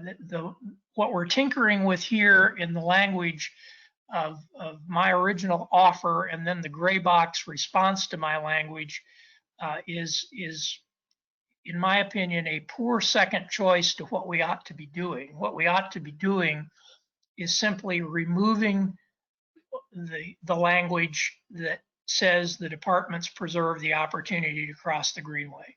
I mean, we heard yesterday from, I think, every member of the Citrus County Commission who's on one of these task forces, if I'm not mistaken. We heard every one of them articulating a position where their preference, stated pretty strongly, was that the Suncoast join US 19 at red level, which has been the plan that has existed for the final section of Suncoast before MCORS for about 15 or more years. And so if you do connect Suncoast with red level, as those county commissioners have argued for, then the reality is, if you look at the legislative language in the Turnpike extension part of MCORS, it says that its destination, once it leaves Wildwood, is going to be a connection with the Suncoast. Well, guess what? What you're left with, if the wishes of the local government in Citrus County are followed, is you are left with the opportunity to connect with Suncoast in Citrus County, i.e. you do not have to consider going across the Greenway. So I think, frankly, that's old language, and we're beyond that now. And I would like to ask that we first consider the preference that I think Commissioner Bryant has, which is to take that language out. And then if we can't reach agreement on that, then we'll come back and talk about this language. I do want to talk about this language if we get back to it, but I'd really like to go to the main point Commissioner Bryant has raised, because I agree with it. So a couple of points. We spent a lot of time talking about the Cross Florida Greenway, and we understand its importance to everyone. We also recognize that it's a large portion of the subject area that we're reviewing. We wanted to make sure that we limited any consideration of it. So if you look at the sentence, it says, only when other alternatives cannot adequately meet the purpose and need of the corridor or project. And that was very intentional, that it's kind of a last resort. And we wanted to make sure that if the last resort comes up, that's why you have the next part that says use special design features to minimize impact and provide enhancements. I felt like, and Commissioner Bryant, I felt like we had talked about this. I understand your proposal, and the task team can make a decision. But if the Cross Florida Greenway, even with the very restrictive language we have in here to make it kind of the last choice, is removed, then you run into issues that even if we're just going to, and I'm going to say clip, even if we're just going to barely touch the Cross Florida Greenway, that alternative falls out as consideration. It's going to, just glancing at the maps, it's going to cause a lot of issues for the department if in areas in which co-location may not be available. And clearly we haven't done the study yet. We don't know if that's going to happen or if that's not going to happen. And because of that, because we're still really early in the process, we felt it was very important to leave and I'm going to say worst case scenario, last case scenario of affecting the Cross Florida Greenway if we found ourselves in a position that we could not otherwise satisfy the purpose and needs of the project. So I'll hand it back for discussion, but I just wanted to make a couple of points. Thank you. Yeah, and Jason, I understand where you're coming from, and I appreciate your comments, but if it's not an option, then we don't even have to have this conversation. It doesn't have to become something that has to become a battle down the road, because I guarantee you start talking about traversing the Cross Florida Greenway and it's going to get ugly. And quite frankly, we've got to preserve something. And I know that we're talking about our conservation lands and all that, but the Cross Florida Greenway, once you stick that camel's nose under the tent, then you're going to expose it to other things down the road. And I just really feel very passionate about preserving that.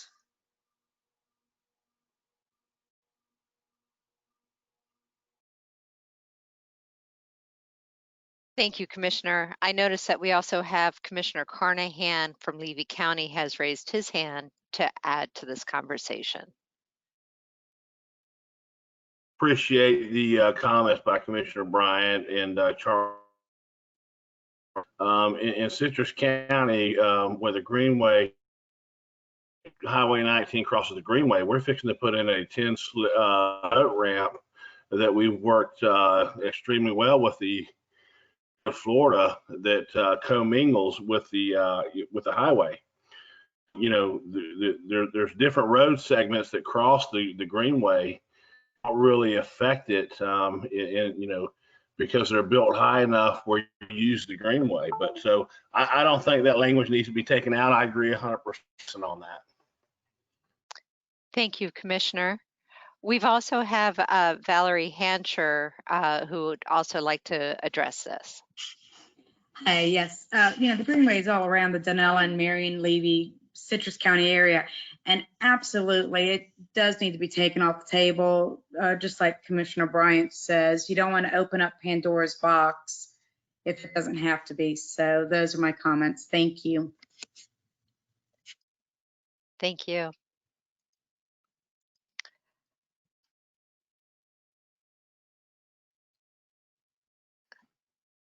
So we've received some input from a couple of local elected officials that feel as if eliminating this as an option altogether, while Jason has reinforced that this is the absolute only when other alternatives cannot adequately meet the purpose and need of the corridor of the project. Are there any other task force members that want to provide some input on this conversation?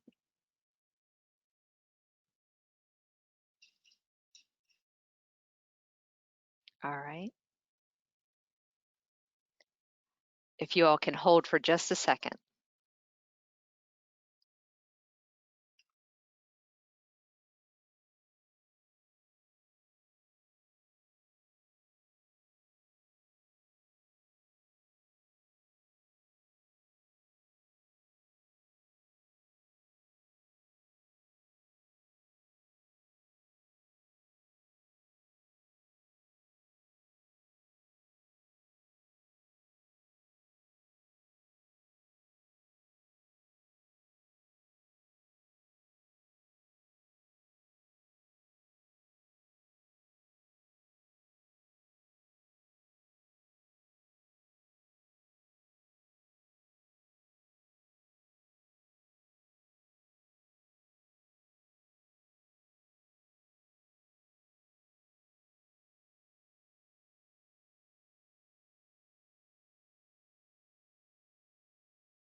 So thank you for letting us kind of mull some things over. I appreciate it. I'd like to go back to Charles Lee. Charles, you see some language in the gray box.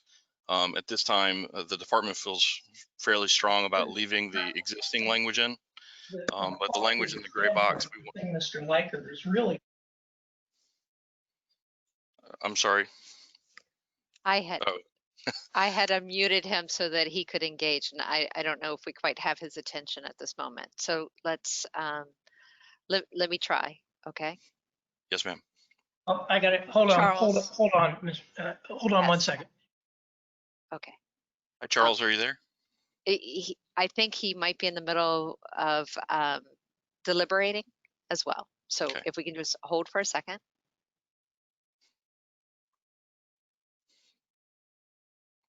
All right. Charles, is now a good time? Just hang on for 1 second. All right. Sorry, his hand was up. I assumed he was done.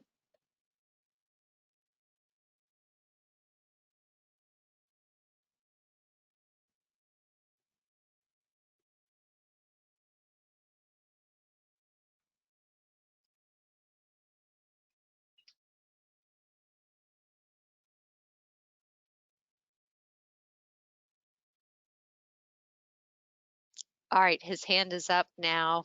Jason, I'm going to try to unmute again now. So. Okay, can you hear me? Yes, sir. I was involved in a conversation that I had to take a call, but I'm back now. What's your question, Jason? Appreciate it, Charles. And the department's discussed, we think that the language as written in the current report is impactful. I think it moves the Cross Florida Greenway to the very lowest priority for traversal. We would like to see it in. So I'd like to discuss what's in the gray box below. And this all has to do with engineers. And I think you and I had a similar conversation yesterday that if it's not very, very obvious that what you're describing is an example, then a lot of times engineers will go, oh, well, it says such as right there, so that's what I have to build. So what we've done is we wanted to put in parens to make sure it's very clearly an example and say such as elevated bridge sections or other innovative solutions. And we want to make sure to our designers that there's flexibility to, if they can solve this situation with another solution, that we utilize it. I think it very clearly indicates that we're not talking about just throwing in a couple box culverts and calling it a day, but we want to make sure that the flexibility still lies with the engineer later on when they're designing the roadway. How do you feel about if it stays in? And I understand the task force is still going to discuss it, but if it stays in, how do you feel about changing your suggested language to the language in the gray box? Okay, well, first and foremost, I really do not want it to stay in. And I do want to make another point on that. And the other point is the example, Jason, that you used, where you said, what if the road has to just clip a piece of the greenway? You could make that statement for any of the other categories in the do not build a new corridor through category. And you could also make that statement for any of the items that are listed in the no impact category. And so there isn't any reason to single out state parks and the greenway for this treatment. You may have that difficulty with every other category, and you haven't dealt with that. So I just don't think this is justified. And to go to the question you want me to answer, the difficulty is that you have an equestrian trail, you have a bicycle trail, and you have a wildlife corridor. And the greenway is not very wide. And so in the final analysis, I struggle to think about and to conceptualize what other innovative solution would even come close to being halfway satisfactory other than bridging the greenway. There's just too much connectivity going on there. People, two different groups of people and critters.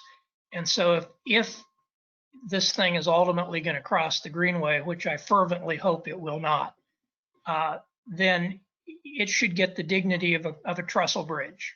Or not a trestle bridge, we talked about that before. It should get the dignity of bridging. However, the bridging might be best designed by the department.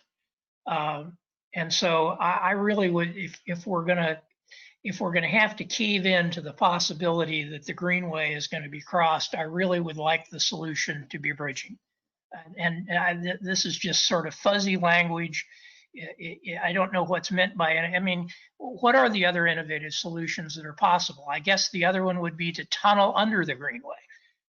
That would be a solution that would probably cost you a couple of $100 million, which I don't think is probably cost you a lot more than a couple $100 million, thinking about the tunnel in Miami and some other things. So it just, to me, I think the other innovative technology is sort of an illusion. The only likely thing in the final analysis that makes sense is a bridge, and I'd like to leave the language the way I had it, if we can. Again, how much time have we spent listening to local governments state their preferences and essentially going with the preferences of local government? Here, Marion County has a strong position. And the purpose of the reason the legislature included task forces in this process was for us to make recommendations which DOT should follow. And I know that I've worked with engineers long enough to know that every engineer who's ever designed anything would like to have flexibility and the ability to craft their own design. But that should not trump this very important policy issue. The policy issue is, are we going to cross the greenway and make a lone exception to all the other do not put a new road through designations we've made? And I just think it's inappropriate. And I think that Commissioner Bryant is exactly right, and I support her, and I hope that that's the outcome.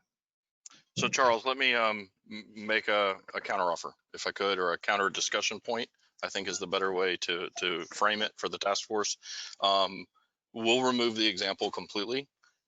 We will leave the language in with an additional sentence, a commitment to the department, by the department, that if, and still leave all the caveats. We're only going to do this under the last case, last resort, if we can't solve the problem otherwise.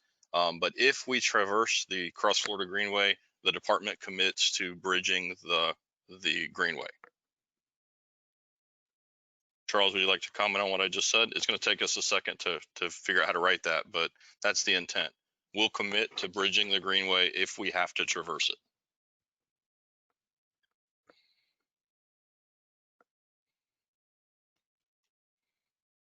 If you'd like us to put or tunnel, I guess we could do that, but.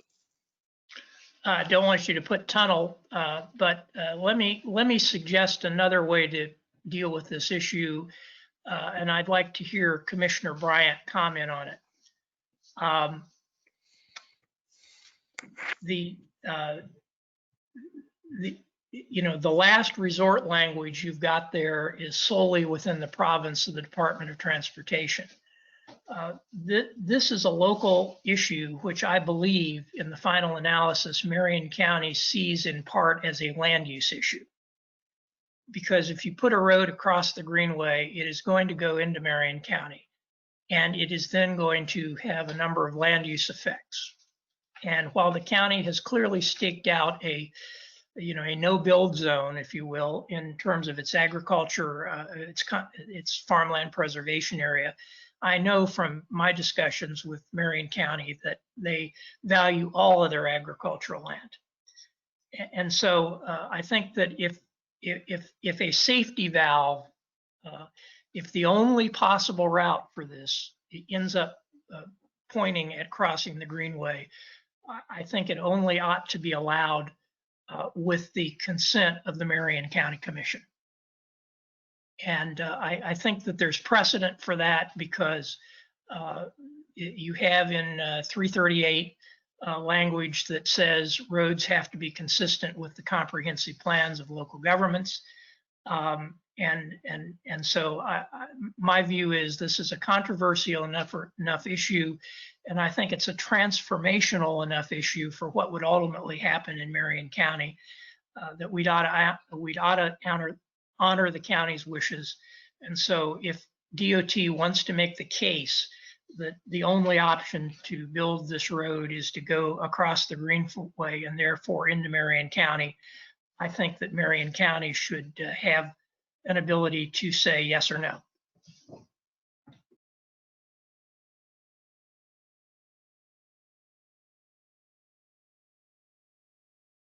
Thank you, Charles. I do want to mention that input.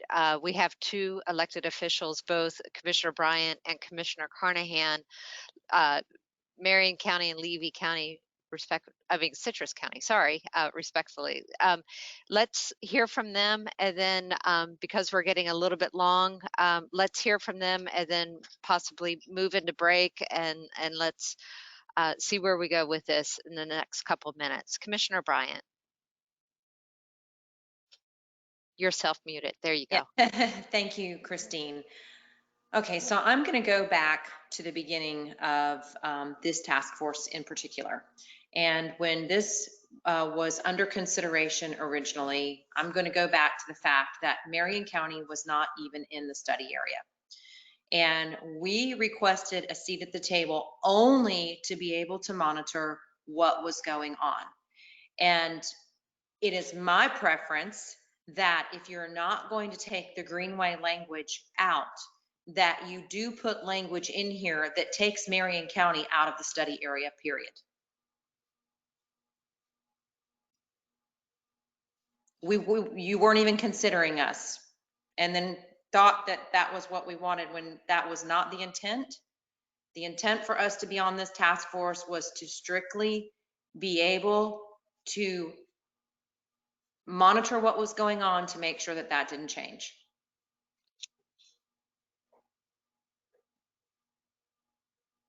And my feeling does not change about the Greenway.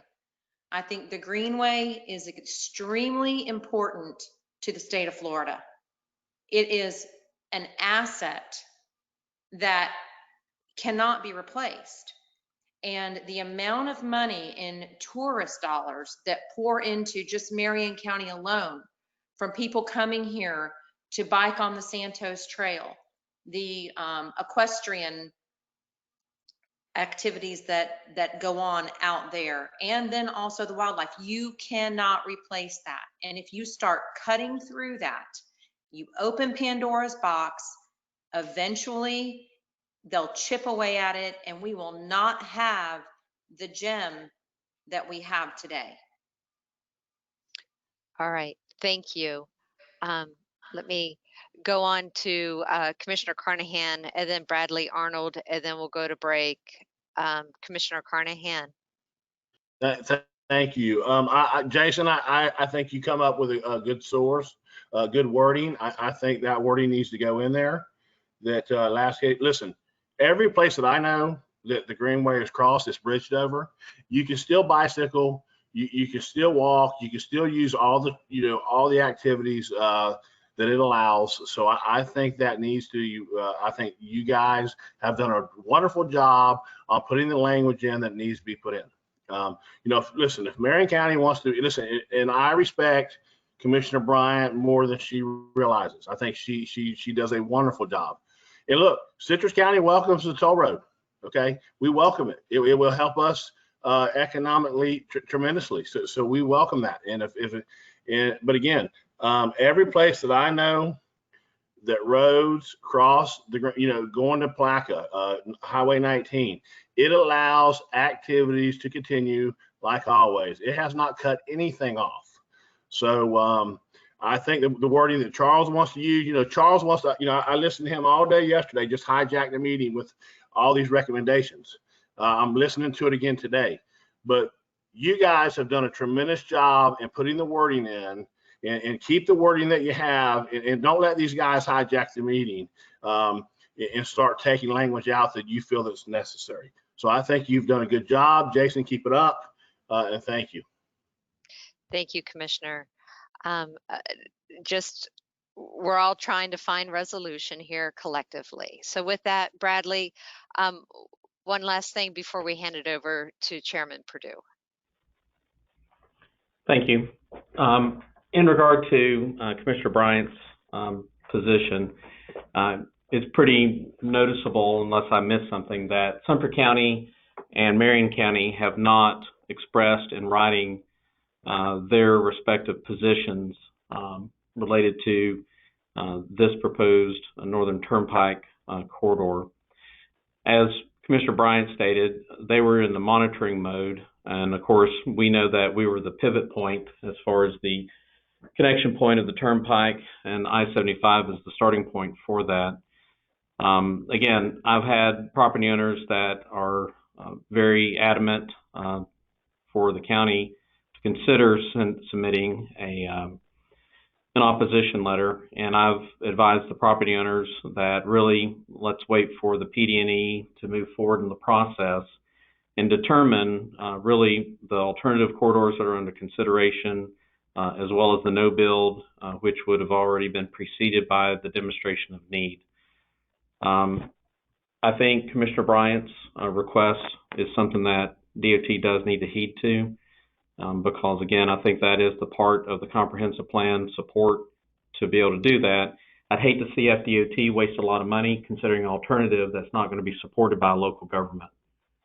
So I think this is the time at the task force to be able to make a prudent decision at this point, whether that's going to be considered, meaning Commissioner Bryant's request, or not, and then we'll see if Marion County is going to provide a written letter of opposition to MCORS if it does proceed, and then I'll have to ask the Board of County Commissioners for a position letter.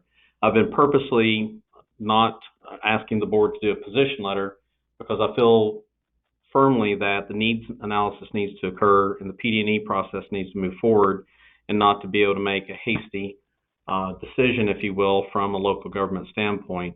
We know that transportation modeling would be part of the PD&E process. That would also highlight some of those existing capacity needs on the existing corridors. And so we see benefit in the process moving to that next step. But I know that we are concerned by Commissioner Bryant's comments, and certainly if they have a letter of opposition, that puts Sumter County as the only county that's not expressed a written position, and I'm doing my best to avoid that. Thanks. Thank you, Bradley. And just point of clarification, Citrus County has endorsed their favor along the way. I just want to make sure we don't lose sight of that element. So with that, I'm going to hand it over to Chairman Perdue. Yeah, thank you, Christine. So let's go ahead and take a break right here. Let's take a 15-minute break and listen, task force members. We have a very diverse group of people.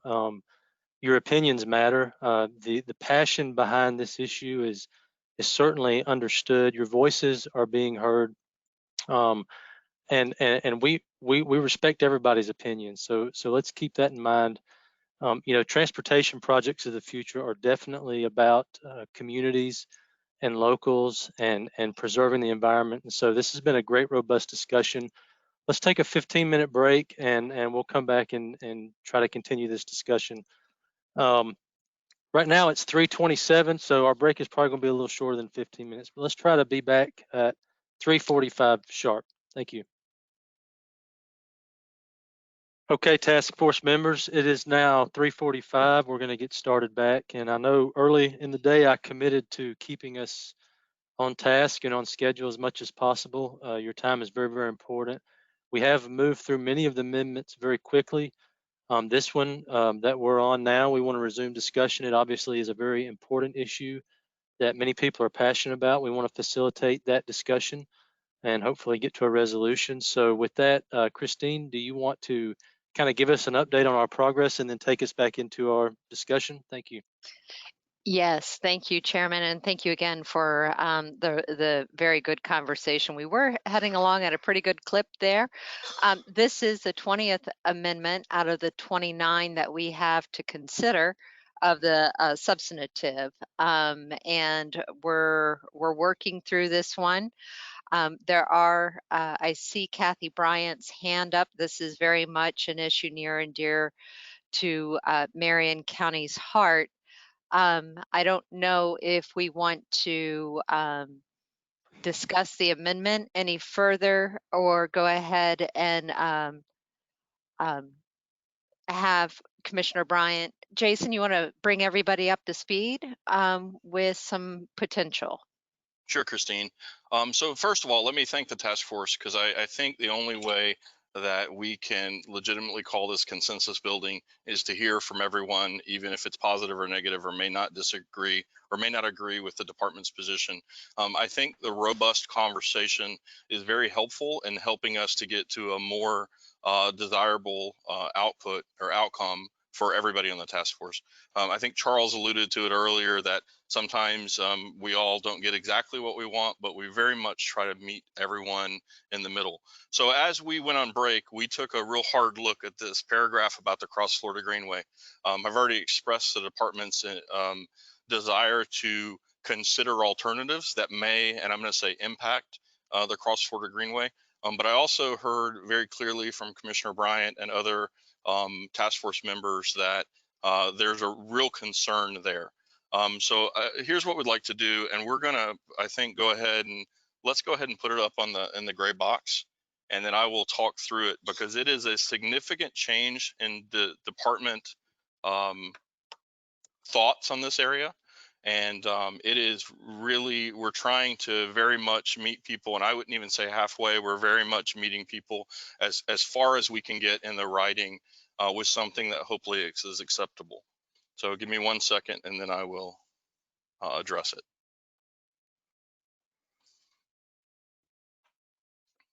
And while we're doing that, Commissioner Bryant, I do recognize that your hand is up, so we will call on you once everybody's had a moment to digest what's getting ready to be shared. So just be patient with us. Thank you.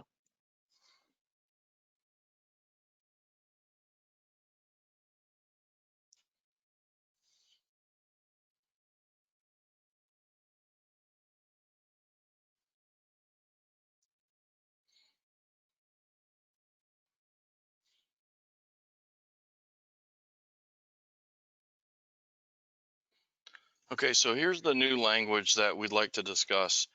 So let me start at the beginning, and we'll get to what we added and what we took out in just a second. But we did not change the first two sentences. Prioritize alternatives that do not traverse the Cross Florida Greenway. As we get in PD&E and we lay out alternatives, we do what's called a methodology memorandum, which basically scores alternatives in various factors.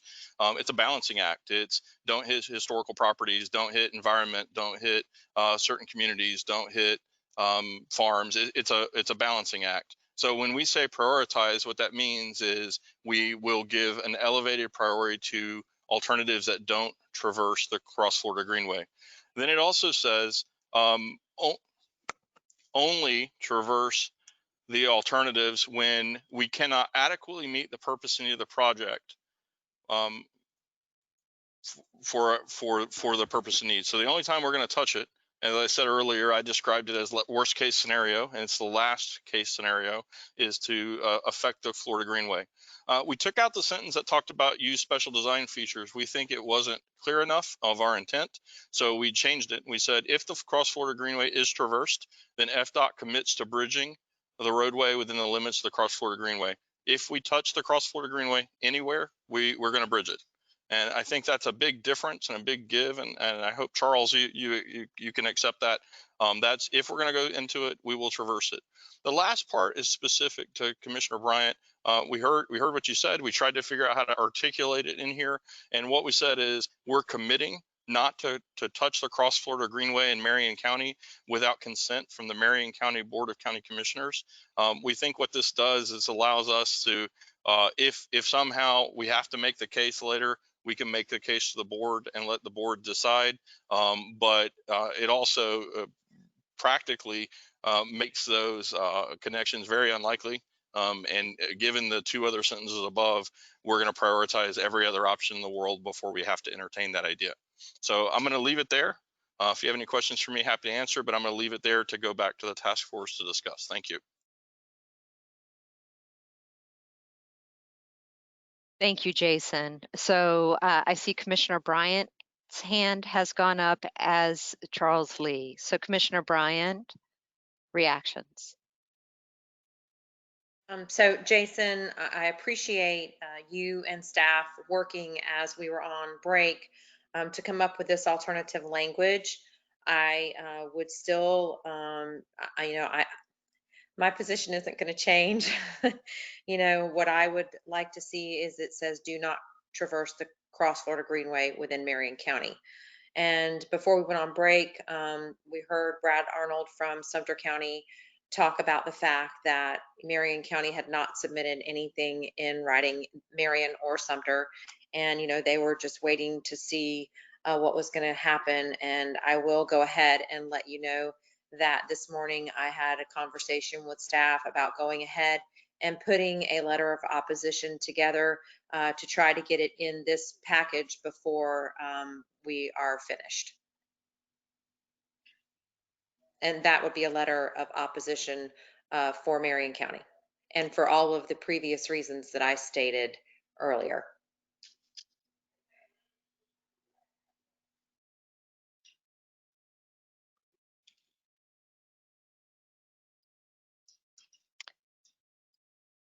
Charles, did you want to comment? Yes, and that is, thank you for the bridging, and if this goes forward as is, that's helpful. Thank you for the provision, the bullet point that says do not traverse unless you get consent from the Marion County Board of County Commissioners. Those are definitely improvements, but I have to honor the wishes of the county commissioner who's on this task force from that area. Her preference is to strike out the strange, unique language, which appears only as to the Cross Florida Greenway being an exception from the prohibition of putting a new alignment through a state park. And I continue to think that the cleanest way to solve this is to simply drop that language out of the report and let the Greenway as a state park stand like every other state park. So that's my preference. If you go against Commissioner Bryant's wishes, which I recommend you don't, then this is better language. But again, I really think let me just lay it out there. The Northern Turnpike extension, if it is to have any life at all, is going to have to go through Sumter County in order to get into Citrus County and over to the Suncoast. Regardless of where it goes, even if it were going to have to go through Marion County, it's going to have to go through Sumter. And I'm a citizen of Sumter County. I know what's happened in the recent elections down there. They have the county commissioners that are replacing the old county commissioners are not pro-development commissioners. And I think that Bradley's cautionary language about what might happen if Marion County takes a resolution position against, it's going to be hard to prevent that from cascading into Sumter County. And Charles, so I just recommend this is a case where the good of the order is that you all would be achieving a lot more if you just relinquished on this issue and went ahead and dropped that language out. And the one thing I do have to say something about Commissioner Carnahan's position. I'm not critical of his position. The places where the existing bridges crosses the Greenway, yes, but those are existing bridges, not new intrusions. And moreover, the most important thing about Mr. Carnahan's position is that this really is not relevant because there's not any likely proposal to go from Citrus County across Lake Rousseau, which is pretty much how you'd have to do it, into Levy County. So that it's kind of a hypothetical down there. Up here, it's not a hypothetical. Down there, it's a hypothetical. So folks, let's just do the right thing, which is to pull out that language and make it simple. If you don't do that, this language is better. considerably better. But I think this is a case where Commissioner Bryant's recommendations ought to be followed. So Charles, I thank you for that. I came on a second ago because I wanted to speak to Commissioner Bryant. The department's, that's fine. I would like to suggest, and Commissioner Bryant, tell me if you're okay with this, the language as written, but we will remove the part at the end that says without consent from the Marion County Board of County Commissioners. So that bullet would just read, do not traverse the cross Florida Greenway within Marion County, period. No exceptions, no debate, no other discussion on it. Commissioner Bryant, would that be helpful? That's very helpful. I appreciate the department considering that. So at this point, I think it's ripe. So we will remove that sentence, that portion of the sentence. We'll do it right now to put the period after the word county. And then what I'd like to do is I'd like to move forward. And I understand, Charles, it's your original proposal that was pitched, but I'd like to see if there's any concerns by any remaining task force members for accepting what I'm going to call the gray box information now concerning the Cross Florida Greenway.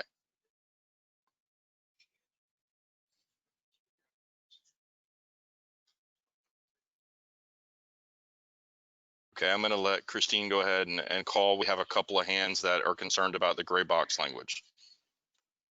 Thank you. Kent, welcome to hear what you have to say about this. Kent Wimmer, Defenders of Wildlife. This was actually my amendment at the last meeting, so for this addition. I appreciate the willingness for DOT to bridge a greenway. When I first proposed it, that's what I was going for. We couldn't get there, so I'm glad we're there, and I can support this amendment to my original amendment. Thank you. Thank you, Kent.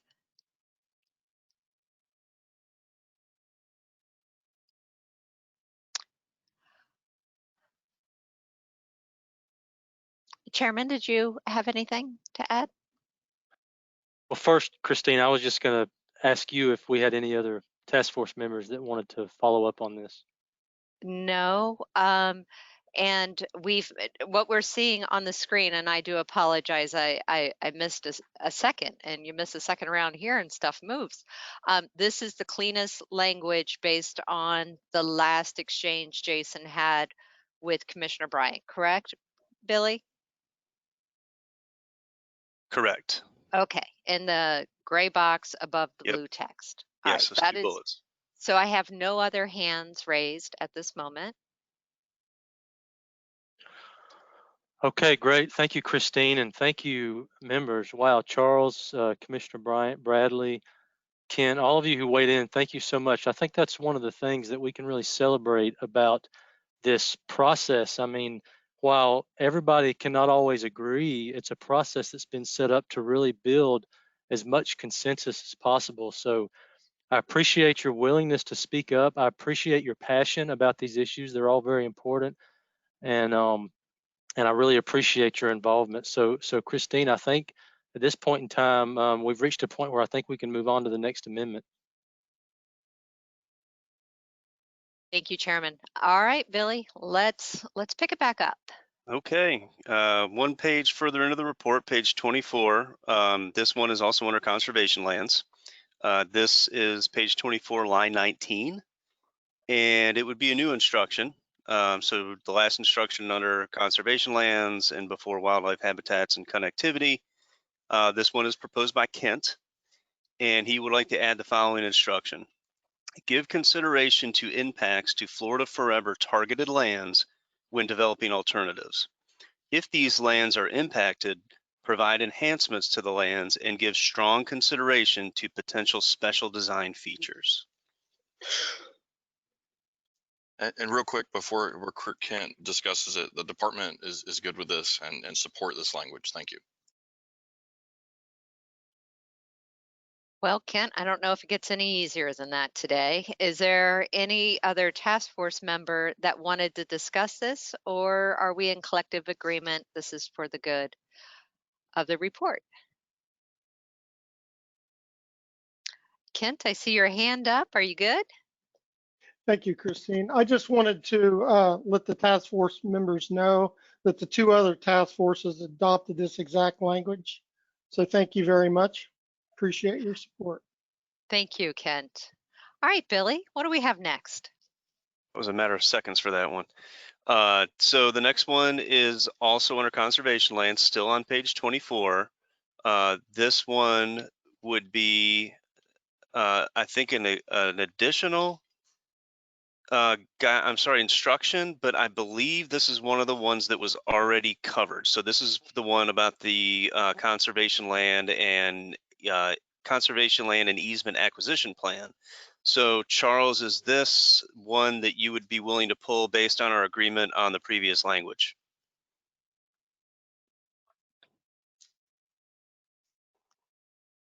You're unmuted. Yeah, absolutely. This is incorporated in the gray box language that you've already adopted. Okay, thank you, sir. And that's true, by the way, for the other one of these. I had 2 of these. Correct. That's also the one, yeah. well, it's the one that you had in the action plan that incidentally, we actually put it into the action plan. So when we get to that one, that'll be an easy skip as well. Thank you, Charles. All right, thank you, Charles. We do not want to assume that everyone else is fine, but I do want to make sure that you've given an opportunity to raise your hand if you have any additional comments. Seeing none. All right, what do we have next, Billy?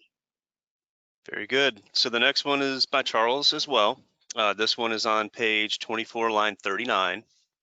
So all the way at the end, and this would be in addition to the last instruction under wildlife habitats and connectivity guiding principle and instruction set. So under that last one, he would like to add to the end, in general, wildlife crossing design features developed during the PD&E and final design phase of the process must assure that publicly owned conservation lands sufficient to allow the passage of wildlife exist at both ends of a proposed crossing structure.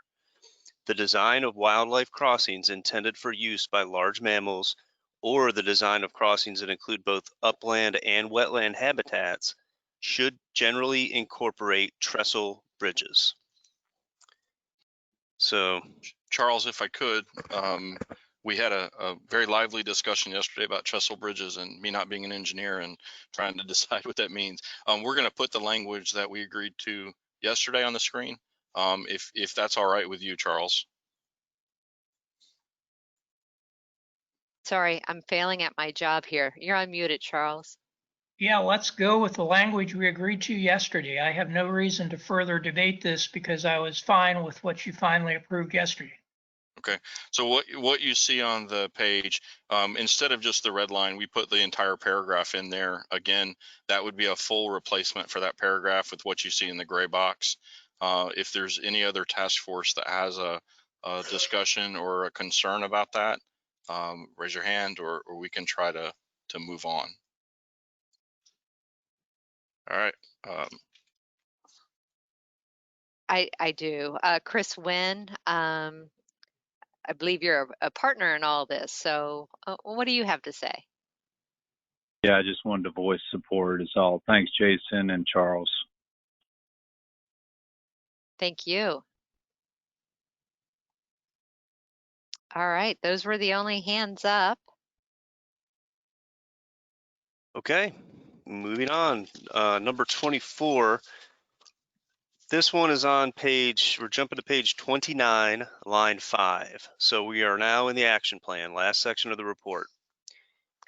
Paul Owens had proposed this one, and I believe that the first amendment that we discussed today with Paul, I think satisfies this one.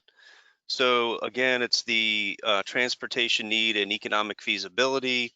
I believe we agreed to add language to the action plan regarding this. So Paul, am I correct in my assessment? Yeah, Billy, you're correct in your assessment as I understood it. I understand that part of the issue is distinguishing between the term economic feasibility and financial feasibility. And it's been explained why financial feasibility is a more appropriate term for before the PD&E process. So yeah, I accept the language that we looked at earlier. Okay.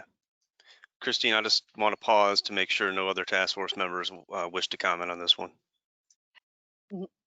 No, I see no other hands up at this moment. Okay. So Paul, while I've got your attention, the next one is also proposed by you. This one is jumping one more page into the action plan on page, I'm sorry, yes, one more page, page 30, line 30. And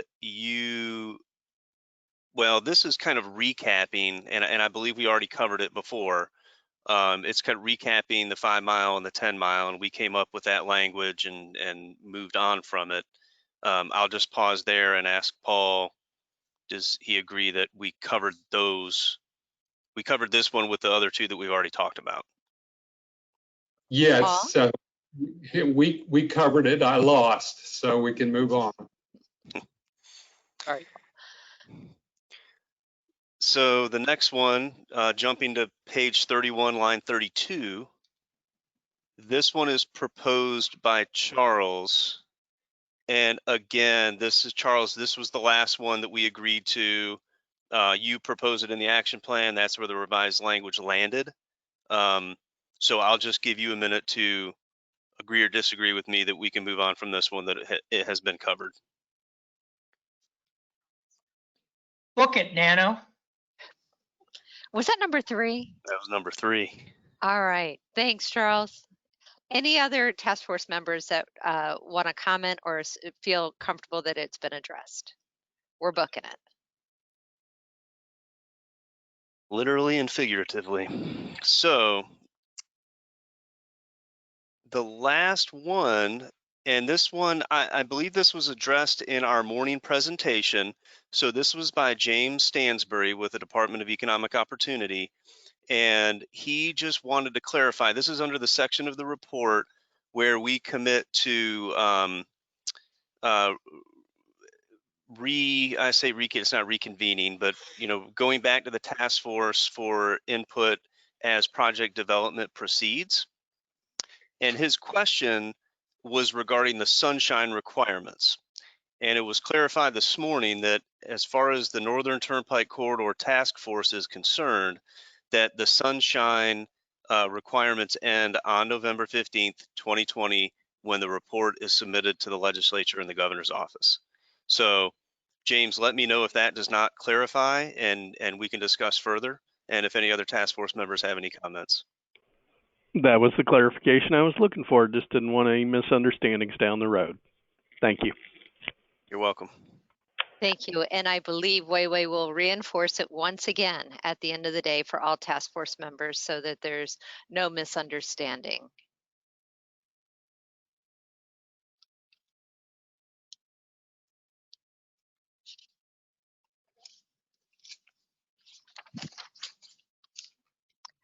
Charles, I see your hand is up. We just realized there's one more. So if your hand's up because we hadn't addressed that one yet, we're getting there. Billy was just a little eager with the page turn.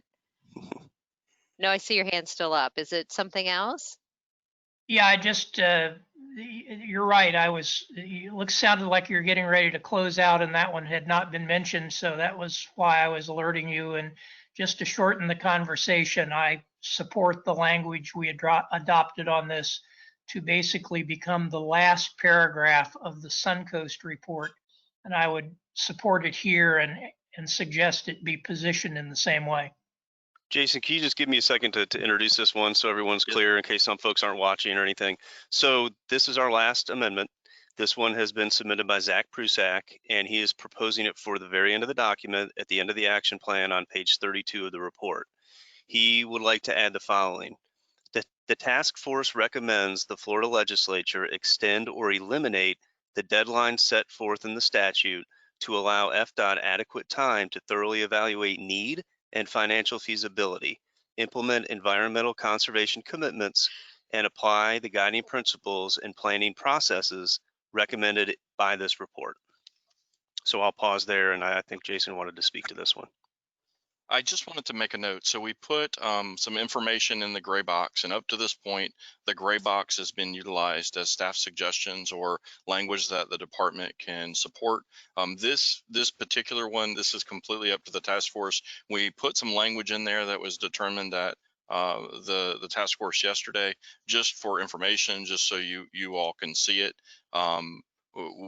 There's not an opinion from the department. Whatever the task force wants to do in this paragraph is completely up to them. Not a suggestion, just for information. That's all I want to say. Thank you.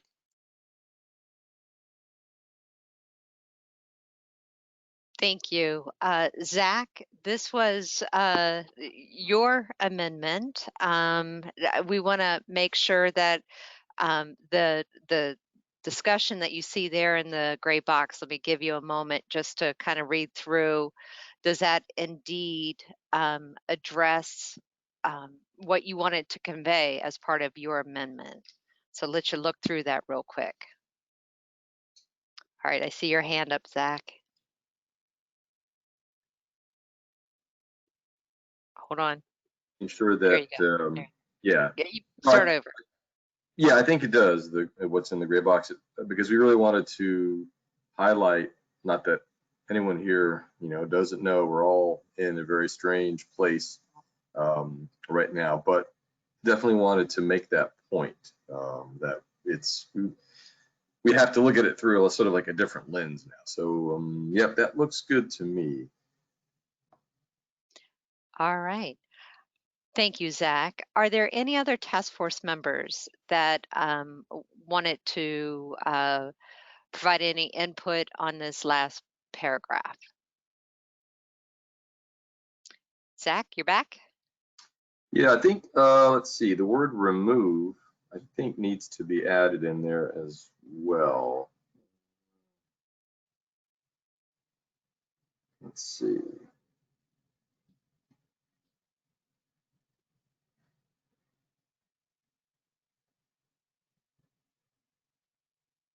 Yeah, the word remove in the last paragraph. Yeah, so the one that was adopted yesterday, I think, has the better verbiage. Let's see. Can you give me an idea along there where?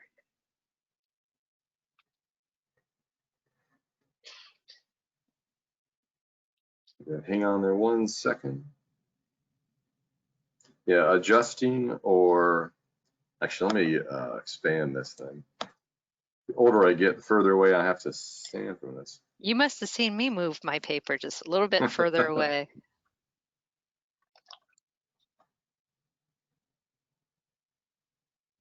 Yeah, so where it says the task force is the fourth line from the bottom, respectfully request the governor and legislature to consider adjusting or removing the deadlines for corridor construction.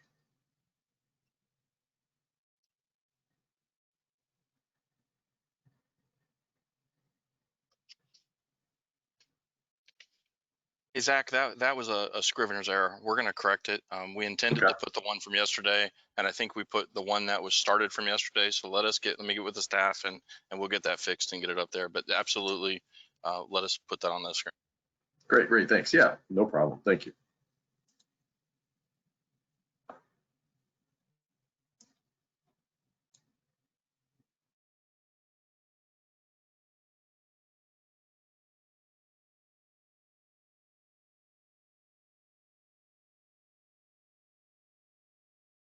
All right, we got it in there now. Oh, we're grabbing the one from yesterday just to make sure. And I see where it highlights or removing the deadline. It's highlighted there for us. Thank you, Zach. That's an amazing catch for you as well, to make sure that we were thorough. So this is what was agreed on yesterday. Once again, each task force is unique and independent, but we're sharing the best whenever possible. So thank you, Zach, and the input from the Nature Conservancy. Wow, there's our 29 substantive amendments. Task force members, what we will do we're going to pull all of these amendments into the final draft report. So you're going to need to give us some time to kind of pull that together in maybe about 15 minutes. And then we're going to come back and step through the draft report and ensuring that we captured and that you see it in its totality, albeit electronically. So with that, Chairman? Yeah, sure. Thank you, Christine. And man, I'm really proud of the group today. We made really, really amazing progress on these amendments. Not that we're in a competition with the other task forces, but you did a really good job today, and we had a lot of what I would consider to be very meaningful discussions. So let's try, staff is going to try to get these amendments incorporated into the final draft of the document, and let's try to get that done by 4:30. Hopefully we'll have it done by then and we can come back at 4:30. If not, we'll let you know if we need a little bit more time. So please stay tuned in and be ready to start back up at 4:30. Thank you. Okay, task force members, thank you so much for your patience as we incorporated all of your great edits into the final draft. The good news is that Christine doesn't have to give us a progress update because we actually finished going through the amendments. So congratulations to you for that. And at this point in time, I will hand it back over. If you're having technical difficulties, you can still reach out to Tommy Bull and we'll assist you in any way we can. So Christine? Thank you, Chairman. So Billy and I are still going to work a little bit as a team here. What we want to first ask is, now that we've gone through the entire document and looked at the amendments that were submitted and had conversation about those, to make sure before we go through the final report and look for, addressing all of these in a thorough manner, all the requests that have been made, is there anything else, amendments to the document that any task force member wants to submit at this time to the larger body? I'd like to see your hand if that is the case.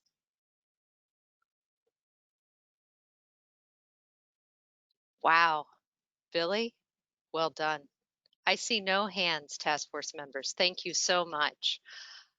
With that, we have, Mr. Chairman, there are no additional amendments that are being recommended for our final report for the Northern Turnpike Corridor Task Force.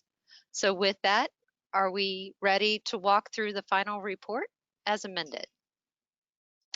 Absolutely, Christine. Let's do this. All right, let's do this. So this is a strike through version. So this has the edits embedded in it as recommended and discussed during the course of the day today.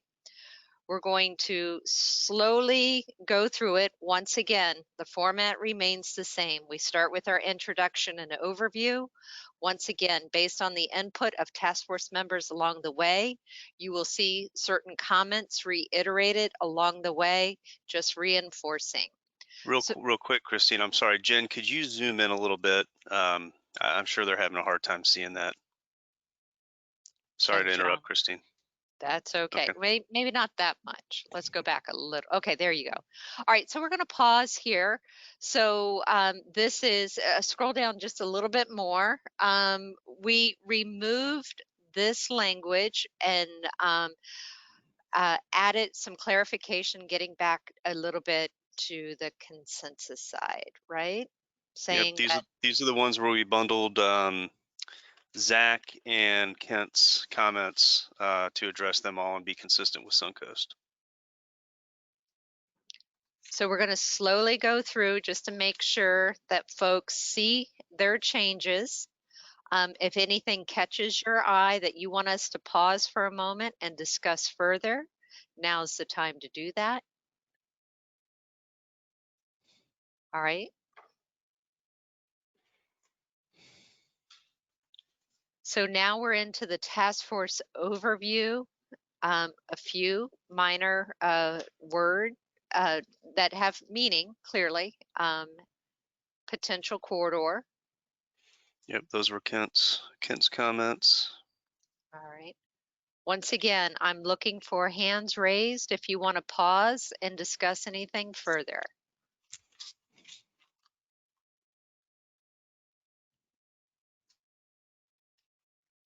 This is a discussion of our public engagement. These numbers will be filled in upon the kind of wrapping up of the process. Just to kind of cue everyone, the blue were the editorial comments that we went through earlier in the day, and the red, I think it's red, see when the next one comes up, are the ones that we've made as a result of our facilitated discussion today.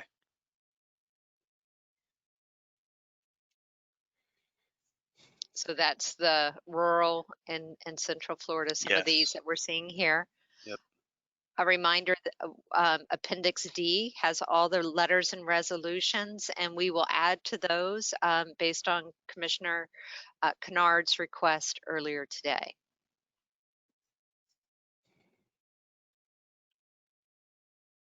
Now into the study area overview. It's not a whole lot in the next few pages. This was Kent's edition, Correct. Yep.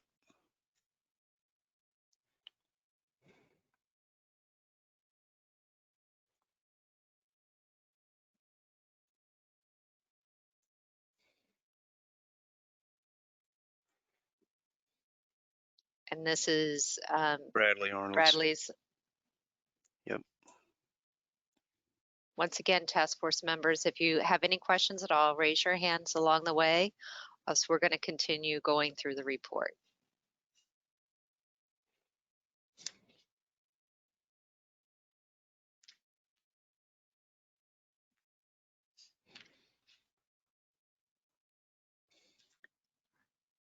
All right, now into recommendations and your high-level needs, guiding principles and instructions. I believe that was Paul Owens.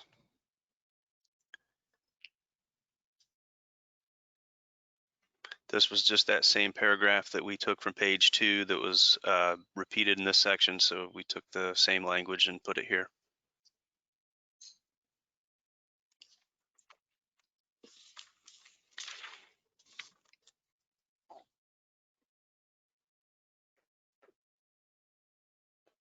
There were several that were covered by that.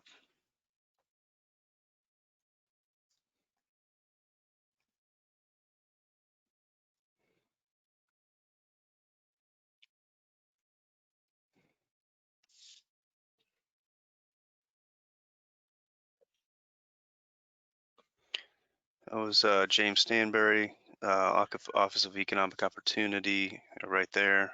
That was James.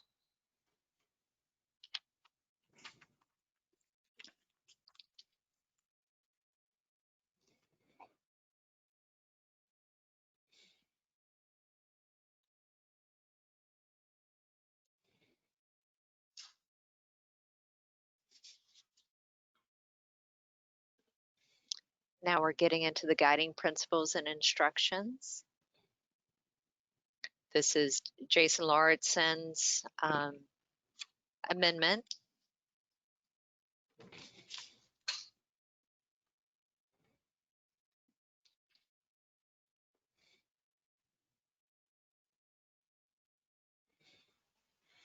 Charles had a couple on technology. We modified one and added an additional instruction under technology.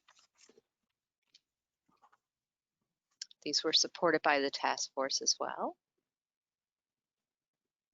Community character had an additional instruction added per Charles' request.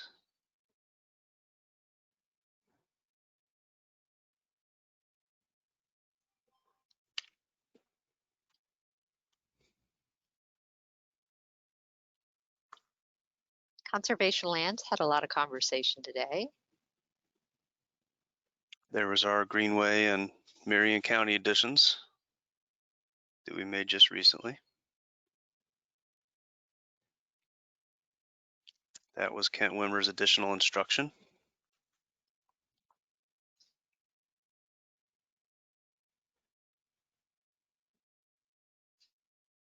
That was Wildlife Crossing. I believe that one was Charles as well.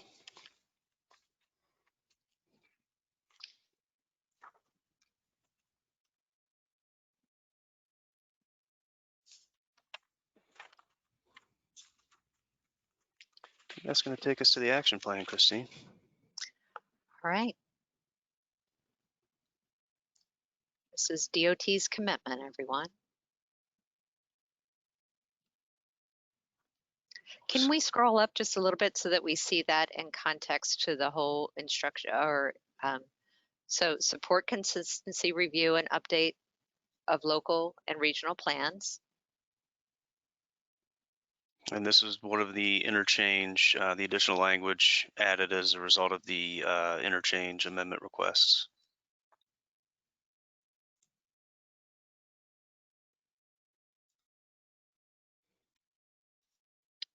All right, I think we're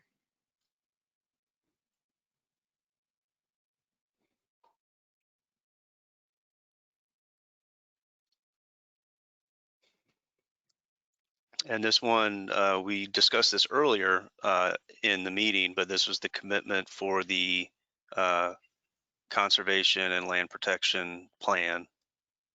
And it continues a good bit beyond what you see in red below there. It was kind of a three-part addition. Give everyone a minute to digest that one. and this is the conversation we had, what, right before lunch, right? That took us into I think so, yeah. Yes.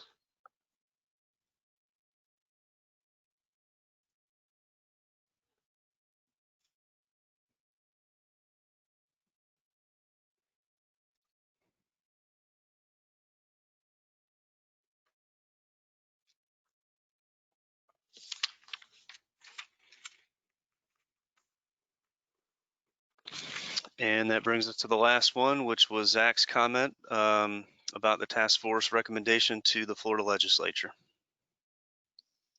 All right, task force members. Oh, should we go through the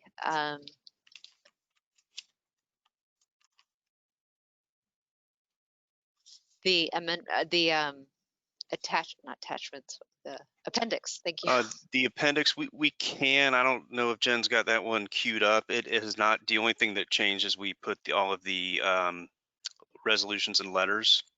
It only had appendix A through C, and now that's appendix D. Okay. But that will obviously be included as the whole, as part of the whole report.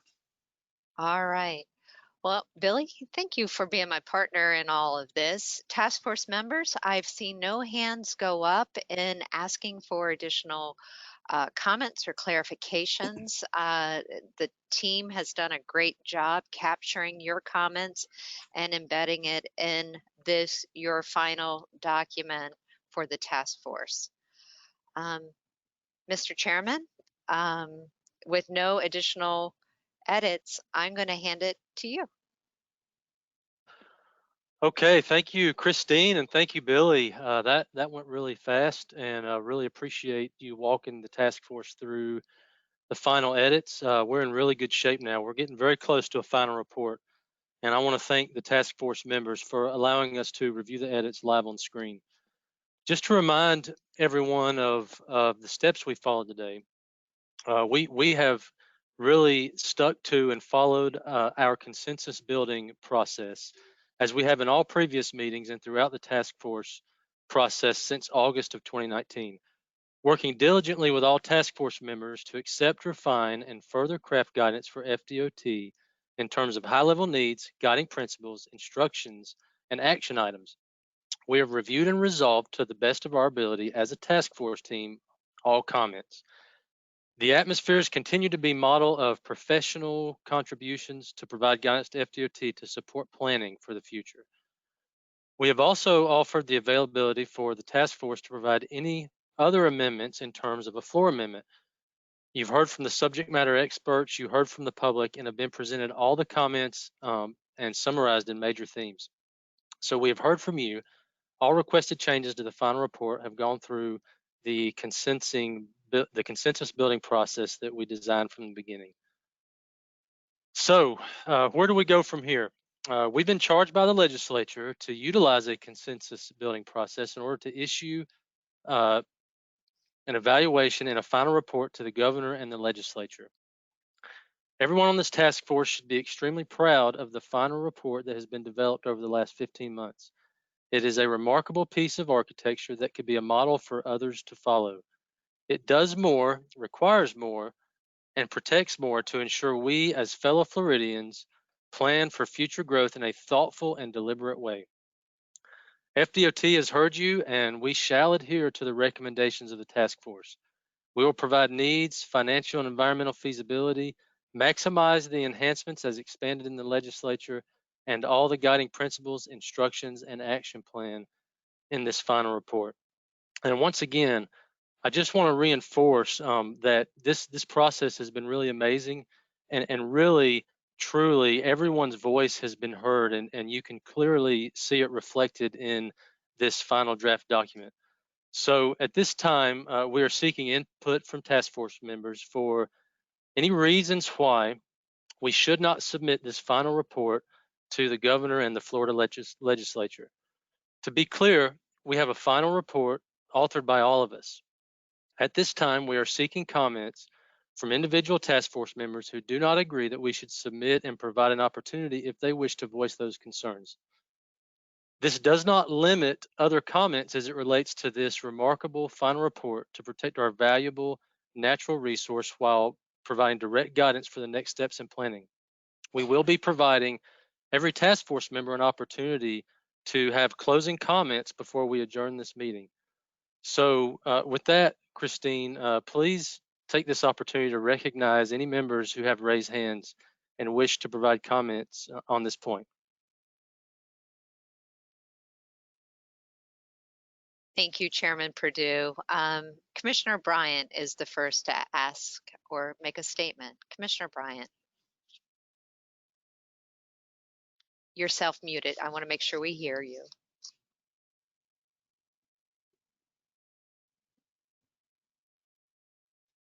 There we go. Yes, ma'am. We hear you. Thank you, Chairman Perdue. I just wanted to reiterate that I had a letter, and I believe that we had put letters from other municipalities and counties. Was it section 14?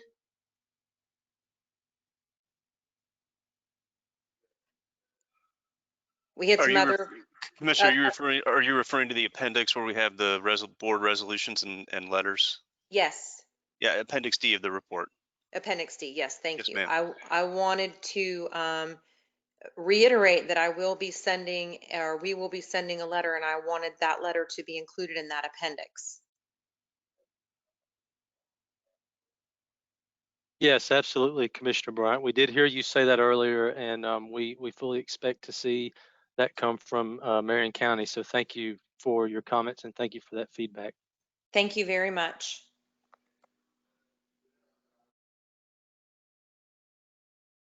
Are there any other task force members that would like to make any comments before moving on? Charles Lee. Is this the time to make general closing comments, or is that another section? Hey, great question, Charles. Actually, we're gonna give an opportunity for closing comments after this portion of the agenda. Okay. Well, I have no quarrel with any part of the report.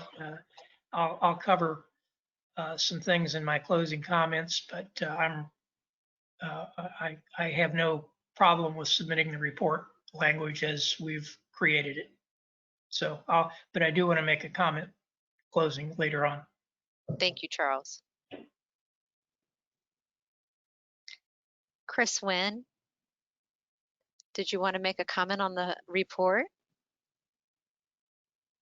Yeah, thanks, Christine. I'm echoing Charles's comments. No major concerns from us at this point, and we're ready to move forward. And I would like to submit a few closing comments when we get to that portion. Thank you. Make sure we reach out to you. Kent Wimmer, I see you're self-muted, so. Thank you very much, Christine. Chris, Kent Wimmer, Defenders of Wildlife.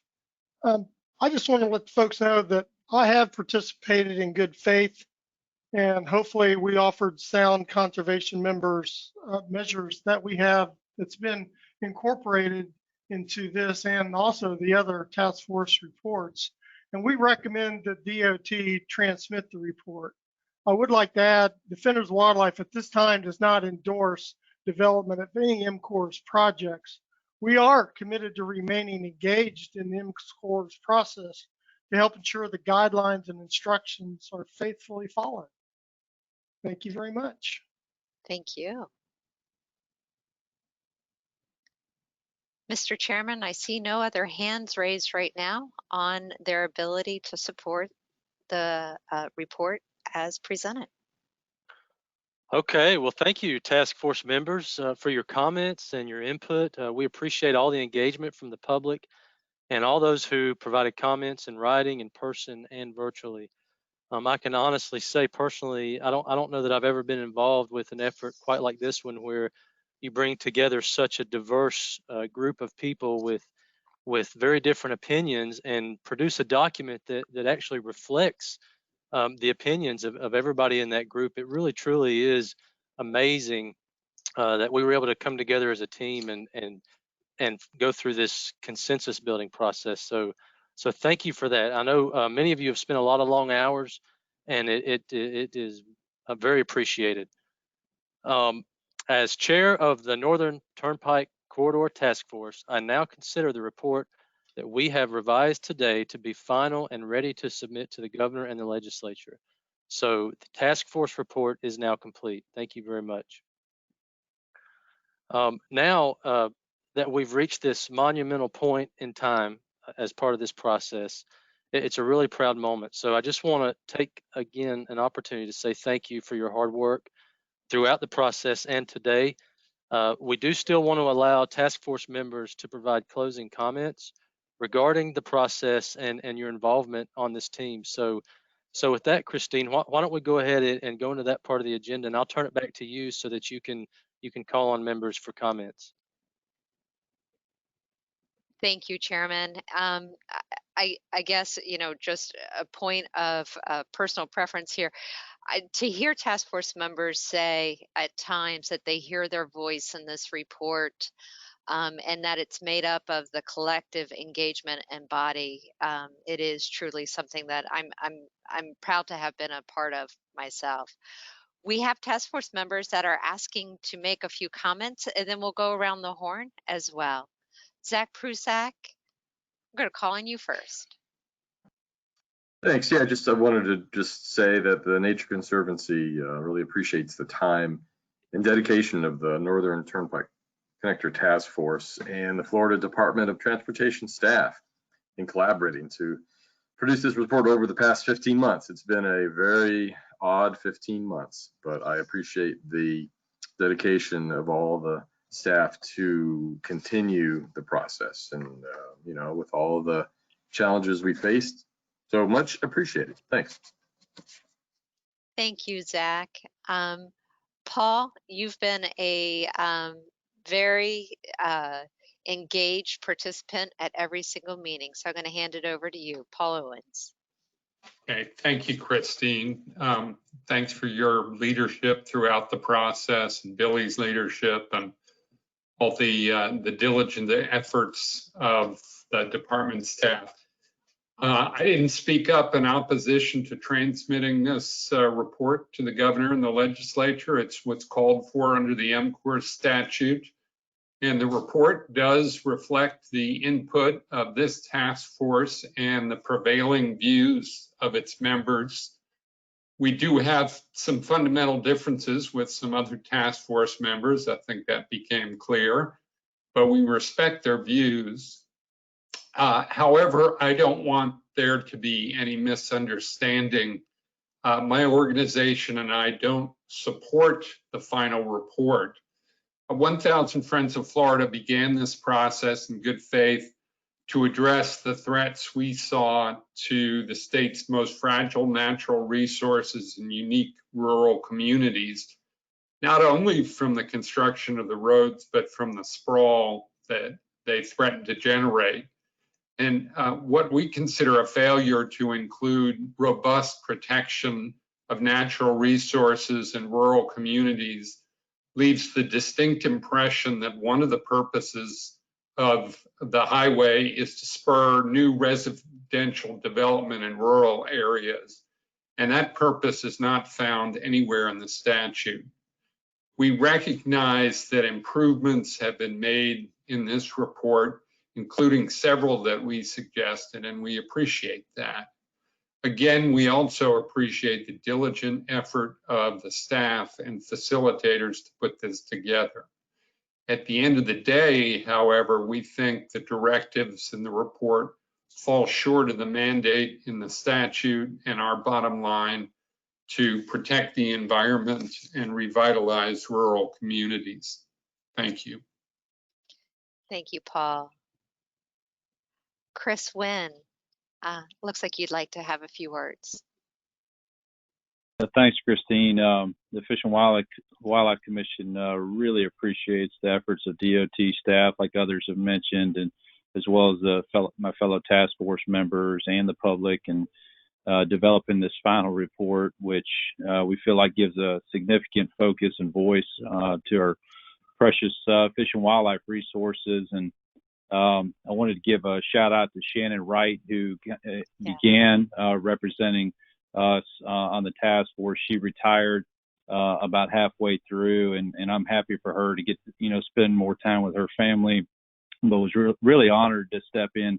And I appreciate the opportunity. I've learned a lot from fellow task force members and the public and the awesome staff at DOT, as well as the facilitators. So I'll just kind of end by saying that we're truly dedicated to working with DOT. We have been in the past and will be in the future, in ensuring a balanced approach to development of these corridors while protecting and enhancing wildlife corridors in the future. And while we might have some remaining concerns, minor concerns with MCORS, we accept the final report with the understanding that we'll continue to work with DOT if future projects move forward. So again, thank you very much.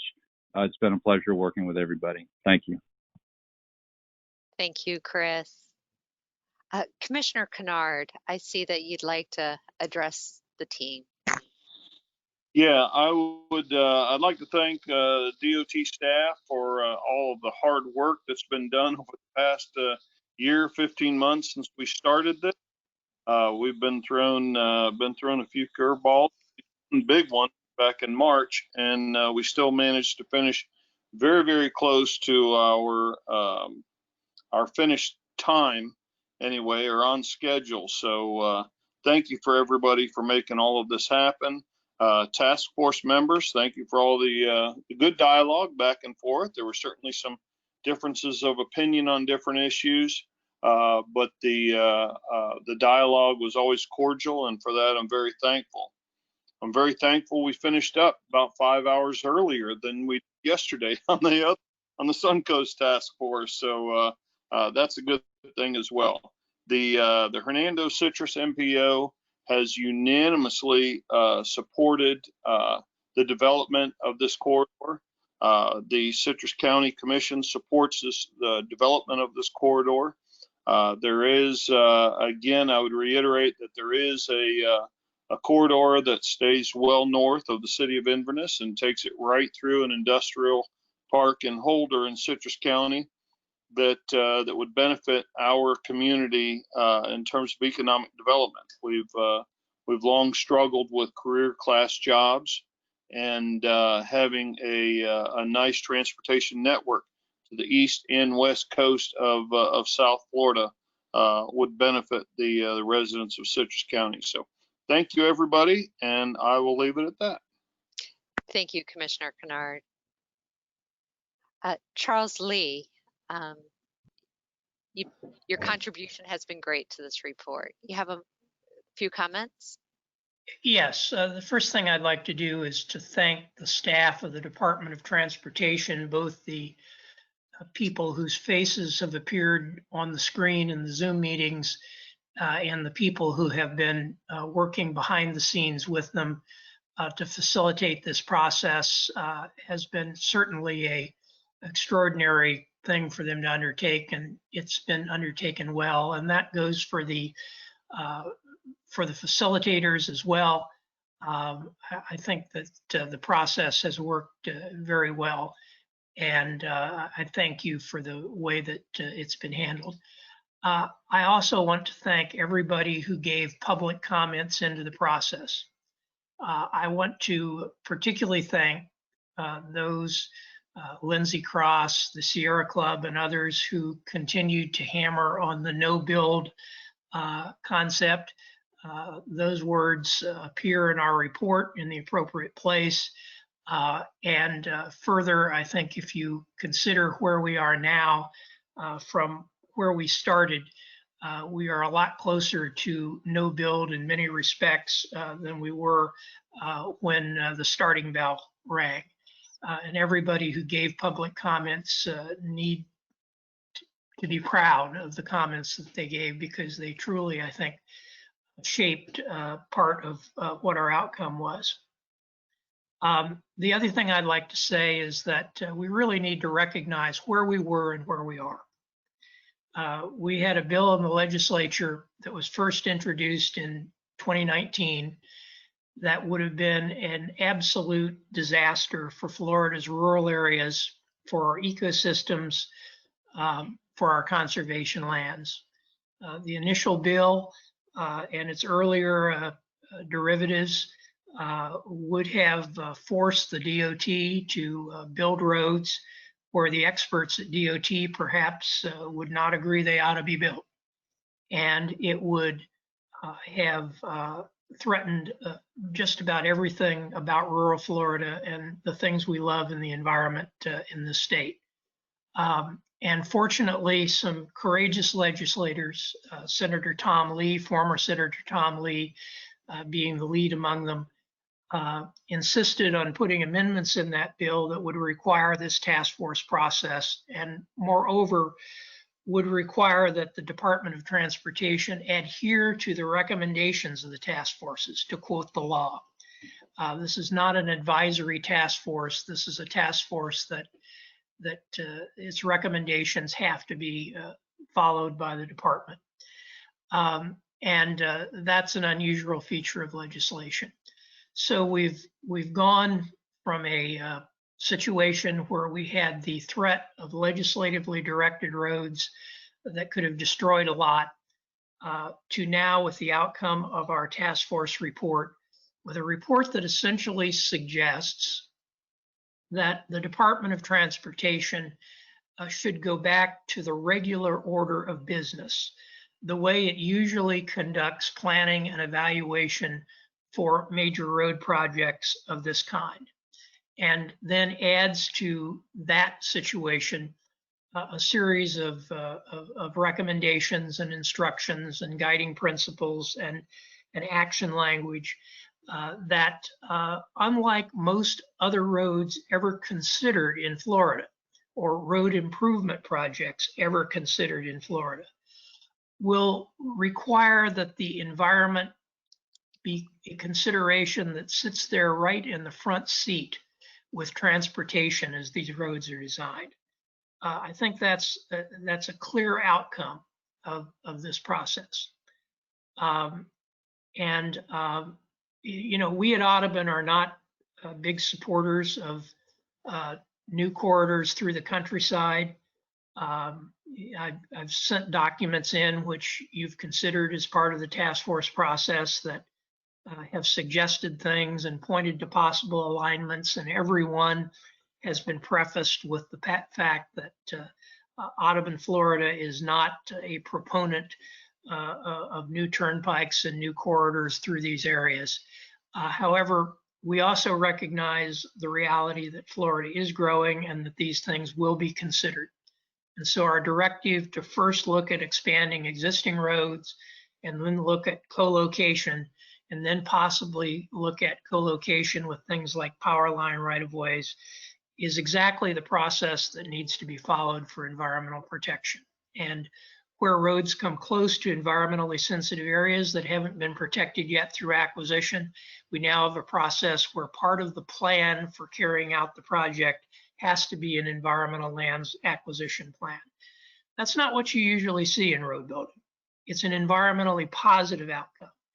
And so I don't have any problem with saying that this is a good report. And while I certainly don't agree with every line and every word in it, that's the nature of the beast when it comes to these kind of task force processes. It's a process of give and take. It's a process of compromise. And I think we've gone through that process well for a product that everybody should be proud of. And the final piece, of course, is we've recommended to the legislature that they take a step back and look at engage in a little bit of reality therapy about whether you actually could start something along these lines and order construction to be underway by January 1, 2023. Even before any hint of a pandemic or an economic slowdown, anyone familiar with building major projects knows that that kind of a timeline is very pie in the sky. It doesn't work. And so I hope the legislature will seriously take into account the fact that we are asking them to reconsider those deadlines. And my final point is thank you, Commissioner Bryant, and thank you, Marion County, for your insistence on keeping the road out of the Greenway in Marion County and out of Marion County. A path that would go in that direction would implicate damage potential to so many environmental resources and so much of the rural landscape. Simply keeping it south of the Greenway in Marion County is a huge victory. And I'm glad we were able to help achieve that today. And with that, I'll say I check off on the report, and I'm glad we're submitting it and hope you'll go forward. Thank you very much. Thank you, Charles. Bradley Arnold of Sumter County has his hand raised. Thank you. So in addition to the recognition of the task force members, FDOT, and public participation in a cordial, professional manner, certainly appreciate that level of participation. I do want to highlight some things that may not have been covered specifically by the other closing remarks. First of all, I do want to recognize and appreciate the level of recognition of home rule concerns that DOT had during this entire task force process and the recognition of it in this final report. That's also echoed today related to the recognition and support of Commissioner Bryant's concerns for Marion County. I certainly appreciate DOT's, I'll call it, appropriate action in proposing modifications to the language for the final report. That aids me in recognizing that although Marion County is submitting a letter of no support for a new corridor, I'm still the position for Sumter County of not submitting a letter that is in favor of or in opposition to. And we're in a unique position, as Charles had alluded to some earlier comments during today's task force meeting, that Sumter County is going to have an impact even in a no-build scenario. We just don't know what that impact is along State Route 44, even under a no-build scenario. So it is extremely important for Sumter County to continue to be engaged in the entire next step process because that is my primary concern, is what is the impacts even in a no-build scenario. So it is important for us to continue to be a participant, be a partner with FDOT in this particular process. I do appreciate the fact that in this task force report, specifically under both the guiding principles number 1 and 2, that focus on local plans as well as that strong consideration of existing corridors and in making those improvements on those existing corridors. Matter of fact, that's where I've had my first interaction with Charles Lee, who I've gained a significant amount of respect the initial time, and even in this task force process, of his knowledge and his long range views and understanding of, I'll call the real world. That 301 and I-75 in our county are specific corridors that do need further capacity improvements and focus and attention. And we do want to make sure that the funding is moving forward as rapidly as possible, which I think will also aid in this entire PD&E process as it moves to the next process of considering existing co-location, no-build scenario in any type of greenfield corridor. So again, I thank everyone for the participation, the level of respect for everyone's position. But again, Sumter County has some very specific concerns, and we want to remain engaged in the process and not at this point in time take just a general stance of no support, because again, no build scenario does have an impact on us. So thank you. Thank you, Bradley. We have a few more hands up, and then we do want to go around and make sure that every task force member has been given an opportunity. Valerie Hancher, you're next. Hi, thank y'all. Again, as everybody else has said, it has been a pleasure to work with Christine and all the staff and all of FDOT. It's been a very educational process for me. It's amazing what I now know that I never knew I even needed to know. It's been, you know, at the end of this month, I'm expecting our first grandson. And it's kind of strange that I'm helping for the future of roads he'll be driving, you know, in 20 years from now or whatever. So it's a daunting task. You know, as I've stated from the very beginning, listening to the public is my #1 priority, and they were definitely heard. I think the environment being #1 is very much top priority. And I do ask that the state take their, like they said before, take a breath, look and see where the funding really would come from and what's really needed. But again, proud of the work that everyone has done. All of the neighbors got along well together, as my mayor would say, in Dunellen. And as a member of the Marion County TPO and as a city council woman for the city of Dunellen, I hope I made a small contribution, and I appreciate everything that everyone did on this task force. And I guess I'll miss y'all for the next forever, but good luck to everyone. Thank you very much. Thank you, Valerie. Mayor Cernsey, your hand is up. Thank you, Christine. Yeah, I just wanted to chime in like everybody else, and I appreciate the opportunity to do so here as we finalize this final report. Thank you, Mr. Chair, for your leadership in allowing and making sure everybody's had the opportunity to speak and be heard throughout this report. Christine, you've done an excellent job. I've worked with you before, and look forward to continue working with you, especially with local government and other things that we do as well. So thank you. As far as the report itself and the representation that I do for the Florida Department of Agriculture Consumer Services, I appreciate, and I've been quiet the last couple meetings just because a lot of our concerns were addressed in many of the previous meetings, especially as far as the ag community, the farming community, the historic community, Century Farms, and the businesses, to make sure that we don't disrupt one of the biggest industries in the southeast part of the United States, let alone just Florida itself, especially since tourism has been down because of the recent pandemic.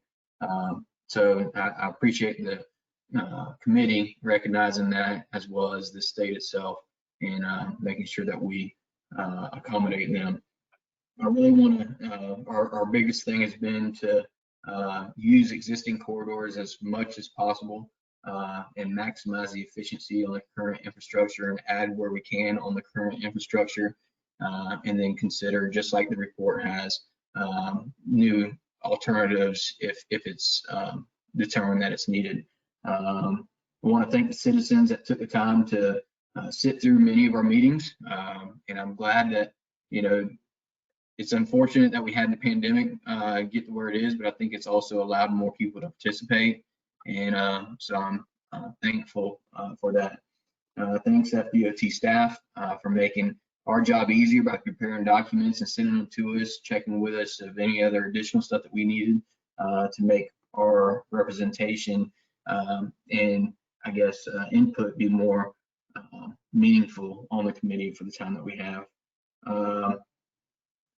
And then also the committee.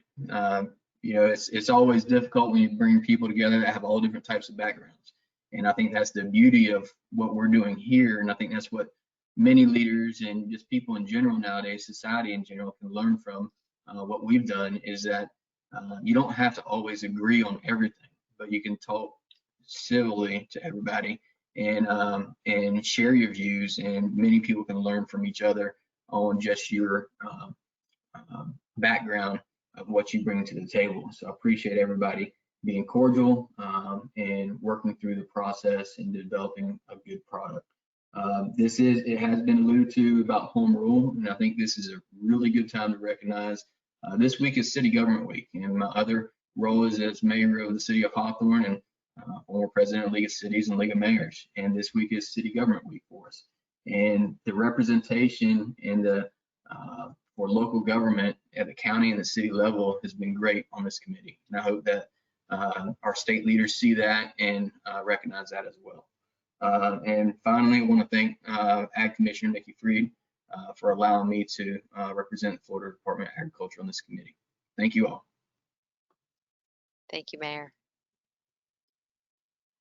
Commissioner Bryant, you have some comments? Yes, I do. Thank you, Christine. First of all, I want to reiterate what everyone else has said, and a special thank you to our chairman, FDOT staff, the public, and all of our other task force members.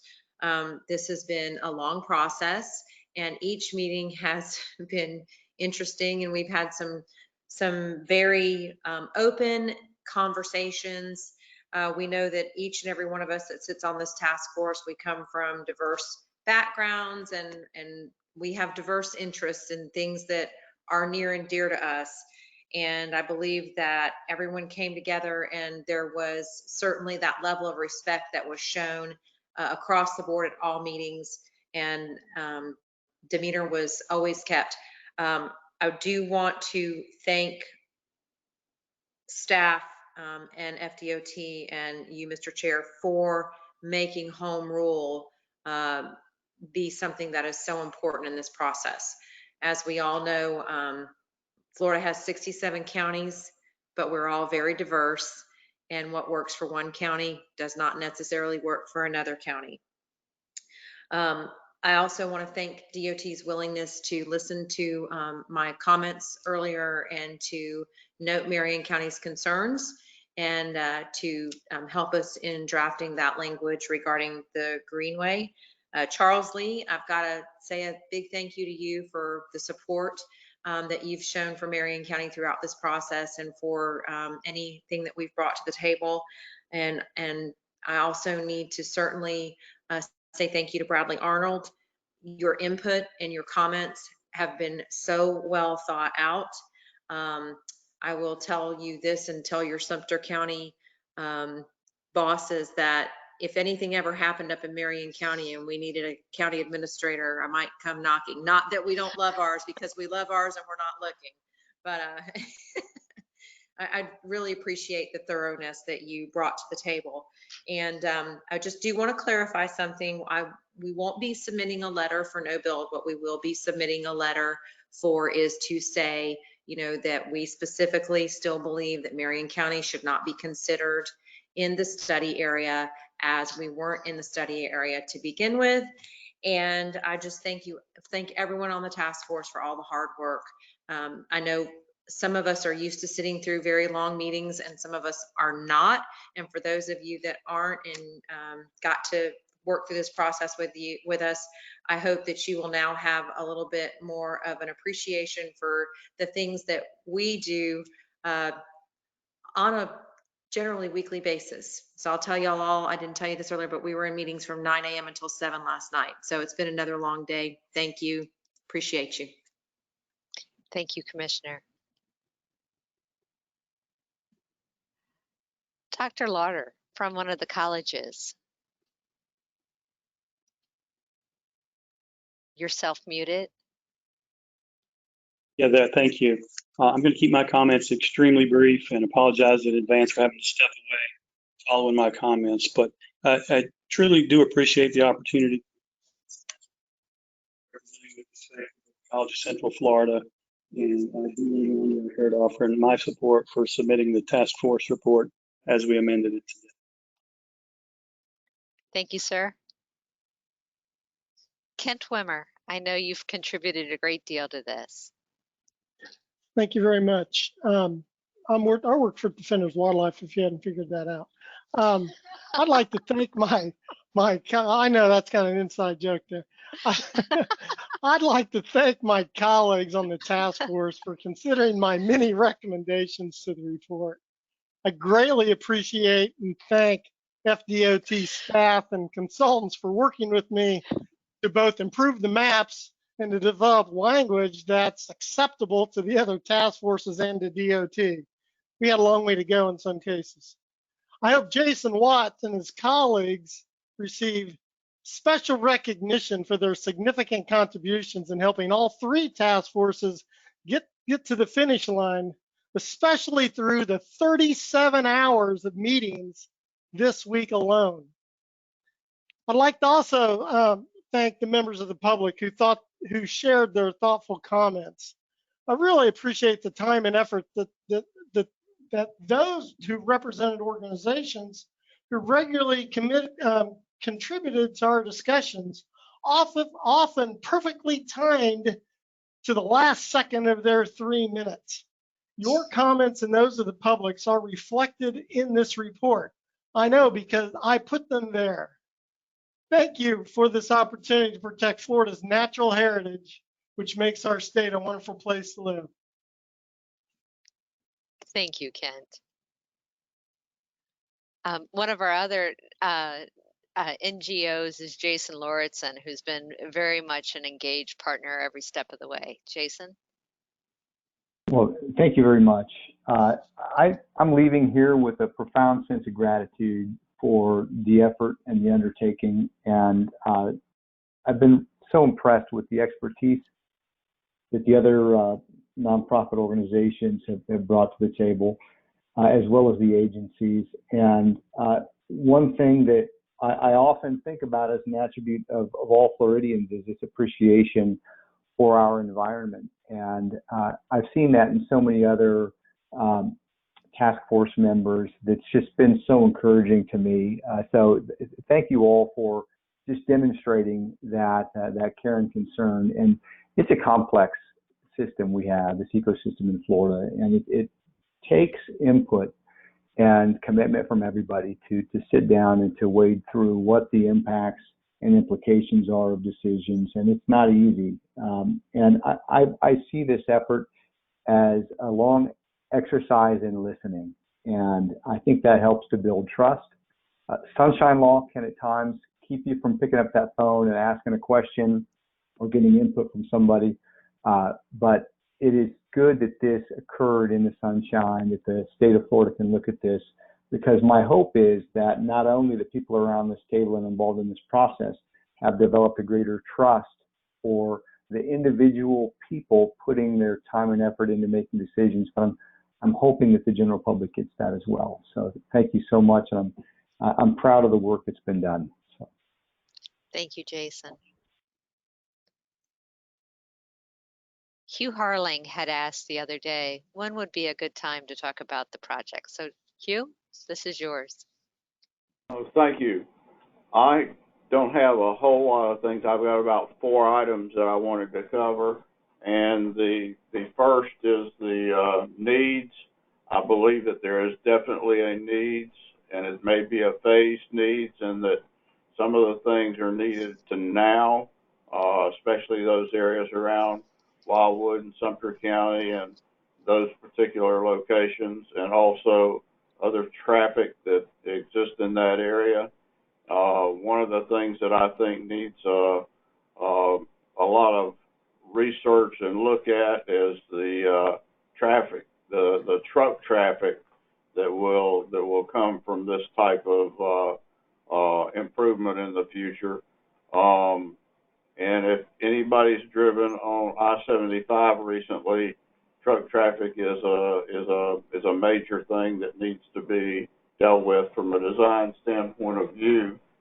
Then the other things that I think are important, the financial feasibility of it, I think that will come along. I believe that the environment has been protected well, and I believe that the local home rule has been pushed forward and protected as much as possible. And then finally, I think the thing that we all experienced, at least I've experienced, is increase in patience to get from the starting point to the final point where we are today. And so I think we just need to thank DOT and the leadership that they have provided, and then let's move forward and do the things that need to be done for the citizens of Florida. Thank you very much. Thank you, Hugh. Kurt has had his hand up as well to address the body. Yes, thank you. First, I'd like to thank FDOT for allowing Florida Farm Bureau to be the voice of agriculture throughout this process. And Christine, you called me quite a bit, and I joked one time saying that, I stored your number when I'd answer your name, your number, so I knew not to answer if I didn't want to talk about him. Honestly, the truth being, I wanted to be sure that I was in a spot where I could really think about the process. And I just want you to know that we really took this process very seriously. And very thankful of you and the other staff who are constantly reaching out to ensure that we understood the process. And you were always willing to receive comments on data that we provided, whether it be maps from the Department of Agriculture, and always willing to assist. Although I'll not be able to comment on our position on the toll roads, because you can imagine our members and producers are just as diverse as this task force. On one hand, we have to protect the producers that want to keep their families farming for years to come, while we also have to be sensitive of the property rights, where the landowners can do with the land as they wish. And many of our folks, they won't say anything until you draw that line in the sand, and that's kind of what we're waiting to see is where these roads are really going to go. But I will comment on this process. It was as open and transparent as we could ever wish. We could only hope that the rest of the world, with all of our differences and diversities, could come to consensus as we have on this final report.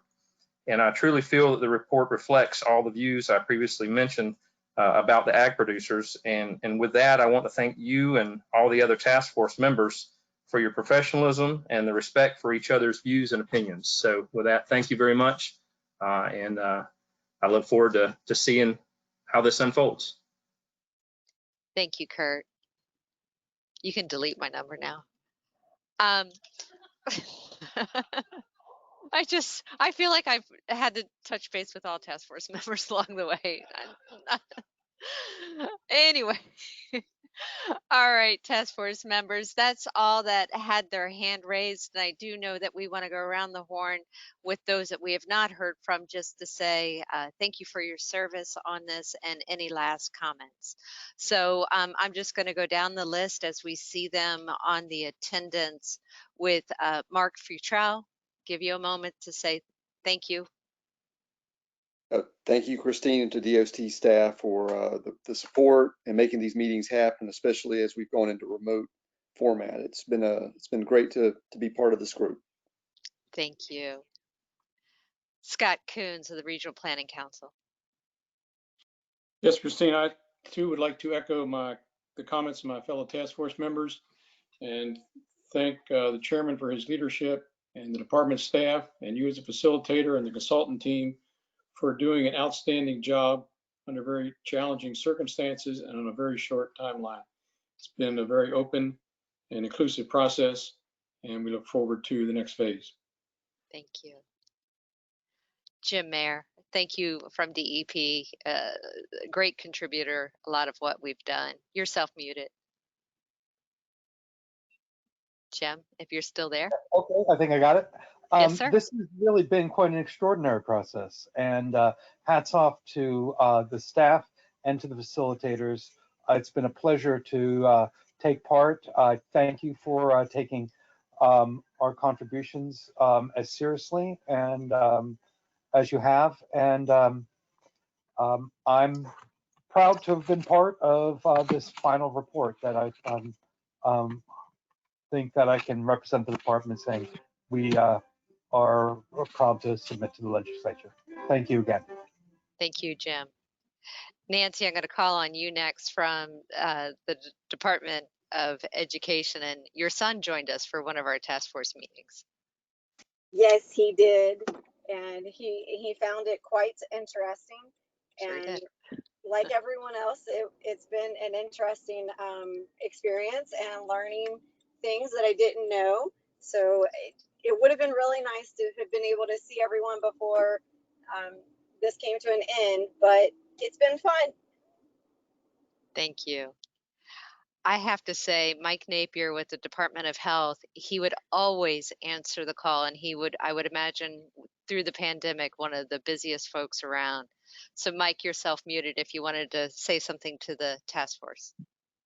Yeah, thanks, Christine. And as a kind of an outsider looking in, the task force has been amazing to me and learning much as others have said. I do want to applaud you all individually and as a group that, as far as I know, no one's caught COVID during this process. So we've all done our job, and I would encourage you all to continue that social distancing, wearing a mask, and hand hygiene as the task force ends and you go on to your normal life. Continue to follow those rules, and we'll all be better for it. Thanks, Christine. Thank you. Jim Patton has joined us, and his organization struggled a little bit this week, but closing word, Jim? Yes, can you hear me? Yes, sir. Yes, it's been eye-opening, and I'd just like to thank everybody again. It's been a very professionally run program, of which I've been a proud member of, and eye-opening, as I said, enlightening, and the guest speakers and the citizens who came forward, you've got to just tip your hat to them all. But again, it's been something that I didn't anticipate really getting into, but in the end I did, and I enjoyed every part of it. So thanks to everybody, and God bless. Thanks, Jim. Jeff Prather from one of our water management districts. You're self-muted if you wanted to say a word. Just congratulations to everybody on the task force, and especially the chairman and staff. You all did a wonderful job. I can't imagine that this process could have gone any smoother, and it was a pleasure to be a part of. Thank you very much. Thank you. Mike Woods from one of our MPOs. Thank you, Christine. I'd like to thank the task force members for letting me be part of this incredible process. I really look forward to the next phase of this project moving forward. And I'd like to thank Chairman Perdue and welcome District 5. We're glad you're here. And Christine, you and your consultant team have done an excellent job, and DOT staff. It's been really a pleasure being part of this, a unique and worthwhile project. And just a little bit of context, here in the MPO area, we're in the last year of construction for Wekiwa Parkway. And I first got involved in that in 2006 when I had all black hair. So to put it in perspective, this is a long, we're at the beginning of a long journey here, and I've got to be part of it. So thank you all for all the hard work. Thanks, Mike. Rock Meeks, I'm not quite sure if he's still on. He's self-muted. If he is, we really do appreciate Levy County's involvement through all of this. Hey, can you hear me? Yes, sir. Hey, I do want to thank DOT.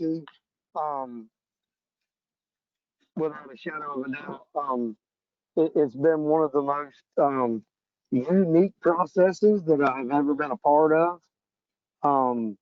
To have so many different people from so many different walks come together and respect each other's opinions. I will have to say it has truly been a blessing to be able to sit at the table.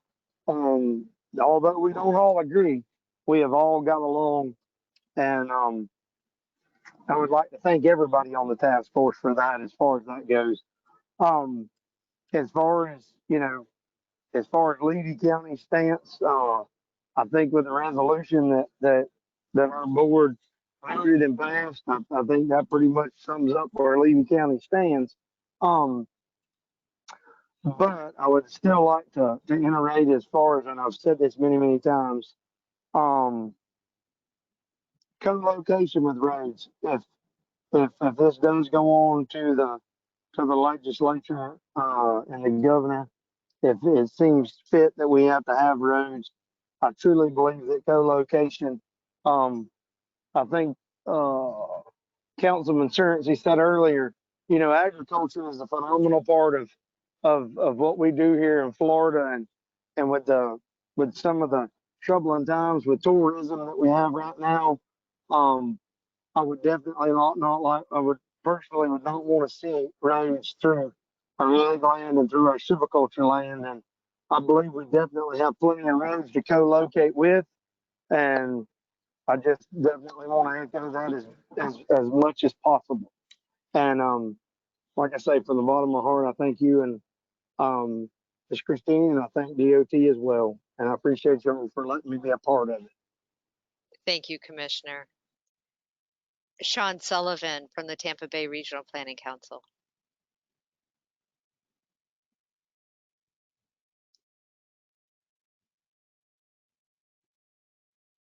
Sean, do you have a second? All right. Bill Ferry has been very helpful with us as we've talked through the broadband issues. Bill? Thank you, Christine. I feel like I'm part of the ending credits as they roll up at the end of the movie. It's been a rather long movie, I might add, but it's been a very good movie, to be honest. I think the final report is a great product. I really appreciate this process. Two things just to kind of leave everyone with, and again, I'm representing the Florida Internet and Television Association, which is a trade group of the largest broadband providers in the nation.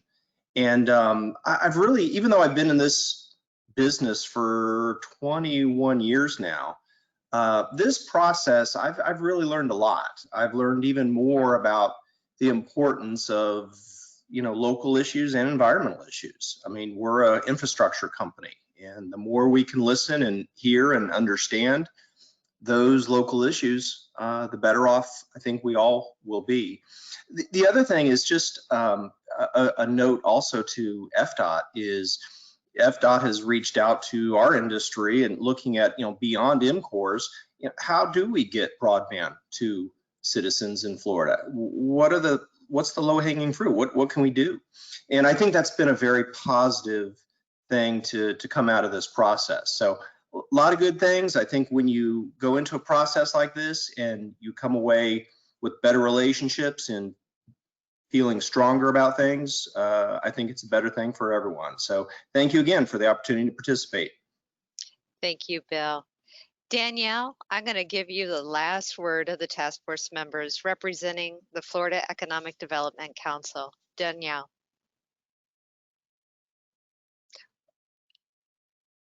You're self-muted if you can hear me.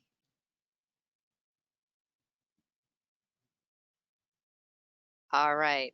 Well, that wraps up all the comments from task force members. We're going to let Bill's word be the last, and that's about collaboration. So with that, Mr. Chairman, I'm going to hand it to you. Oh, she's closing up. Hold on. All right. Thank you, Christine. I have really enjoyed the final credits of this movie. It's been a real pleasure. As the chairperson, I just wanted to just real quick maybe summarize a few of the common themes I heard in the closing comments, which really kind of hit home for me. One is all of you expressed gratitude and respect to your fellow task force members. I think that really says a lot about this team and this process.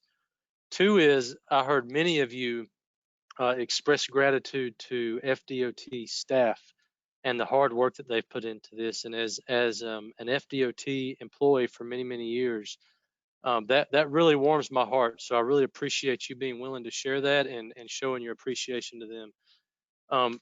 Most of you also had very good comments regarding the process and being able to be a part of something so collaborative and really, you know, what everybody considers to be consensus building approach where everybody's voice is heard. So thank you for that. And then foremost, you know, all of you did express your gratitude to the members of the public who took their time and invested energy into providing comments and feedback into this process. So thank you all for your hard work. And Mike, thank you for welcoming me to District 5. Me, my wife, and 5 daughters and my female dog are very happy to be District 5 residents, but also Central Florida residents.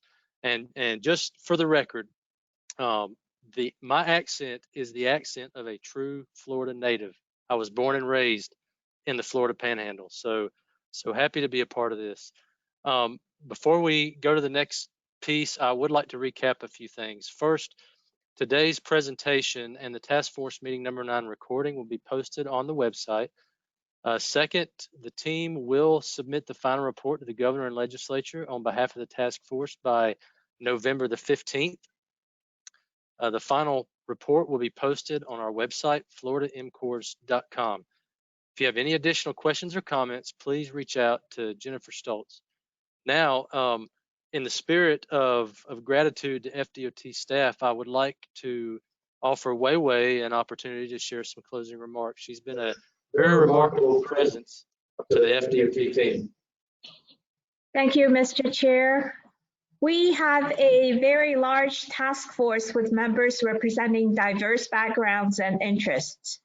Within the past 15 months, we've all learned a lot about each other's perspectives and what is important to each task force member and their organization. At the end of the day, we can all agree that we want what's the best for the state of Florida, and that sentiment is clearly reflected in the final report. I've gotten to know task force members of the public, industry leaders, and FDOT production team members that will help us in implementing task force recommendations in the subsequent phases of the program. The relationships established through this process will serve us well in planning and developing a multi-use 21st century transportation system for our great state. We are very excited about the opportunities for collaboration with partners offered by the MCORS program.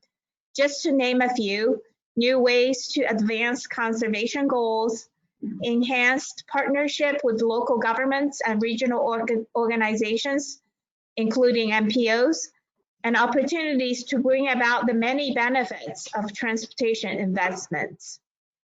A friendly reminder, please remember that sunshine is still in effect until November 15th.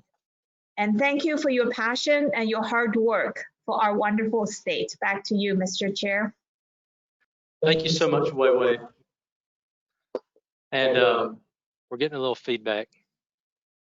Okay, there we go. Yeah, thank you so much, Wei Wei. Thank you for your leadership. And now I would like to offer Will Watts an opportunity to share some closing remarks. He has been a steady and true leadership presence for not only this task force, but also the FDOT team. So Will. Thank you, Secretary. I just wanted to send a sincere thank you for all your hard work today. It's been a very long but very impactful day. It's been an incredible journey for the past 15 months.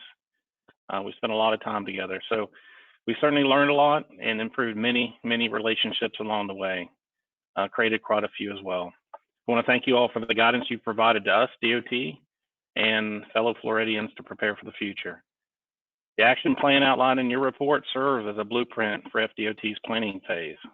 Your guiding principles and instructions will be used, and it will guide the department's decision-making every step of the way. Looking ahead, I want to recognize the importance of what you produced, and that will help us in the next steps of the needs evaluation and taking an early look at financial analysis at the project level. We'll include estimating all project costs and also determine fund sourcing. We will build on the recommendations of the task force and use the best available data to conduct a robust evaluation of potential corridor needs. And then following PD&E, we'll evaluate the economic feasibility of the corridor at the 30% plans and account for all FDOT contributions toward additional corridor elements related to enhancements and multi-use opportunities. We talked a lot about broadband throughout the process. This past legislative session, statutorily, we've been given or allotted or allowed to spend up to $5 million annually beginning in 2023 for broadband infrastructure projects. So we're really excited about that. We'll be working with the Department of Economic Opportunity to support their statewide broadband strategic plan. That's something that'll be created under their leadership. The intent is to prioritize areas designated as rural areas of opportunities and focus on enhancing middle mile, last mile, as opposed to backbone or trunk line. So we are looking towards early phase of MCORs that can include many of the enhancements we've talked about throughout the process. As we move into planning and PD&E, public engagement will continue to be a priority and a focus for the department. We will continue engaging our local and regional partners and as well as the public. I want to thank everyone who has provided input throughout the task force process and encourage all of you to stay involved. So thank you again. Back to you, Secretary. Thank you, Will, for your leadership and commitment to this process. We really appreciate everything that you've done. Let me turn my camera on. There we go. Okay, so I also had some closing remarks, but I'm going to make it brief and just do a few things here. One is I'm going to follow suit with the rest of my fellow task force members, and I'm going to say, number one, thank you to my fellow task force members. I really appreciate the work that you've put into this. I came through late in the process. You welcomed me with open arms. I really appreciate that, and I am very, very grateful for your commitment to environmental preservation, your commitment to local communities, your commitment to private property rights, and your commitment to doing the right thing for the people in Florida. So thank you for that. Number two, I'm going to say thank you to FDOT staff. The team here behind the scenes has been truly amazing. They have worked tirelessly, gotten very little sleep along the way, and have really worked hard to make this process a success for you. So thank you to them. Just want to recognize the overall consensus building process. It has been truly amazing, and I would be remiss to not recognize it as being really a model for the future. And then foremost, thank the members of the public who have dedicated themselves to providing feedback and invested time and energy into making sure that everybody's doing the right thing. So thank you for that. And one thing that I did not want to forget was I wanted to thank the co-chair of this task force, Christina Colon, which she could turn her video on so that we can thank her in person. She was a steady leadership presence in a time when this task force went through a transition of chairpersons, and I have to say I was able to step in and really just kind of ride the wave to the finish line. So thank you, Christina, for your commitment. She's a true and steady force in her role at FDOT and for the Florida Turnpike Enterprise. So thank you, Christina. And with that, I'm very, very thankful that Secretary Tebow was able to join us today for this meeting, and am happy and excited and honored to ask him to offer some closing remarks. Secretary Tebow. So thanks again, Jared, and thanks for everyone for being here. Wow, what an amazing accomplishment. Over 40 public comments were received during these final task force meetings, both virtually and via the remote locations. Dozens of amendments to the draft task force reports were received and debated, some of them a little lively. And now we have finalized 3 separate task force reports that will soon be presented to the governor and the legislative leadership. 15 months ago, we started on the journey together, and our destination was outlined in an unprecedented piece of legislation. However, what wasn't defined was the path we would take to reach that destination. And even though the three independent task forces were presented with unique opportunities and challenges, there were commonalities amongst the groups. Many of those commonalities are thanks to you as well as all members of the other task forces. This process has been inclusive and respectful.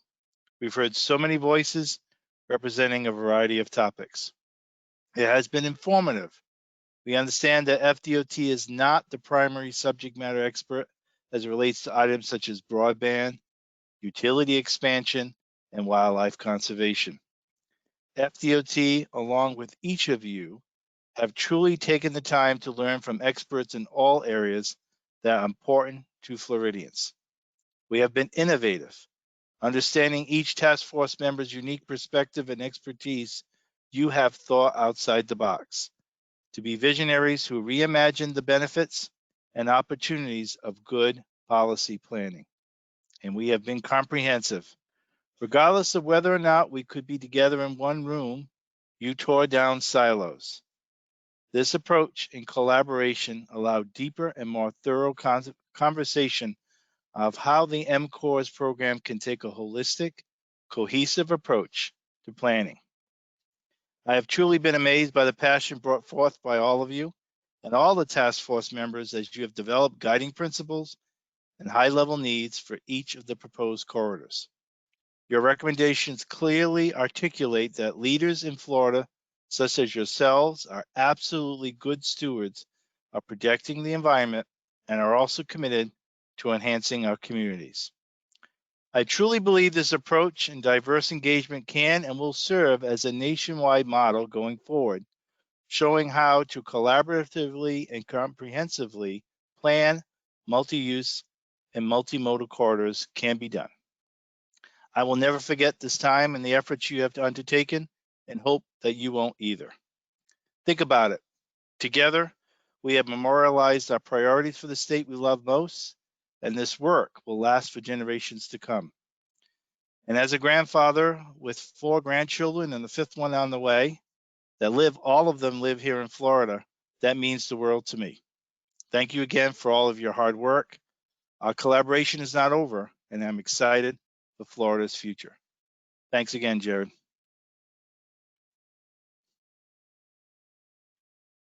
Thank you, Secretary Tebow, for your leadership and the environment that you've created where we can be collaborative and all work together to find good solutions for the future.